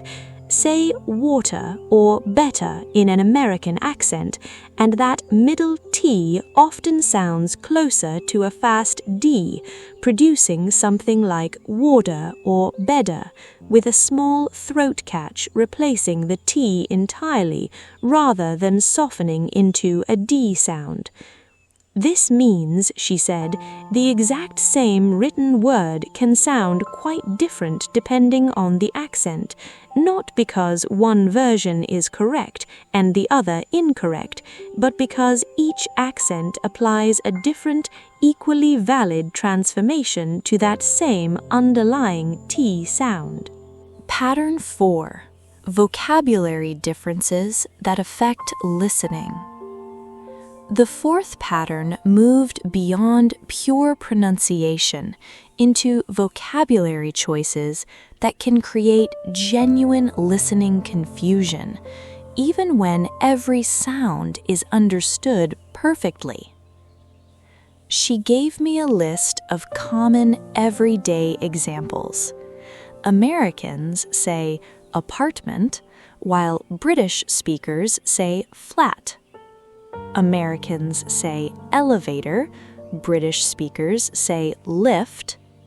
Americans say trunk, referring to a car, while British speakers say boot. Americans say sidewalk, British speakers say pavement.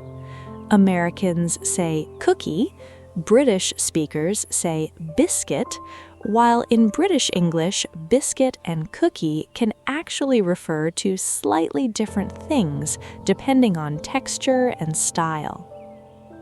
These vocabulary differences, she explained, aren't pronunciation issues at all, but they matter enormously for listening comprehension. A learner who has only studied American vocabulary might genuinely fail to understand a British speaker asking to borrow a rubber, which in British English simply means an eraser, despite sounding alarming to American ears expecting a completely different meaning. Pattern 5. Intonation and rhythm differences.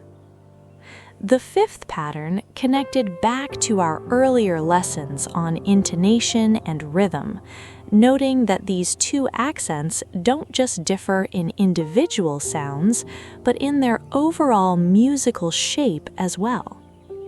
British English, she explained, particularly certain formal or upper-class varieties, often uses wider pitch swings and more dramatic rising-falling patterns within a single sentence, compared to many American accents, which frequently use somewhat flatter, more level intonation for ordinary statements. She cautioned that this generalization varies enormously across different regional accents within both countries, but noted it as a broad tendency worth being aware of. She also pointed out that certain American accents tend to stretch and lengthen stressed vowels more noticeably than many British accents, contributing to what many learners describe as a slower, more drawn-out feeling in some American speech patterns, compared to the comparatively clipped, faster rhythm often associated with certain British speech styles. Pattern 6. Stress placement differences in specific words. The sixth pattern focused on a smaller but genuinely useful category, specific words where American and British English actually place stress on different syllables entirely. She gave several concrete examples. Advertisement stresses differently in each accent, closer to advertisement in American English versus advertisement in British English. Garage often stresses the second syllable in American English, closer to garage, while British English often stresses the first syllable, closer to garage, or even garage. Laboratory shows a particularly dramatic difference, with American English stressing the first syllable heavily and British English often stressing the second syllable instead, along with a noticeably different rhythm across the word. These specific stress differences, she said, are worth learning individually precisely because they don't follow one single predictable rule the way the R sound or the flat A pattern do. They're simply individual words worth becoming familiar with as you encounter them. Pattern 7. Why neither accent is more correct. The seventh and final pattern was less about a specific sound pattern and more about an important attitude shift. It's tempting, she said, for learners to assume one of these accents is somehow the real or correct version of English, and the other a deviation from it. This isn't accurate at all. Both American and British English evolved naturally from the same historical root, diverging gradually over centuries as populations separated geographically. Neither version is more correct than the other. They are simply two different, equally valid, equally learnable branches of the same language. The practical goal, she said, isn't choosing one accent to master while ignoring the other entirely. The practical goal, exactly as we discussed in the earlier lesson on English having many faces, is developing enough familiarity with both major varieties that neither one catches you off guard, allowing you to move fluidly between an American film and a British podcast without feeling like you're starting from zero each time. Bringing all 7 patterns together. By the time she finished walking me through these 7 patterns, the rhotic versus non-rhotic R sound, the flat A versus broad A vowel shift, the different transformations applied to the T sound in each accent, key vocabulary differences that affect comprehension independently of pronunciation, broader differences in intonation and rhythm between the 2 accent families, specific individual words where stress placement differs entirely, and the important reminder that neither accent holds more legitimate claim to correctness than the other, I finally understood why switching from American films to British podcasts had felt so disorienting to me before this lesson. I hadn't been imagining a completely different language. I had simply been encountering a consistent, predictable set of differences I had never had organized clearly for me before. Differences that, once learned, transformed from confusing obstacles into recognizable, almost comfortable variations on the same underlying language. I began listening differently after this lesson. I noticed the R sound disappearing and reappearing depending on which accent I was hearing. I noticed the flat A shifting into a broader ah sound in British speech.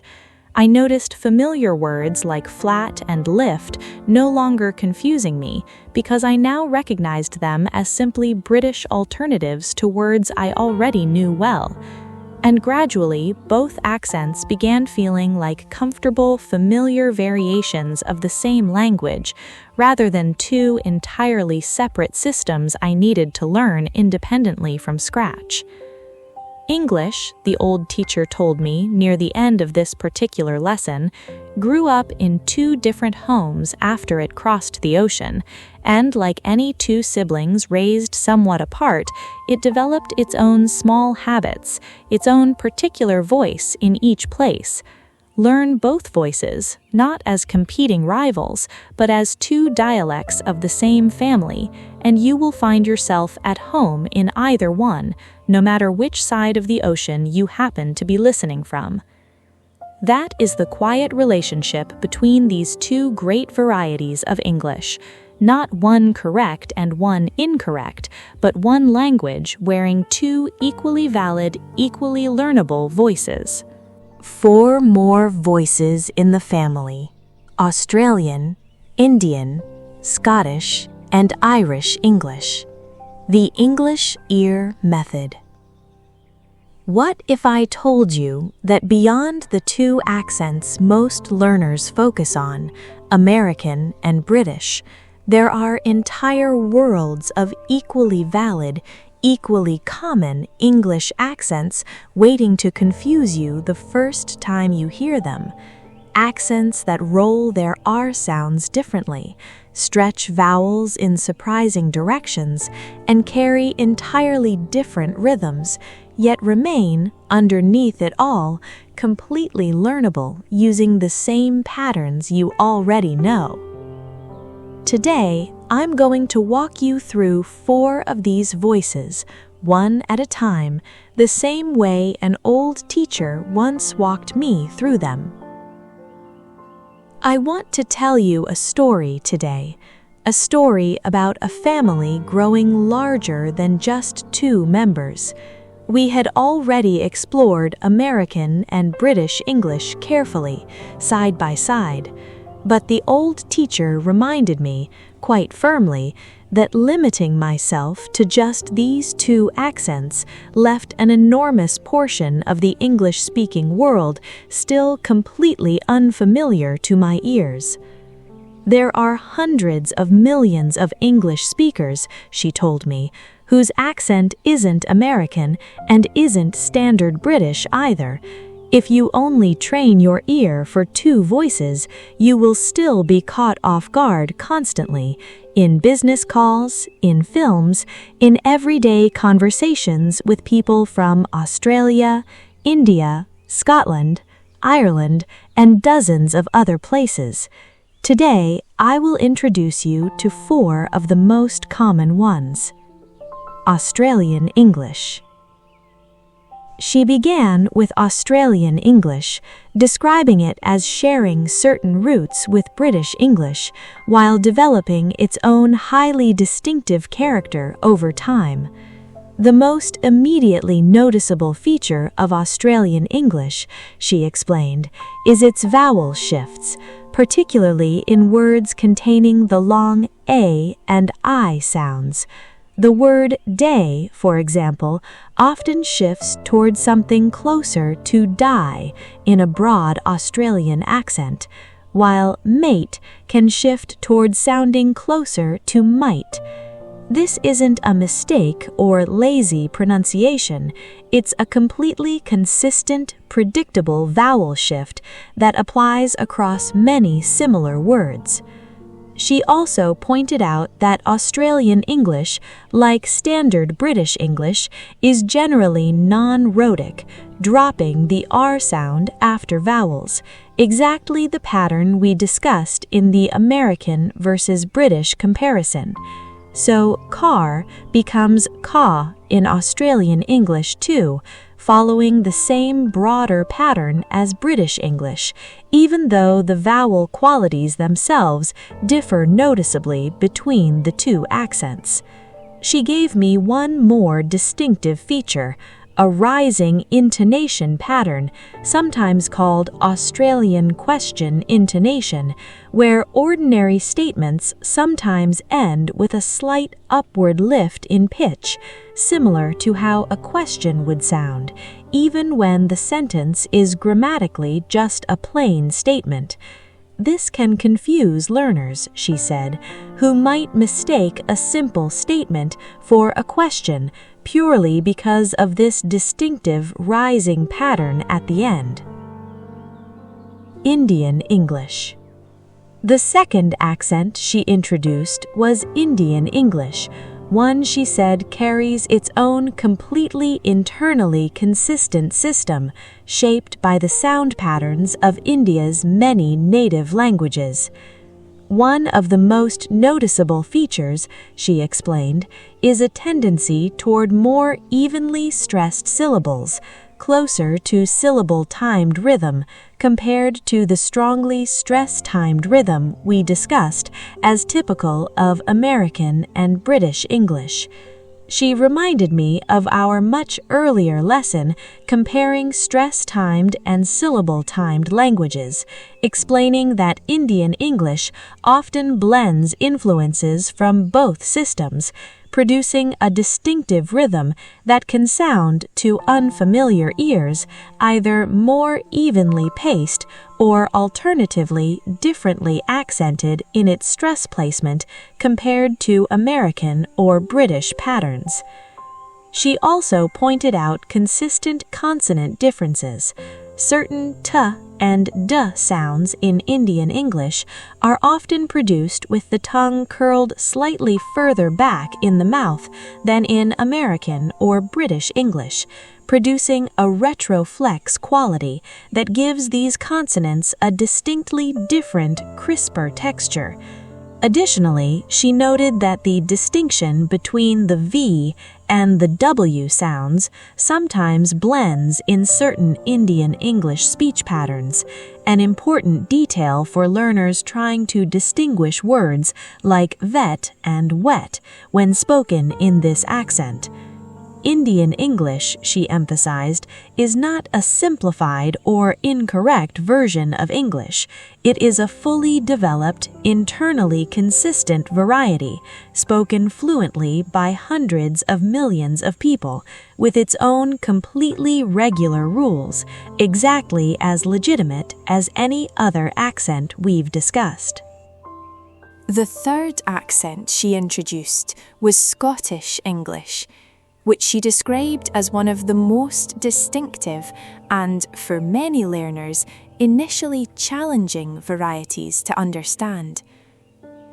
Scottish English, she explained, is strongly rhotic, even more consistently than American English, meaning the R sound is not only preserved after vowels, but often pronounced with a distinctive rolled or tapped quality, produced by a quick flutter of the tongue against the roof of the mouth, quite different from the smoother R sound found in American English. She also pointed out a distinctive vowel system, noting that certain vowel pairs that sound clearly different in American or British English can sound much closer together, sometimes nearly merged, in Scottish English.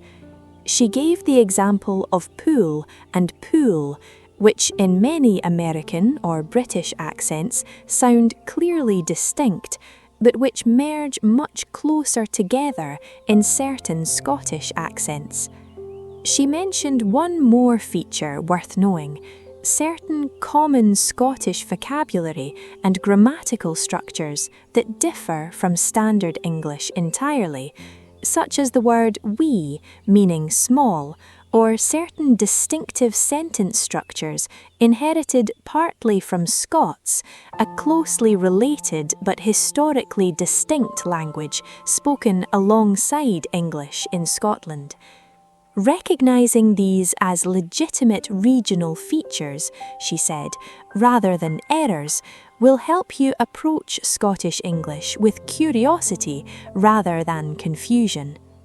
The fourth and final accent she introduced was Irish English, which she noted shares certain features with both British and American English, while maintaining its own distinctly musical character. Irish English, she explained, is generally rhotic, similar to American English, preserving the R sound after vowels in most Irish accents, unlike standard British or Australian English. She noted this as a particularly useful anchor point for learners already comfortable with American pronunciation, since this specific feature transfers directly.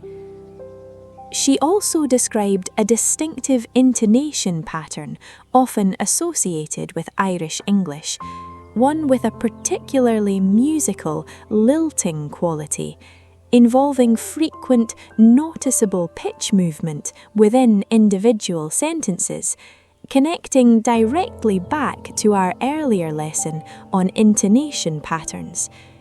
Where American English might use a relatively flat, falling tone on an ordinary statement, Irish English often adds more noticeable rise and fall within that same statement, creating the distinctly musical quality many people associate with this accent. She pointed out one more specific consonant feature. Certain TH sounds, as in think or this, are sometimes produced closer to a T or D sound in various Irish English accents, so that 30 might sound closer to 30 and this might sound closer to dis. This is a completely regular, predictable pattern within these specific accent varieties, not a mistake or a simplified pronunciation. Pattern 5. A shared principle across all 4 accents. After introducing all 4 accents individually, she brought the lesson back to a single idea.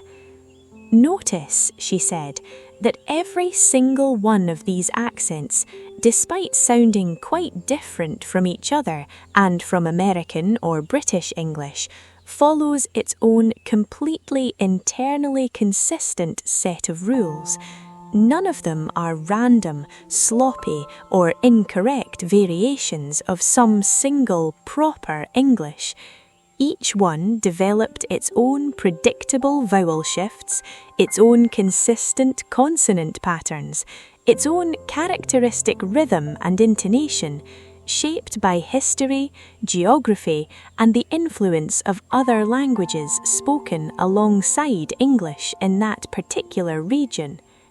This is exactly the same principle we discussed in our very first lesson about English having many faces. There is no single, universally correct accent that all others deviate from. There are simply many equally legitimate branches of the same language family, each one entirely learnable once you approach it with curiosity rather than frustration. Pattern 6. A practical strategy for learning multiple accents. The 6th pattern gave me concrete guidance for actually building familiarity with these accents in practice. Rather than attempting to master all 4 accents simultaneously, she suggested, choose one at a time and spend focused time listening specifically to that accent for a week or two, using genuine native content, interviews, podcasts, or films specifically from that region. Apply everything you've already learned. Listen for chunks, notice stress and rhythm patterns specific to that accent, and pay close attention to any consistent vowel or consonant shifts you begin to notice. She reminded me that shadowing, the technique from our earlier lesson, works particularly well for building familiarity with unfamiliar accents specifically, since physically attempting to produce the distinctive rhythm and sounds of a new accent trains your ear to recognize those same features far more quickly than passive listening alone. Pattern 7. Why this effort pays off. The seventh and final pattern addressed a simple but important question. Why invest time learning accents beyond the two most commonly studied ones? The real world, she said, does not limit itself to American and British voices. International business calls, global media, travel, and online content constantly involve speakers from Australia, India, Ireland, Scotland, and dozens of other English-speaking regions.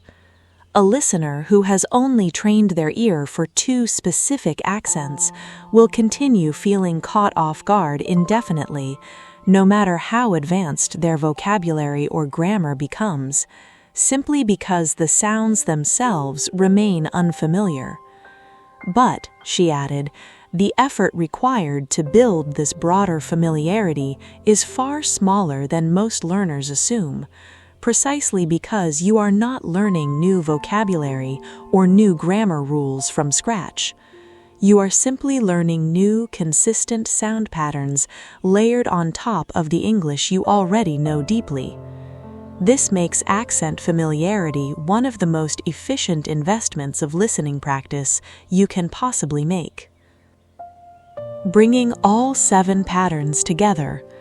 By the time she finished walking me through these 7 patterns, the distinctive vowel shifts and rising intonation of Australian English, the syllable-timed influences and retroflex consonants of Indian English, the strongly rolled R sounds and merged vowels of Scottish English, the rhotic pronunciation and musical intonation of Irish English, the shared principle that every accent follows its own completely internally consistent rules, a practical strategy for building familiarity with new accents one at a time, and the genuine real-world value of investing effort into this broader accent awareness, I finally understood why my listening comprehension had continued feeling incomplete even after becoming reasonably comfortable with both American and British English.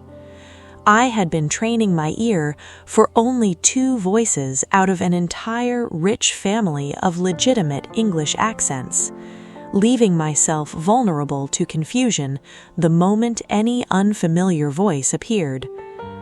I began practicing differently after this lesson, spending focused weeks with each new accent individually, applying the same chunking, stress recognition, and shadowing techniques I had already built for American and British English. Gradually, accents that had once sounded completely foreign to me, despite technically being the same language I had studied for years, began revealing their own clear, learnable patterns exactly the way the old teacher had promised they would. English, she told me, near the end of this particular lesson, is not one voice. It is a large, diverse family of voices, each one shaped by the particular history and geography of the people who speak it. Learn to recognize the shared skeleton connecting all of them, and you will find that no single accent has the power to catch you off guard for very long. That is the wider family of English waiting quietly beyond American and British, each voice distinct, each voice legitimate, and each one, with patient practice, entirely within your reach.